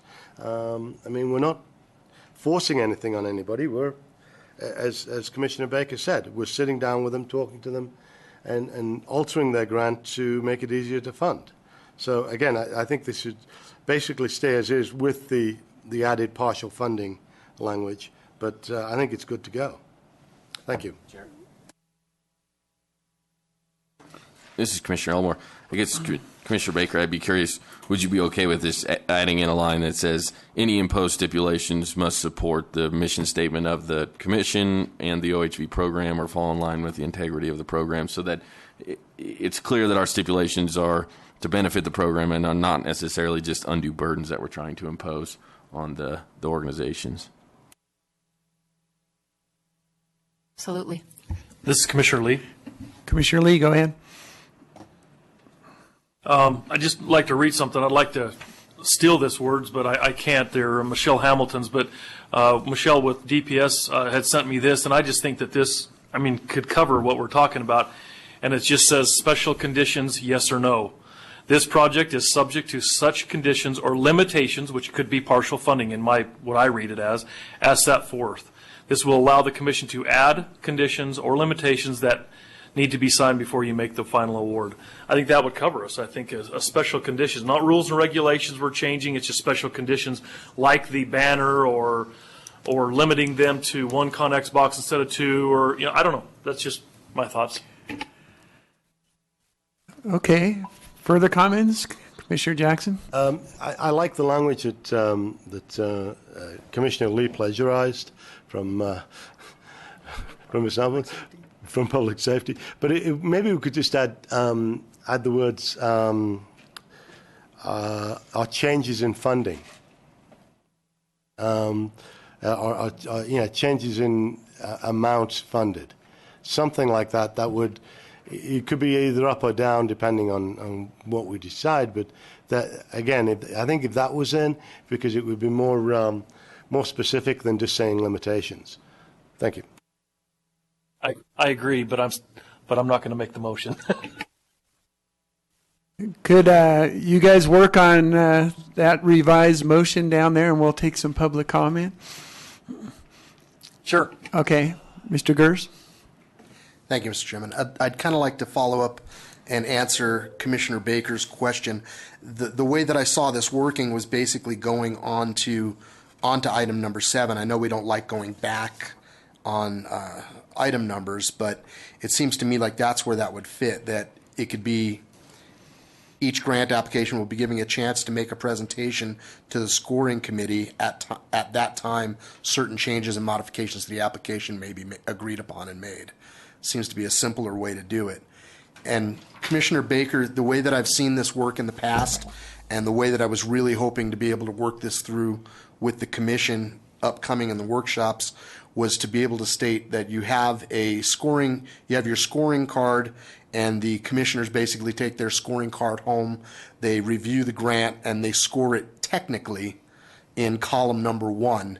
Then when they bring their scoring card in for the presentation, ask those questions and alleviate their concerns or divulge more concerns, they can change, well, not change, but in column number 2, they would write their final score in that they would be submitted. And that would be their own average between what they had technically surmised and also what they had come out on the presentation and any agreements that were made from there.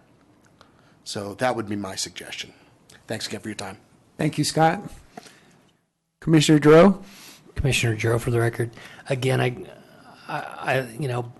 you're taking applicants that if they're not able to, meet that meeting, then basically you could have a viable applicant that, with a minor tweak, they get a grant, but since they're not there, and if you did it without having, just a section where you have stipulations or to where you can just say, this is what we can do, if you can abide by that, then we're good to go. So that's just my opinion. Yes, ma'am, please. I'm going to get back to Sheriff Lee, and basically, if those people aren't there and you decide you want to make an award, but you want them to hang a banner, then you would make the award, you would put a check mark that there's a special condition that they need to agree to, or a stipulation. And they would sign that as part of their grant agreement. So what it does is it puts, and we do that a lot. And Yeah, and it makes sense. Okay. And it's just part of that grant award. You have a section, is there a special condition? In other words, you know, do they agree to keep those people on past that funding period? Do they agree to acknowledge you? There's all kinds, some of them we have stacks of special conditions if they're using certain types of buy money or purchasing procurement stipulations. Very good. Have to have a section to where you put steps in. Yeah. And that's what I read in the 15. Sounds good. All right. Thank you very much. How you doing down there in Vegas on language for your amended motion? We just about have it. We're doing it. Okay. Take your time. We're Let me doing it right know now. when you're ready.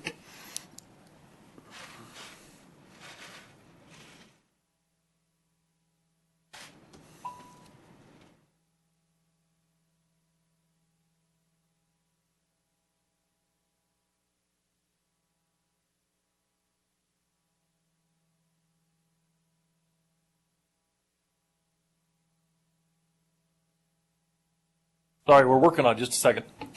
No problem.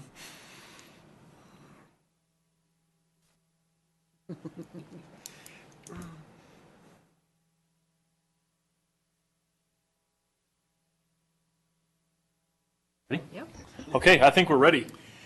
Very good.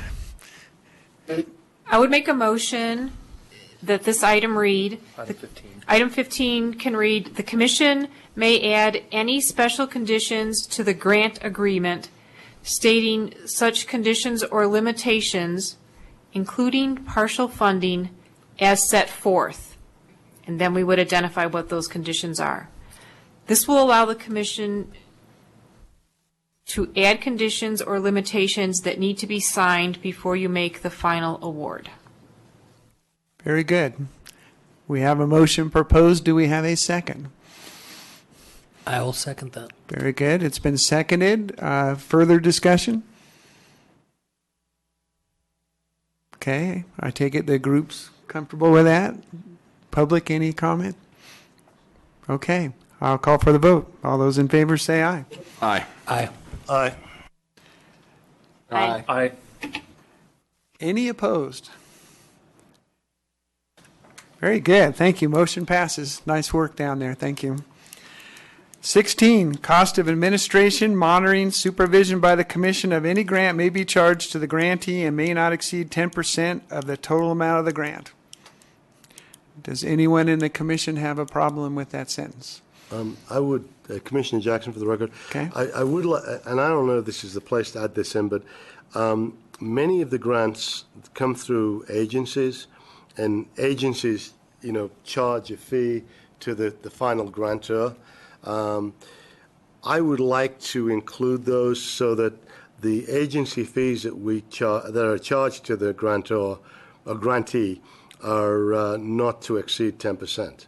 So in other words, and Mr. Drummond, correct me if I'm wrong, but if a BLM, local BLM puts in for something, there may be an extra management charge of 20%. Well, I don't think that should be the commission's problem, and I don't think that our public money that's from the state should be going to somewhere else, 20% of it, for that thing. So they would need to work that out, that it would be 10% or less. So I would add, after commission or supervisory agency. All right. Leo, would you like to respond? For the record, Leo Drum, BLM. I don't believe that the commission could impose a restriction on the administrative fees charged by the BLM or the Department of Interior on anything. We do have an issue with that. We have an issue with our administrative surcharge and also sequestration. Our National Operations Center, anytime we set up an account, they automatically take 22% off the top, which is one of the reasons why BLM has been encouraging its field offices to work with partners in order, or local governments, so that they apply for the money and it actually doesn't show up in federal coffers and be subject to that surcharge.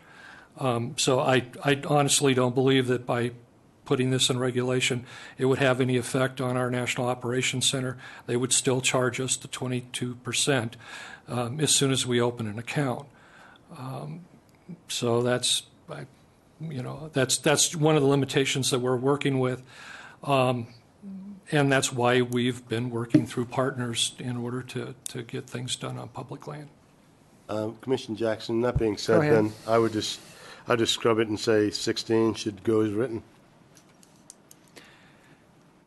This is Commissioner Cox. Commissioner Cox, go ahead. I'm just wondering, Michelle from the Office of Criminal Justice, if we have them administer the grants, does this amount cover what they would charge? Hang on, we'll get an answer.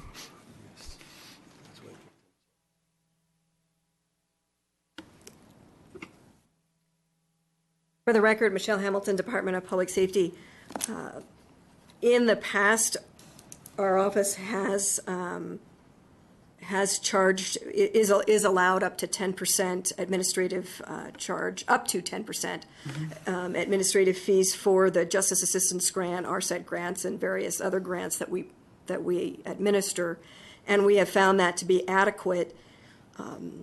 However, and we would go ahead and go with that, and there could be a time if we were expected to travel more than once to do site managing, and there was more burden to us, then at that time we would have to come back and say that.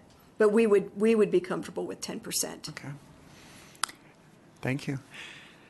And Leo, I guess the general drift ought to be, if we do something, we'd encourage you guys to partner with a local agency so we can get around that surcharge. That was my direction on this first round to our field offices, was to get a partner to do that. And maybe somehow in the grant guide we can encourage that or something? Just a suggestion, you might award more points for those types of partnerships. Yeah. Any regionalization, partnership, voluntary involvement, sure. Okay. Thank you very much. Okay. Any other discussion points on this? So do we go back to we leave it alone? Is the commission comfortable with that? Is everyone down in Vegas comfortable with that? Very well. I think we have one of those rare occurrences where we didn't change that. Okay. 17. Any matter or issue on which the grant guide is silent, the commission will refer to the regulations adopted by the commission. The regulations will always supersede the rules set forth in the grant guide. Any problem with that statement? Seems to be pretty much the way it is legally, but go ahead, Leo. You might have a little different informed idea on what's going on. For the record, Leo Drum, BLM, I would just suggest striking that last line, since you struck the second line in item 14 that said you were going to create rules and regulations. There just doesn't seem to be any need for that at that point. Very good. All right. We have a little difference of opinion either way, whether we keep it or strike it. So I'll entertain a motion, and we'll go from there. Mr. Lambert. Gary Lambert, for the record. Number 17, my motion would be, any matter or issue on which the grant guide is silent, the commission will refer to the regulations adopted by the commission, period. Very good. Do we have a second?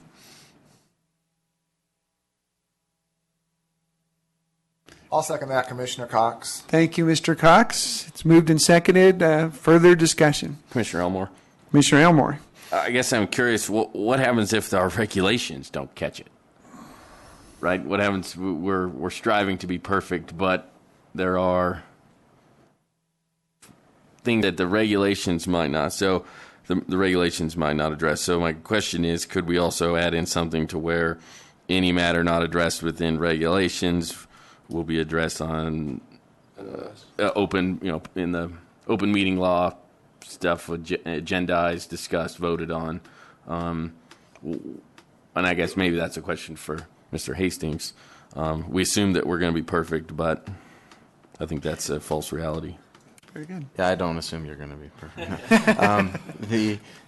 The regulatory process and the rulemaking process is, specifically designated in statute as to how it has to happen, including amendments or additions or things that would need to be fixed or changed, to where it couldn't just happen through agendizing it and putting it on a meeting here, and then the commission just. For example, what we're doing now is the commission preparing this to go through the LCB process. So that same process would have to happen for any substantive changes going forward.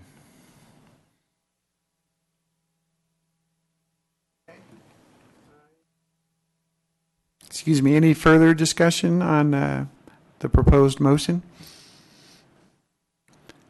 Very well. I'll call for a vote. All those in favor say aye. Aye. Aye. Aye. Any opposed? Very well, 17 carries. Thank you. All right, 18, at least on appearance, seems to be pretty cutting forward. Grant application and project criteria must be prepared in a minimum font size of 12 pitch. Do we have to argue about pitch, or 12 pitch works? Very well. Any objections? Let's not. Okay. Okay. We're getting there. All right. 18 is approved. It was not amended. 19, any grant cannot be used as a match for another grant. Okay. I think we'll have a little discussion on that. You want to comment first, Mr. Lambert? There are cases, particularly with RTP and with other agencies, where us giving them 5 to 10% is the only way projects can get done. And anytime we can buy 90% of the free money by issuing 10, I'm greatly opposed to that line. Okay, good comment. Any other commissioner comment? Mr. Dro? Commissioner Dro for the record. Yeah, I have to agree with Gary. Anytime that we can, get our hands on outside money, even if it was a 50-50, that's still doubling our money. So I'd like to at least have, instead of cannot, possibly have something that it goes before the commission to where we can make an informed decision. Sure. Commissioner Lambert? And then I motion to strike 19. all right, we have a motion on the floor. Do we have a second? For purposes of discussion, I'll at least. second. Okay, for purposes of discussion. Leo, would you like to comment on that? For the record, Leo Drum, BLM. Striking it would probably work, but I have a suggestion for the change would be any grant received from the commission cannot be used as a match for another grant from the commission. And that leaves it open for matching from other grant sources. We don't require matches. Or leveraging however you want to. Striking it seems to work just as well. Okay. Did we have a second? We did. We did. Cool. Okay. All right. So we basically have a motion to strike 19. Any further discussion? If not, I'll call for a vote. Very well. I'll call for a vote. All those in favor say aye. Aye. Aye. Aye. Aye. Any opposed? Very good. It is struck. 20, volunteer labor directly engaged in the project work on the ground is an eligible match. The volunteer labor rate to be used is $22 per hour. Any discussion? Go ahead, Commissioner Lambert. This is an item that comes up a lot in these grants, and it's appropriate at the $22. It's even rather generous for unskilled labor. It is. It is inappropriate for project managers, engineers, and others. the norm is market rate for people like that, and $22 an hour for field workers. Operators are usually paid union scale because it's just part of that nasty system we have. So I would like to provide a motion that volunteer labor directly engaged with the project work on the ground is an eligible match. The volunteer labor rate for unskilled and unclassified labor to be $22 an hour, and market labor rate to be used for professional services and equipment operators.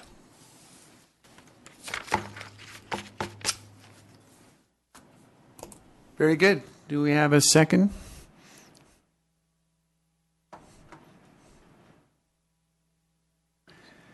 Nope. Okay. I'll second for discussion. All right. Commissioner Lee, I'll second for discussion. Thank you, Commissioner Lee. Just as a question, could this not just be in the guidebook? Is this something that needs to be in our regulations, or why could this not be in the guidebook? Just as a question, I just don't know. I mean, to me, it's easier for us to change the guidebook than it is to change regulations. And if this is something that changes from year to year or has a potential to change year to year, it would make more sense to me to have it in the guidebook and not in the regulation.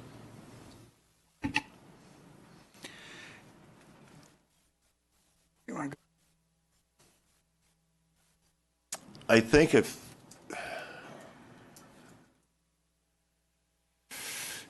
so, would your amendment to my motion, if it stands, be to strike it? I mean, are you asking me to remove my motion? Is that what you'd like? You know what? That was just a suggestion. I don't care. You do whatever you feel is best, but I'm just thinking.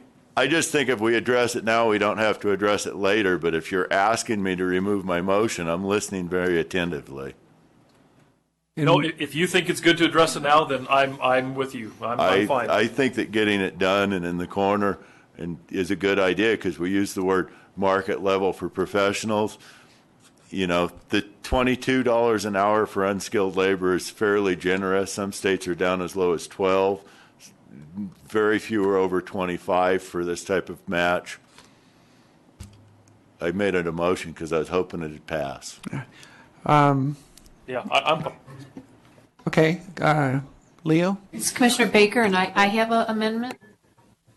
All right, go ahead, Commissioner Baker. And it would just be to not call out any of them and have them all be per whatever the guideline would be, instead of calling out the $22 for the volunteer, and for every other criteria use the standard labor rate.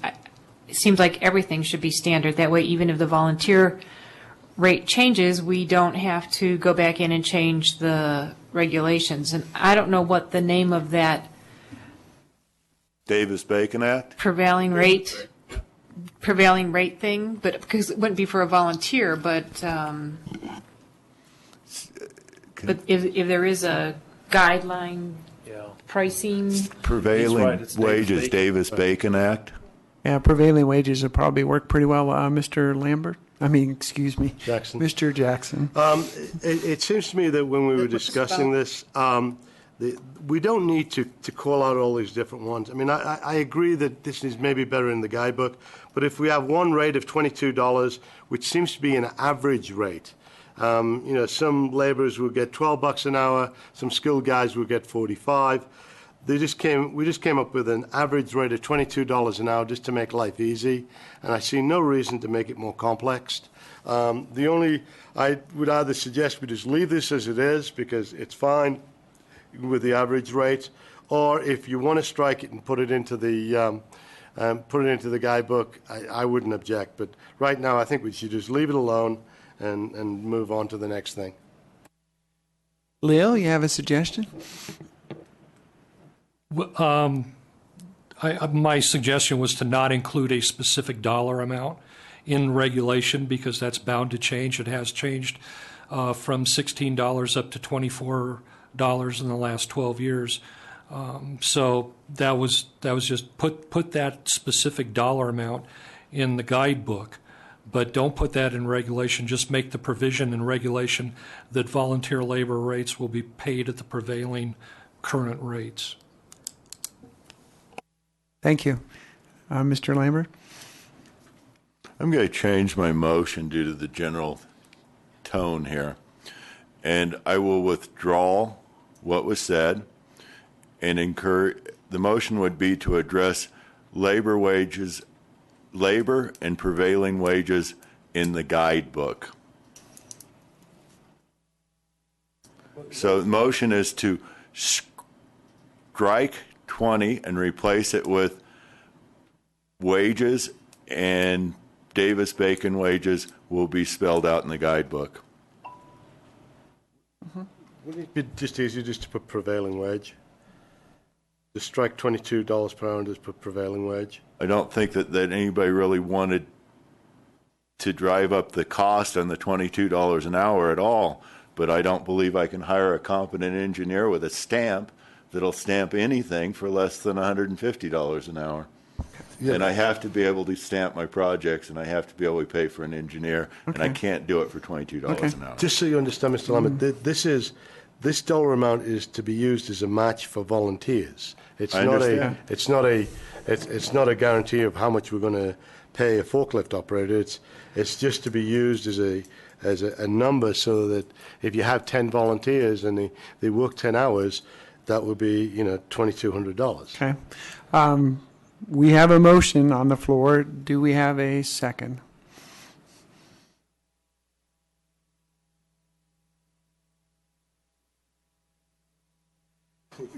Can you restate it one more time, Gary, just for clarification?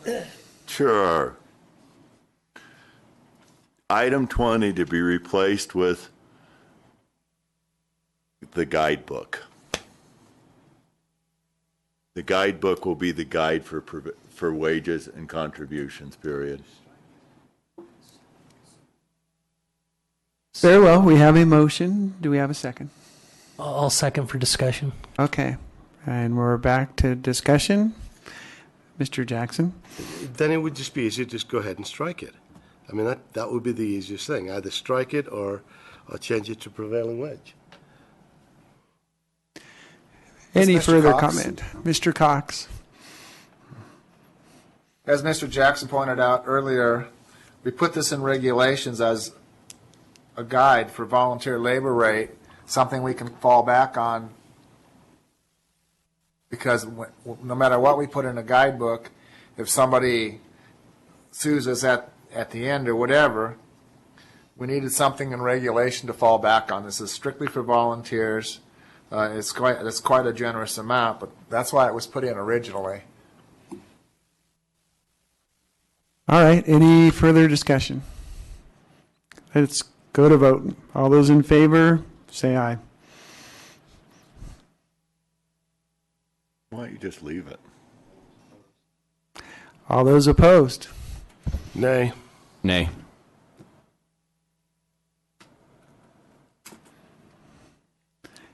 Okay. We have a few that are still thinking, huh? Can somebody restate the motion? Can you try it one more time, Gary? I'm sorry to hit you for the third time. I think they're still a little confused. I am a little tired still. I've Yeah. very little sleep. I hear you. For the motion was, let's make this easy. Let's strike it. I remove my motion. New motion is to strike line item 20. Well, Second that. All right. Well, we have a motion. We need a second for discussion, and then we can have discussion. So, would anyone second that Commissioner for Lee, I second discussion? that. Okay, Commissioner Lee has seconded that. All right, now discussion. Darren? I had a motion, but All right. He had one and he had one, huh? Whose was first? Was it?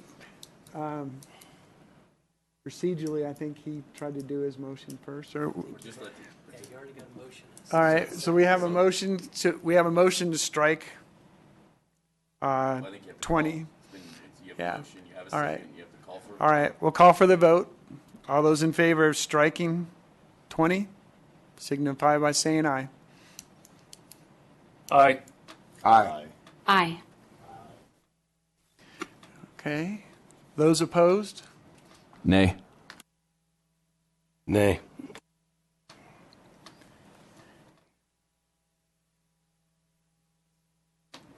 Okay.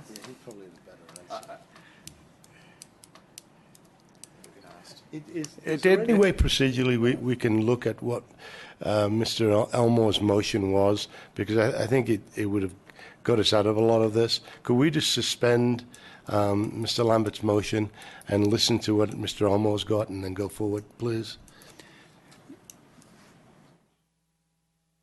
Do you have a solution? I believe I do. Good. Let's right. vote. So, Go ahead, Darren. Can you present yours?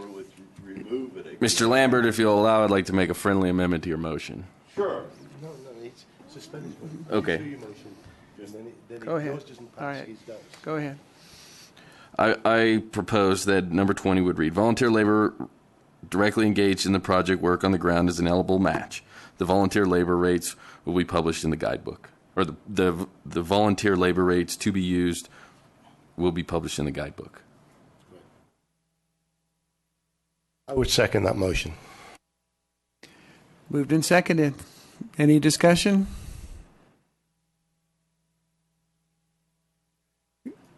Very well. I'll call for the vote. All those in favor say aye. Aye. Aye. Aye. Aye. Any opposed? Thank you. All right. 21, no grant will be awarded that exceeds the maximum amount as defined as NRS 490.069. That should, at least in my eyes, be fairly straightforward. It's part of the statute, so. Any problem with that with anyone? Public Work Commission? Very well. Stays as stated. 22, all funds do not have to be awarded by grants. Some funds may be directly spent by the Commission as defined by NRS 490.069, 3 and 4, not to exceed 5% of any given category, given instead of give, well, just an edit there, excluding administrative category. Does any commissioner have a problem with that sentence? Does any member of the public have a problem with that sentence? Would anyone like to make a motion? Or we just leave it as is? All right, 22 is left intact. All right, general compliance A.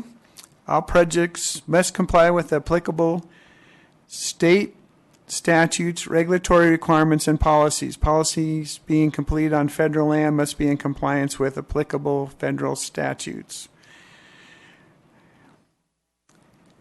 Any discussion on that? Do we need to, in the beginning, just put federal statutes in front of state? And there's local, there's county, there's local government too. So I don't know if we want to just get a little more inclusive in that first sentence. Take the word state out? All right. If we take the word state out, it just says all projects must comply with applicable statutes, regulatory requirements, and policies. Much more inclusive. Can I have a motion to that effect? Commissioner Jackson, for the record, I would make a motion that under general compliance, the word state be removed. Do I have a second? I'll second that. Okay. Any further discussion? Very well. I'll call for the vote. All those in favor say aye. Aye. Aye. Very good. Aye. Aye. Any opposed? Very well. Thank you. Permitting requirement. If awarded a grant, the applicant is responsible to apply for all applicable permits and clearances no later than 90 days after notification of the grant award. No funds will be released until all applicable permits and clearances are in place. This is the responsibility of the applicant. Discussion, Commissioner Lambert. One of the first problems on the face, Gary Lambert for the record, is that it could easily take 90 days to complete engineering, and you can't get a permit without engineering. This should probably be stricken. I'm sure that Leo has more problems that the government will bring us. First, any other commissioners' comments? Commissioner Jackson? Yeah, Commissioner Jackson, we discussed this at length, and there was, I mean, these things aren't done in a vacuum. People know they're going to be applying for these grants. Giving somebody 90 days to get it done, I don't think is that big of an issue. If we do want to satisfy Mr. Lambert, if we want to add a line, says something to the effect of may be extended with approval from the commission. That way, if there is a real problem, we can have a committee or an individual that would allow an extension. But again, we can't make it infinitum. I mean, there's got to be a deadline somewhere along the line. So 90 days, I think, is reasonable. But again, I would be more than happy to have an approval to extend. Commissioner Dro? Commissioner Dro, for the record. And this isn't one of my expertise, but isn't this just an application? That doesn't mean you have to have a completed permit. You just have to apply. So I was about to suggest that we begin the application process, because to actually apply for the application, the engineering has to be complete. The BLM probably has to sign that engineering off. The hydrologist has to sign it off if you're going to cross a 6-inch wide stream. It took me a year to get through the hydrologist on something my notebook would span on the top of Peavine. Technically, I'm not required to have a building permit because it's on federal land. It's just a big pit hole, that's all. Okay. Leo? For the record, Leo Drum, Bureau of Land Management. The way I read this, it says, if awarded a grant, the applicant is responsible to apply for all applicable permits and no later than 90 days. If you're going to award money and then they're going to apply to a federal agency for whatever permits are required, that could take up to 2 years, and you've just kind of shot your funding for that year. My suggestion would be is that if they're awarded a grant, that they have 90 days to provide the permits that were required. They needed to have done this a long time ago.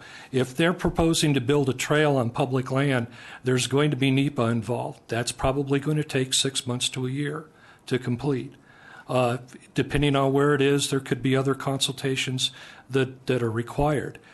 And I think in prior discussions, they should have all of those processes in place, those permits already being worked on, and this 90 days was just to kind of finalize any last minute details, maybe get a signature on a NEPA document or something. But that's not the time to start the process.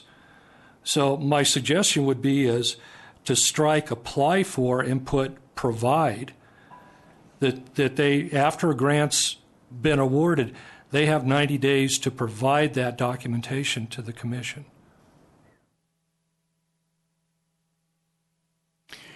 Any more discussion on that point? Nice suggestion. Doug, come on up. I have one more. Okay, go ahead, Leo. And I would Doug. also suggest striking the last line because it's kind of a reiteration of the first line. Okay. Okay, thank you. Doug? My comment is the cost of a NEPA evaluation. I don't know how many groups, small groups in particular, can afford to have NEPA done before they get a grant. Could I address this? Commissioner Jackson, go ahead. Commissioner Jackson, for the record. Mr. Holcomb, we actually pay for NEPA studies. We're one of the few agencies that can actually do that. So you can apply to us for a grant to do a NEPA study.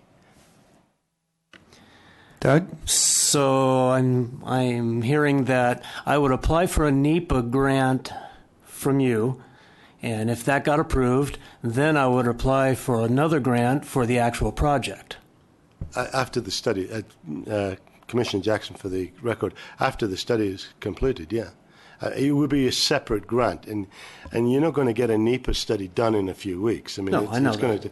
to. So you probably come with a long-term look at what you want to get done. You'd apply to us for money for a NEPA study.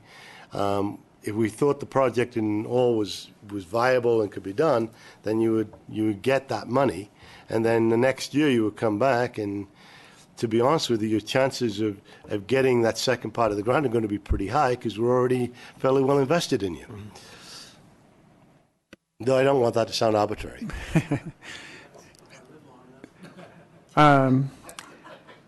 Very good. Some good suggestions there. Anybody willing to put those ideas in the form of a motion? Yeah. Yeah, I think. Yeah, if we wanted to take Leo's, I'll try and read the language and somebody can make the motion. If awarded a grant, the applicant is responsible to provide all applicable permits and clearances no later than 90 days after the notification of the grant award. No funds will be released until all the applicable permits and clearances are in place, and we struck the last line. Okay, Commissioner Jackson, for the record, I would make a motion that under permitting requirements, the first line, middle of the first line, we strike the word apply and replace it with the word provide. Okay. This is Commissioner Lee. I think we're striking provide or apply for, both words. Apply for and provide, and changing. Pardon me, those Commissioner. Provide, right? Yes. Pardon me, you are correct. We will be striking apply for and replacing it with provide. All right. Do we have a second? Commissioner Elmer will second. I'll second that. Okay. Darren beat you to the punch there, Kerry. Moved and seconded. Any further discussion? Hearing none, I call for the vote. All those in favor say aye. Aye. Aye. Aye. Aye. Aye. Any opposed? Motion carries. Thank you.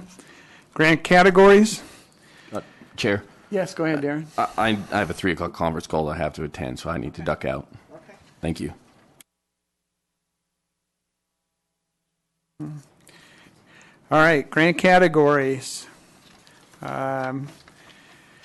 lines. The first one being the grantee will notify the commission when the scope of work of the grant is completed, and a majority vote of the commission will determine if the performance of the work is acceptable. Does anyone have a problem with that line? Hearing none, I think we'll stand as written. Next line is the guidebook shall award points for volunteerism and in-kind matches along with cash matches. Any problems with that line? Hearing none. We'll move forward. I'll read this important dates thing. We've discussed it before. Hopefully that's not subject to too much change. Upon a call for grants, the call for grants will be open for 60 days. At the close of the call for grants, the grants will be published on the website for public review. 30 days after the grants are published on the website, the commission in whole will have a meeting scheduled to score the grants. The scored grant scoring and proposed awards will be published on the website for 15 days, allowing an appeals process and a time for review. At that point, with no appeals present, the awards may be issued. Should the issuance of any grant be appealed or an appeal made for a grant not issued, the grants within that category will be held until the appeal is settled. All other grants will be funded. In the event that the grant which is being appealed, there are monies which not have been allocated in the fund available, then all grants shall be funded and the appeal grant shall be held until a final decision is made by the committee as a whole within 30 days. Any comments by the commission?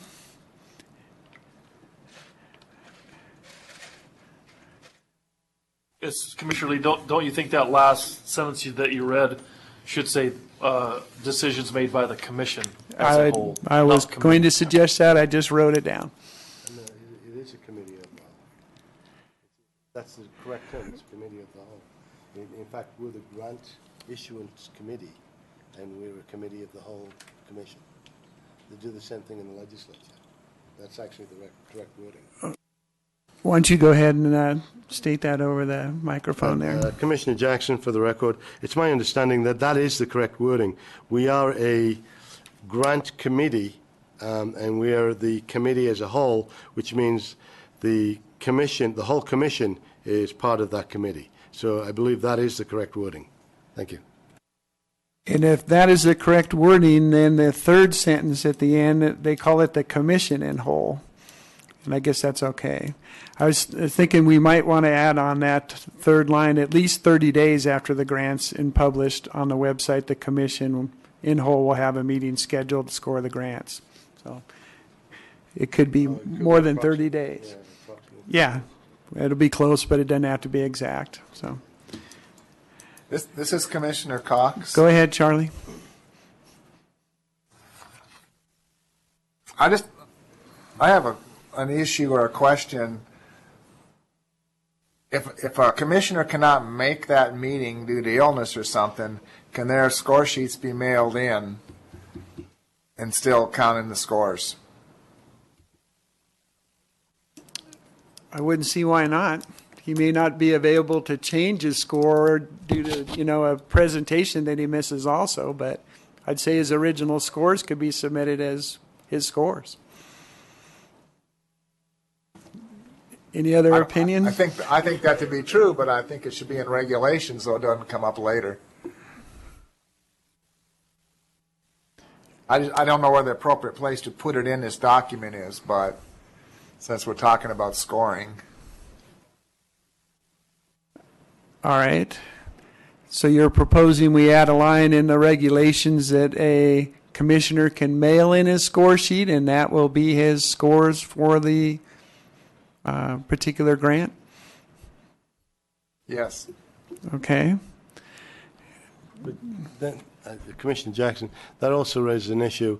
What if more than 50% of the commissioners decide to mail them in and we don't have a quorum? Do we count it as a quorum because there are mailed in? Do those score sheets count to our quorum? Does that make us whole because of that or not? I mean, it's just a question. No, apparently not. Okay.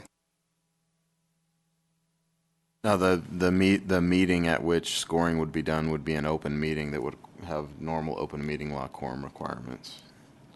So I don't. What's that? We haven't talked about their vote, just their score sheet.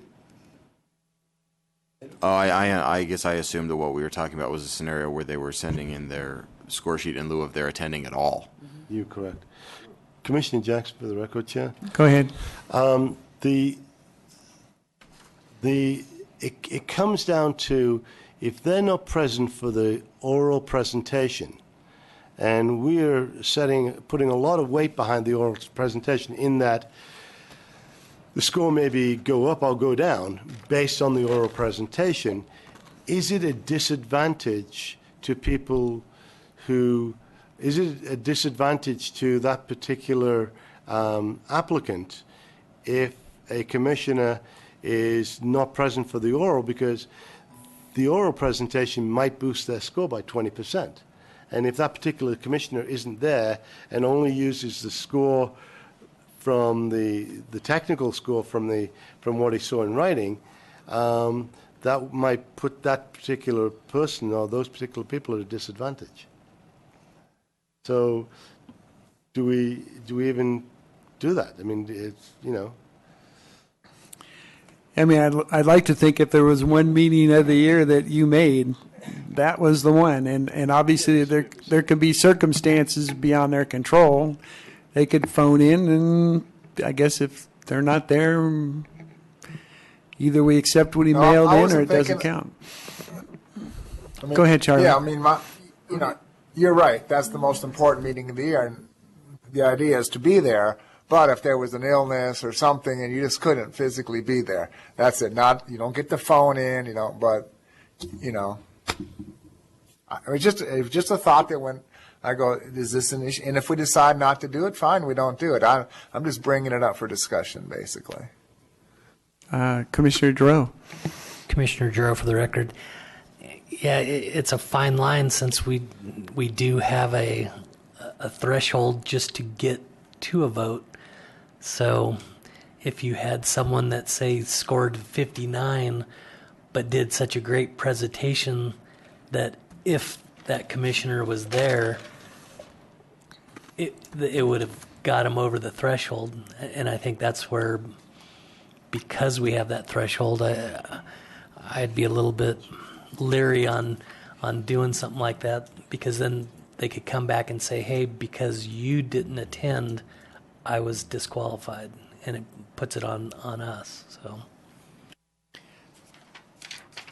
I mean, Commissioner Jackson, go ahead. if the commissioner doesn't show up, I don't know whether we should include that score or not, because we would just then take all of the scores and divide it by the number of commissioners there. If a commissioner can't be there for both meetings, I don't know if it would make that much difference to the average score if we don't count that score. So if we end up with 8 people there instead of 10, we divide the scores by 8 and then come up with our average, and not include the absent commissioner's score at all. And and again, I think we're still. Once we get going on this, I think the scores are all going to sort of even out anyway, and the averages are going to be swayed very, very little by individual commissioners.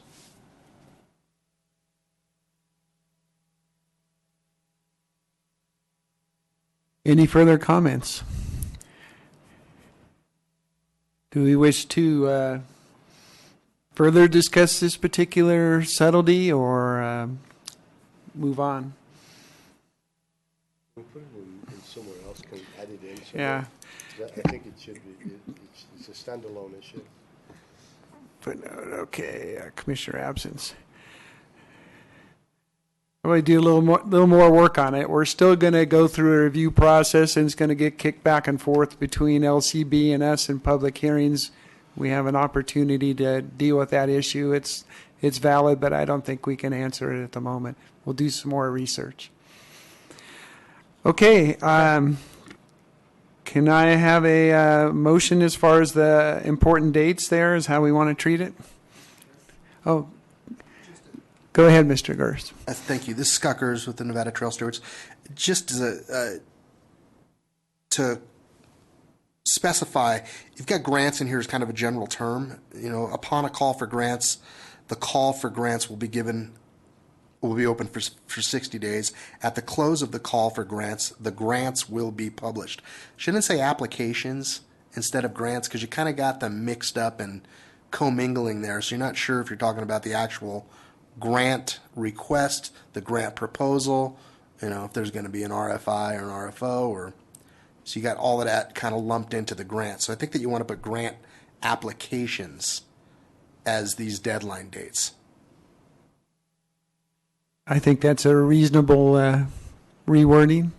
Any commissioner have an objection to that? Okay. We're going for a motion on these important dates. Commissioner Jackson, I'm going to fix the commission thing too. Let's see. And call for grants.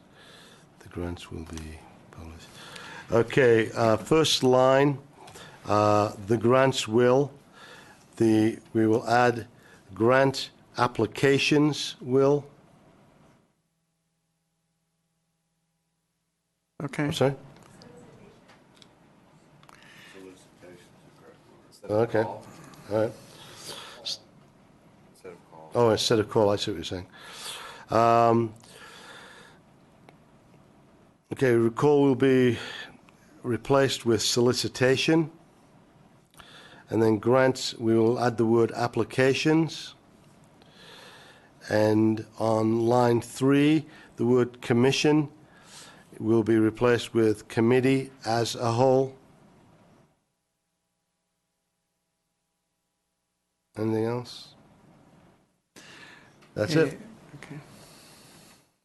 All right. It's been moved. Do we have a second? I'll second it. Very good. Commissioner Lambert seconds. Any further discussion? Hearing none, call for the vote. All those in favor say aye. Aye. Aye. Aye. Aye. Aye. Any opposed? Motion carries. Thank you, Commissioner Jackson. Application rules.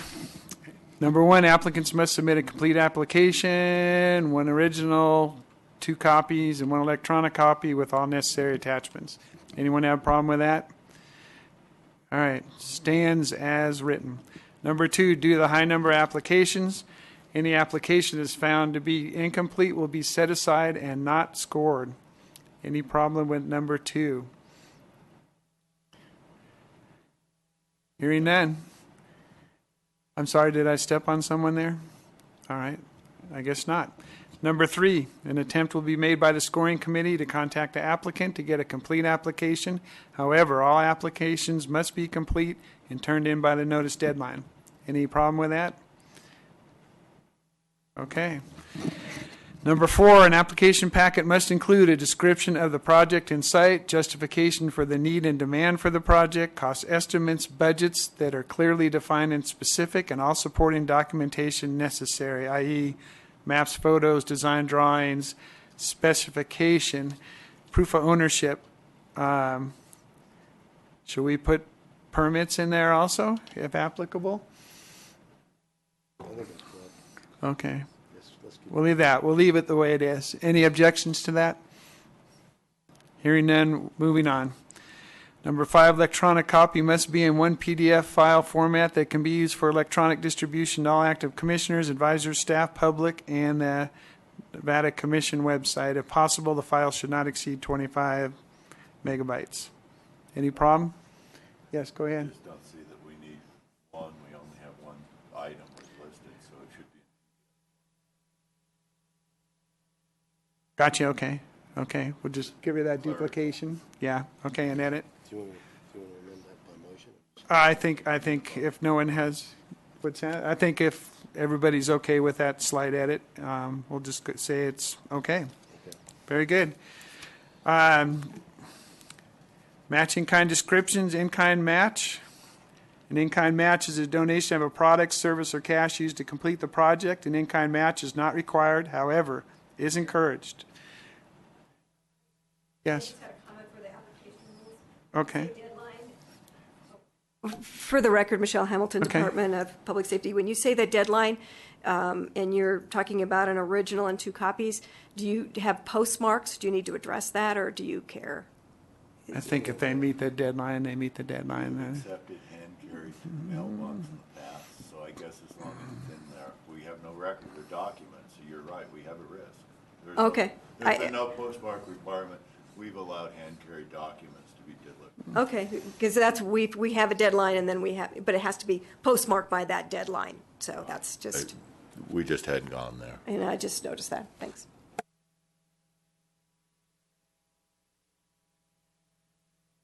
Very well. Back to in-kind match. Grantees are encouraged to supply their in-house engineering, design, labor, and equipment cost as an in-kind match. If this is not practical, these are also allowable costs for reimbursement. Any trouble with that? Okay. All items used for match must be described in the grant agreement, must be documented upon the completion of a project. Following types are of match that can be used to match reimbursable funds. Force account is the use of the applicant's staff, labor, and/or equipment. Documentation of force account labor must include the name of each worker, dates worked, hourly rate of pay, numbers of hours worked, total cost, and work accomplished. And stop me if you have a problem with any of these sentences, or I'll just keep reading. Number 2, donated material is submitted as match may not exceed the cost of the materials on the market price at the time they were charged to the project, whichever is less. And an invoice marked donation or gift letter from the donor must be retained as documentation of the donation. 3, contract services may be submitted as match when an employer other than the grantee furnishes the services of an employee. These services are valued at the employee's regular rate of pay. Benefits are not included. These services must be for the same skill for which employee is normally paid. Documentation must include employer's name, date worked, hourly rate, numbers of hours worked, total cost, work accomplished. Number 4, volunteer labor may be used as match. Rates must be consistent with the rate regularly paid by the grantee for similar work. Documentation must include names, dates worked, hourly rate, number of hours worked, total donated cost, work accomplished. For fiscal year 2014, rates $22 an hour. Right. If we were to get an engineer to volunteer as labor, I guess $22 an hour is all we count. That's No, fine. I think It's volunteer. I think in the earlier part, it covers that at the normal rate. It's at contract services force account. I remember reading it just a minute ago. I'm fine with it. Keep going. Okay. It's Commissioner Lee. Commissioner Lee, go ahead. That very last sentence, I think, can be stricken, or it can be put that those volunteer rates as set forth in the guidebook. Yeah, I think it's a better idea. I think that's a great idea. Is that a form of a motion? Sure. And do I have a second? Second. Any further discussion? Call for the vote. All those in favor say aye. Aye. Aye. Any opposed? Very well. We struck the last sentence of number 4.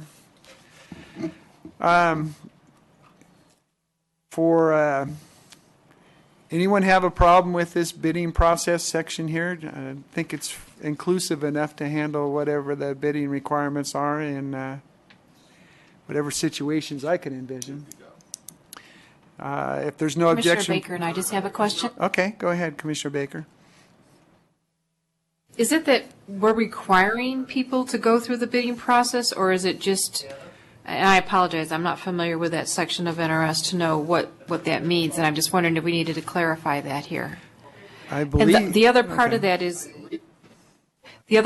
is, in the purchasing process, remember from before, we were requiring it to be purchased within the state of Nevada and only allowed, and so I didn't know if we should include that in here. That's all this is. Okay. That's a stipulation we've already. Have we covered that? Yes, because we were allowed to make stipulations. Okay. So we'll make that a stipulation of the grant award that it will be. Yeah. Okay. This is just. Okay. Does that work for you, Sue? We can make it as one of those special conditions in the grant award that the equipment or services will be purchased in Nevada?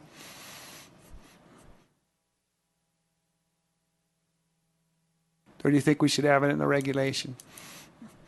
Well, I'm okay if we put it as a stipulation on each one. You know, we might forget, and that way when they're writing the grant, they know they have to.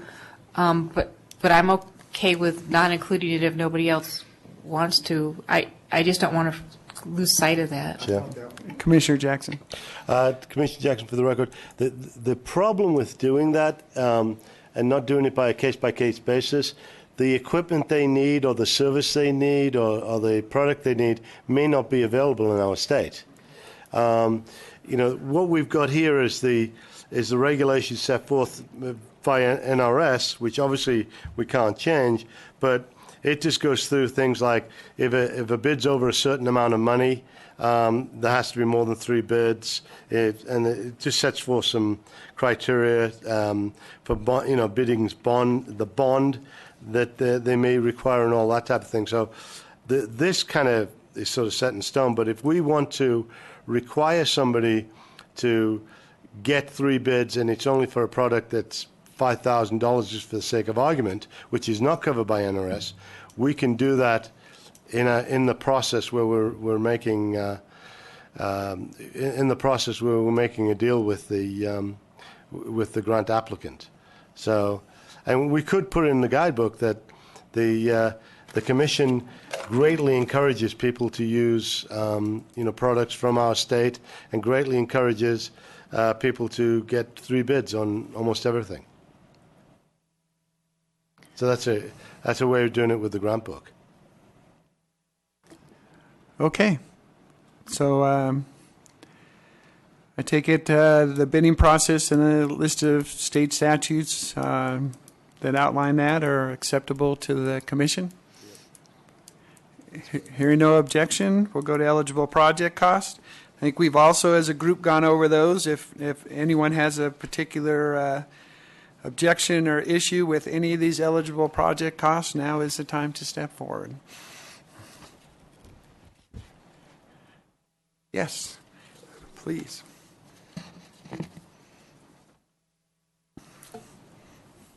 Michelle Hamilton, Department of Public Safety, and maybe I just didn't get down to this part. And I looked through all the eligible equipment, and several of the grants had put in for ATVs as a necessary equipment for public safety, and I don't see where that would fall under this.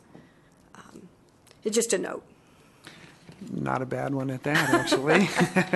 It just doesn't spell it out there, and I just looked and I didn't see Sheriff Lee there, and I don't know if he'd caught that. Law enforcement items as necessary for the mission of public safety or something. Yeah, I'm just wondering if law enforcement items is it. I know, they have equipment for snow trail grooming, but, do we want to just put equipment as eligible? How about equipment and vehicles? Equipment and vehicles? Just, sorry here. Go ahead, Nathan. Nathan Hastings for the record. I'm looking at what appears to be like the 6th or 7th item on the list where it says supplies, materials and tools for the grant project. Maybe if you just added a couple items and commas and said, supplies, materials and tools, or even said, equipment, vehicles, and law enforcement items. There you go. Something like that. Just adding. That works.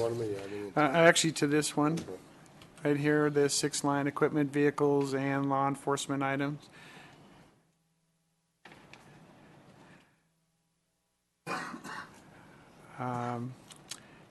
Okay, great. Can I have a motion to that effect? Anybody else want to do it? Commissioner Jackson, for the record, under item eligible project costs, on line 1, 2, 3, 4, 5, 6, 7. On line 7, we will add equipment, vehicles, and other law enforcement supplies. Okay, sure. Very good to have a second. I second that. Very good. Any further discussion?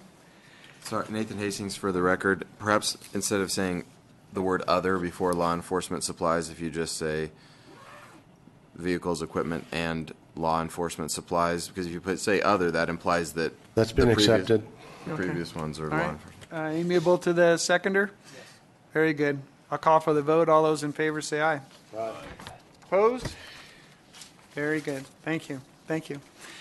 Non-eligible costs, are there any items here that like to comment on? Leo?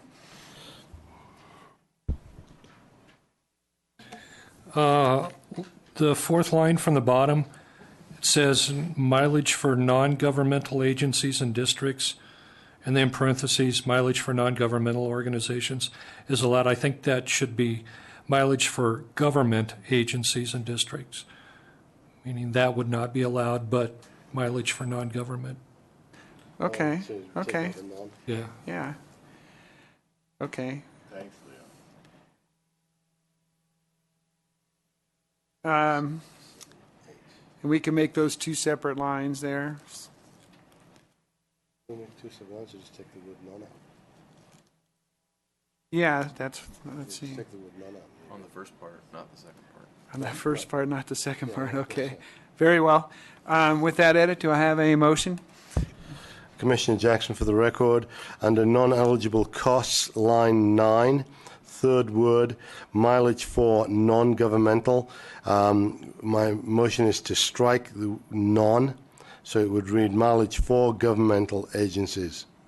And districts. And districts. Okay. Second? I second that. Very good. Any further discussion? Hearing none, call for the vote. All those in favor say aye. Aye. Aye. All right.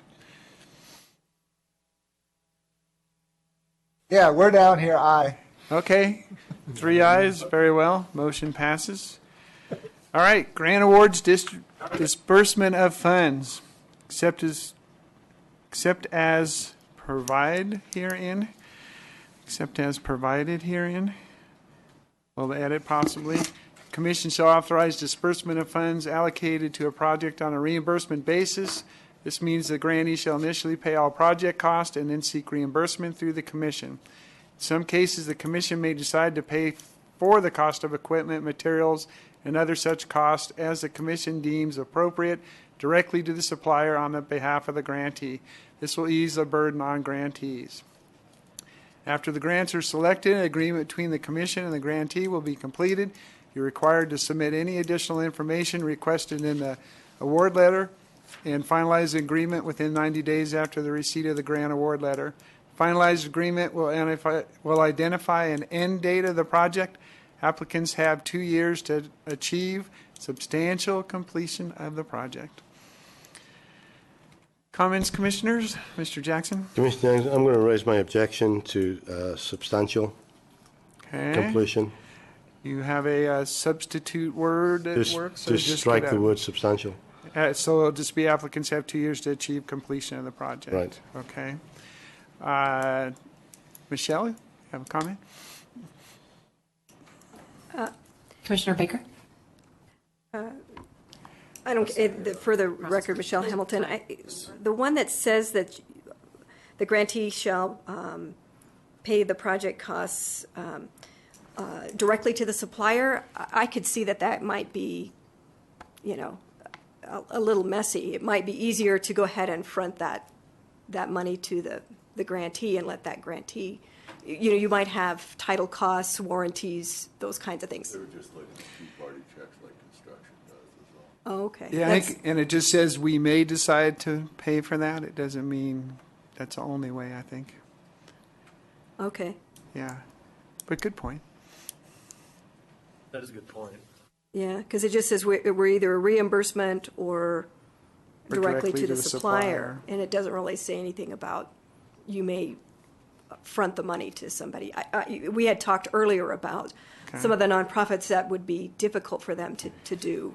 So I just wanted to throw that out because I know it was a discussion at the grant committee. All right.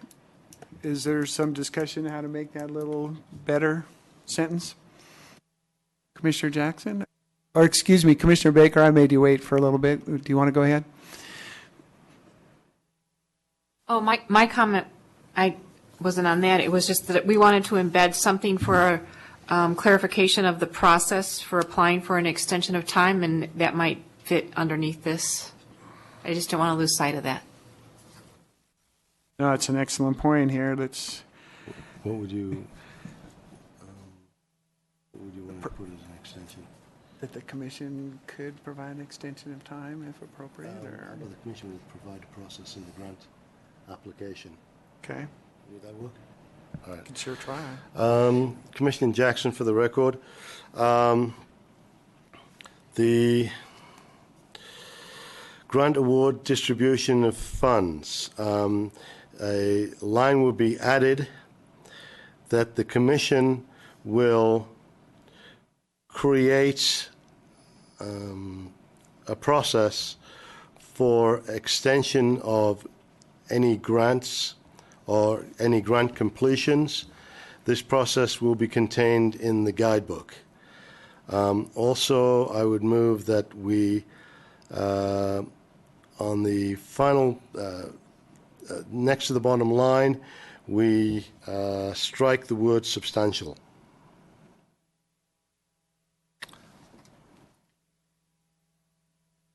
Do we have a second?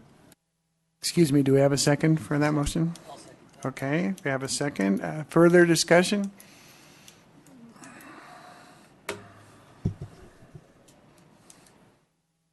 Substantial completion has been a long-term portion of construction law and practice, and there's good cause for it. I will vote against anything that removes that. Very good. Any other comments? Comments from the public? All right. Hearing none, I'll put it to the vote. All those in favor say aye. Aye. Aye. Aye. All those opposed? Opposed. Nay. Very well. Well, I didn't think I'd maybe see this day. But great bunch of work there, and at least it gets us a new draft and move it along. Mr. Chairman? Yes, go ahead. Mr. Chairman? Charlie? So as Mr. Hastings pointed out earlier, I'll make a motion that we approve all the items we made no changes to. Thank you for that, You have them Charlie. listed? Paul's got a little list if you want the specific items that we didn't change at all. Want to just read He that can in make the the record? motion then. All right. All right. Go Paul ahead. Jackson for the record, and we'll make a motion that the commission approve items which were not changed. Items include eligibility application number 3, general guidelines and rules number 2,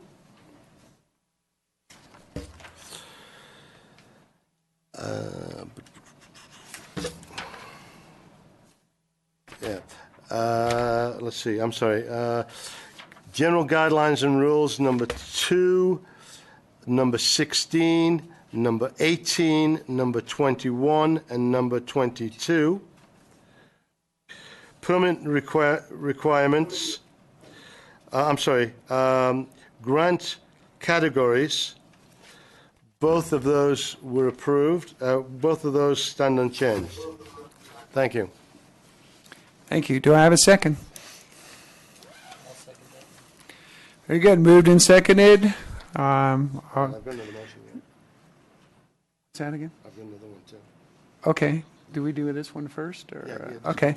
All those in favor say aye. Aye. Aye. Opposed? Very good. Thank you very much. Commissioner Jackson, for the record, I move that all foregoing parts of the regulations which were not changed be approved. Application rules number 1, number 2, number 3, number 4, and number 5. Matching item descriptions in-kind match 1, 2, and 3. Bidding process in its entirety. And that's it. Thank you. Do we have a second? I'll second that. Okay, moved and seconded. Any discussion? Hearing none, call for the vote. All those in favor say aye. Aye. Aye. Aye. Aye. Very good. I think that concludes number 7. One more motion, sir? Although the Mr. Cox? Oh, hang on one sec. Nathan Hastings, for the record, it says that possible action may also include decision to forward regulatory language to the LCB for drafting purposes and scheduling a public workshop. We should, if the commission, if that is its pleasure, should take that action. That was my motion. Oh, you want to make the motion? I'm sorry. Go ahead. Well, I just wanted to make the motion that we forward this on to the LCB for, Drafting 'cause we won't purpose. schedule the public workshop till, yeah, we won't schedule the public workshop till later, but at least this needs to be forwarded on to LCB. Excellent. Thank you. Do I have a second? Paul Jackson, for the record. Moved and seconded. All those in favor say aye. Aye. Aye. Aye. Any opposed? All right. Thank you. All right. Number 8. I'm sure you'll be sorry to hear that after consulting with legal counsel and others on the small business impact statement, it can stand as presented. Any objections? I didn't think so.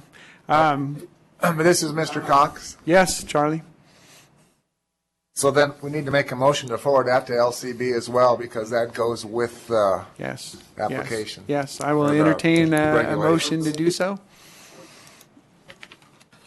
Commissioner Jackson, for the record, I move that the small business impact statement be forwarded to LCB for approval. Do I have a second? Commissioner Yes, Droz I'll second that, seconds. Mr. Cox. Okay, moved and seconded. Mr. Droz beat you by a little bit. All those in favor say aye. Aye. Aye. Aye. Any opposed? Okay, motion carries. Number 9, combination of the regulation and grant guide committees for discussion and possible action. The commission will discuss, revise, and possibly approve the combining of the regulation and grant guide committees. This discussion can possibly include the approval of the beginning of the revision of the grant guide.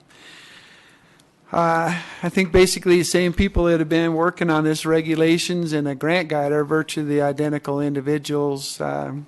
Anyway, I would like to combine them and repopulate that so that we can begin the revision of the grant guide, at least the initial phases from the regulations we propose and the feedback we get back from the LCB. I have a question. Okay, and we'll just open it up for discussion. Commissioner Jackson. Commissioner, Chair, I would like to be appointed to that committee, please. All right, thank you for your comment. Any other comments? Okay. At present, I'd like to populate this Commissioner Lee as chairman, Commissioner Griggs, Commissioner Cox, Commissioner Baker, Commissioner Lambert, and myself in the coordination factory. That's my decision at the moment, and we'll move forward. I can accept it, though. All right. Treasurer's report. I know the commission will discuss and review the treasurer's report from Charlie. Okay. Oh, okay. I guess I'll have to, excuse me, as a point of order, I need to have a motion to the effect of my repopulating the committee and its rolling, getting the grant guide in sync with the I don't believe regulations. you need a motion for that. That's your jurisdiction and province. We've had motion. We did it as a motion Okay. in the past, and it says action. It doesn't say. I don't believe that's true. We have done it in the past because we did vote on it. I hear you talking. Okay, hang on. I think I'll step in the middle. Nathan, is it your understanding that it is the chairman's discretion on how he populates and manages that committee? Honestly, I don't know how that works, All right. but it was let's see here. It was agendized as an action item. Okay.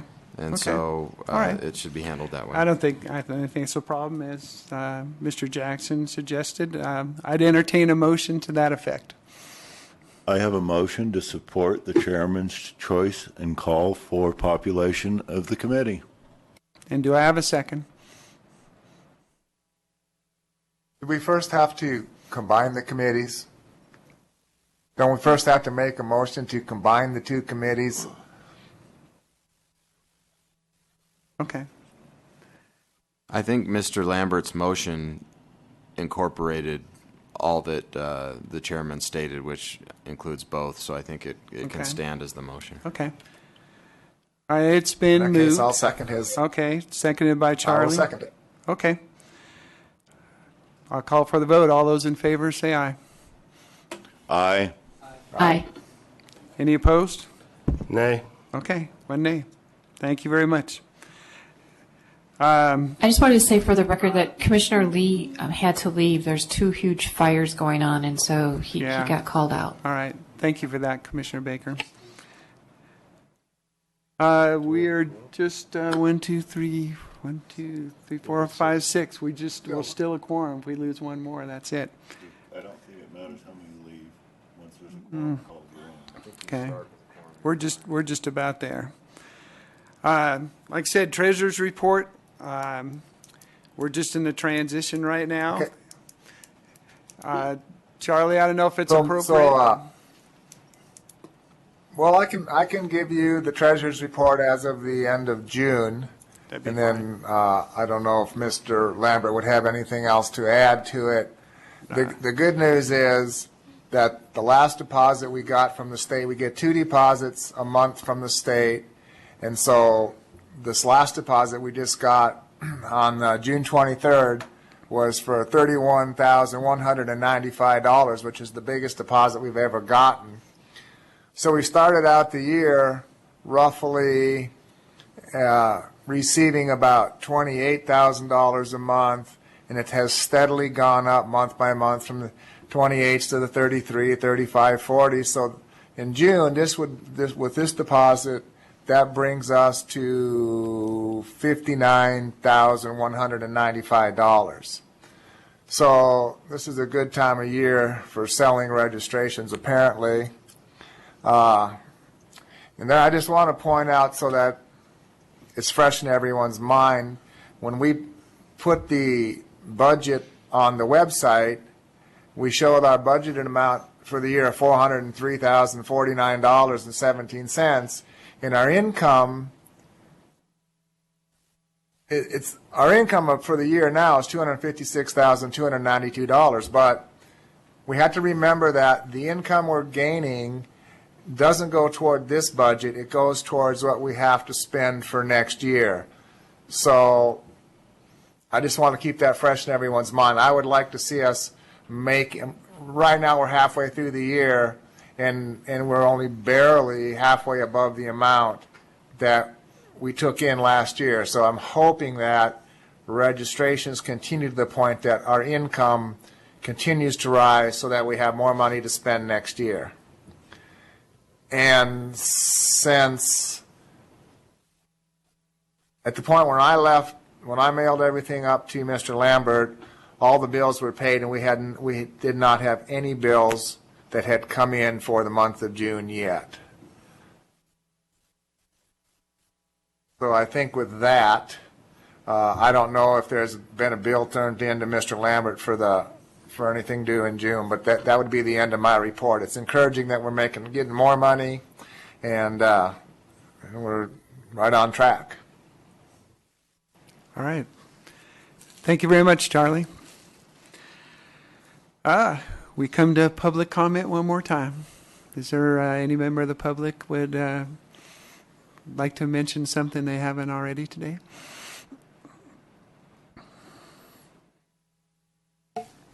Scott Gers with the Nevada Trail Stewards. I'd like to thank the commission for a great meeting and spending almost your entire day out here in Carson. It looks like a lot was accomplished.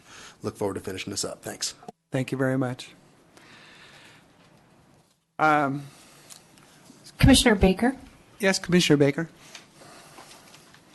Just wanted to mention two things I'd like to see for the next agenda, if everyone would agree.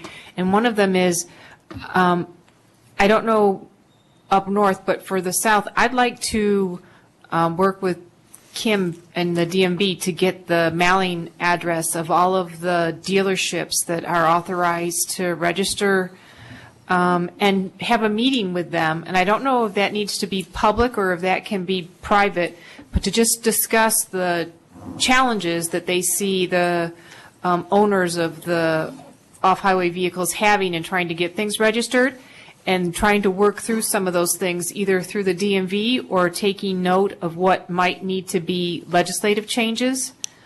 And then the second thing is using that list, we do need to talk about working with the DMV as a joint BDR for the next legislative change, so that we would be complementing each other with that initiative that they talked about, trying to help them cover their administrative fees.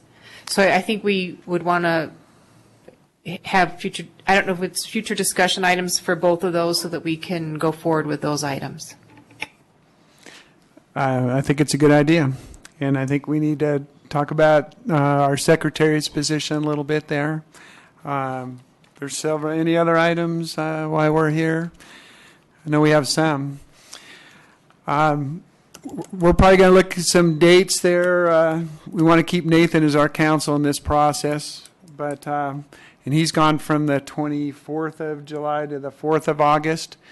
So probably right after he returns, we'll get a couple dates out to everyone, see what works best for everyone, and we'll get a draft item type out and suggestions for the agenda and move on. And we'll go forward here, revise today's work and get it into a legible form and go through the process for submitting it to the LCB for temporary regulations and get that process going. So I applaud everyone for their work today. It was a long project, but I appreciated the help and people's suggestions, and hopefully we'll move forward. Any other items of discussion under public comment? If not, I'll entertain a motion to adjourn. Gary Lambert, for the record, I motion we adjourn this meeting. A second? Second. All right. All in favor, say aye. Aye. Opposed? Aye. Very good. We are adjourned. Thank you very much.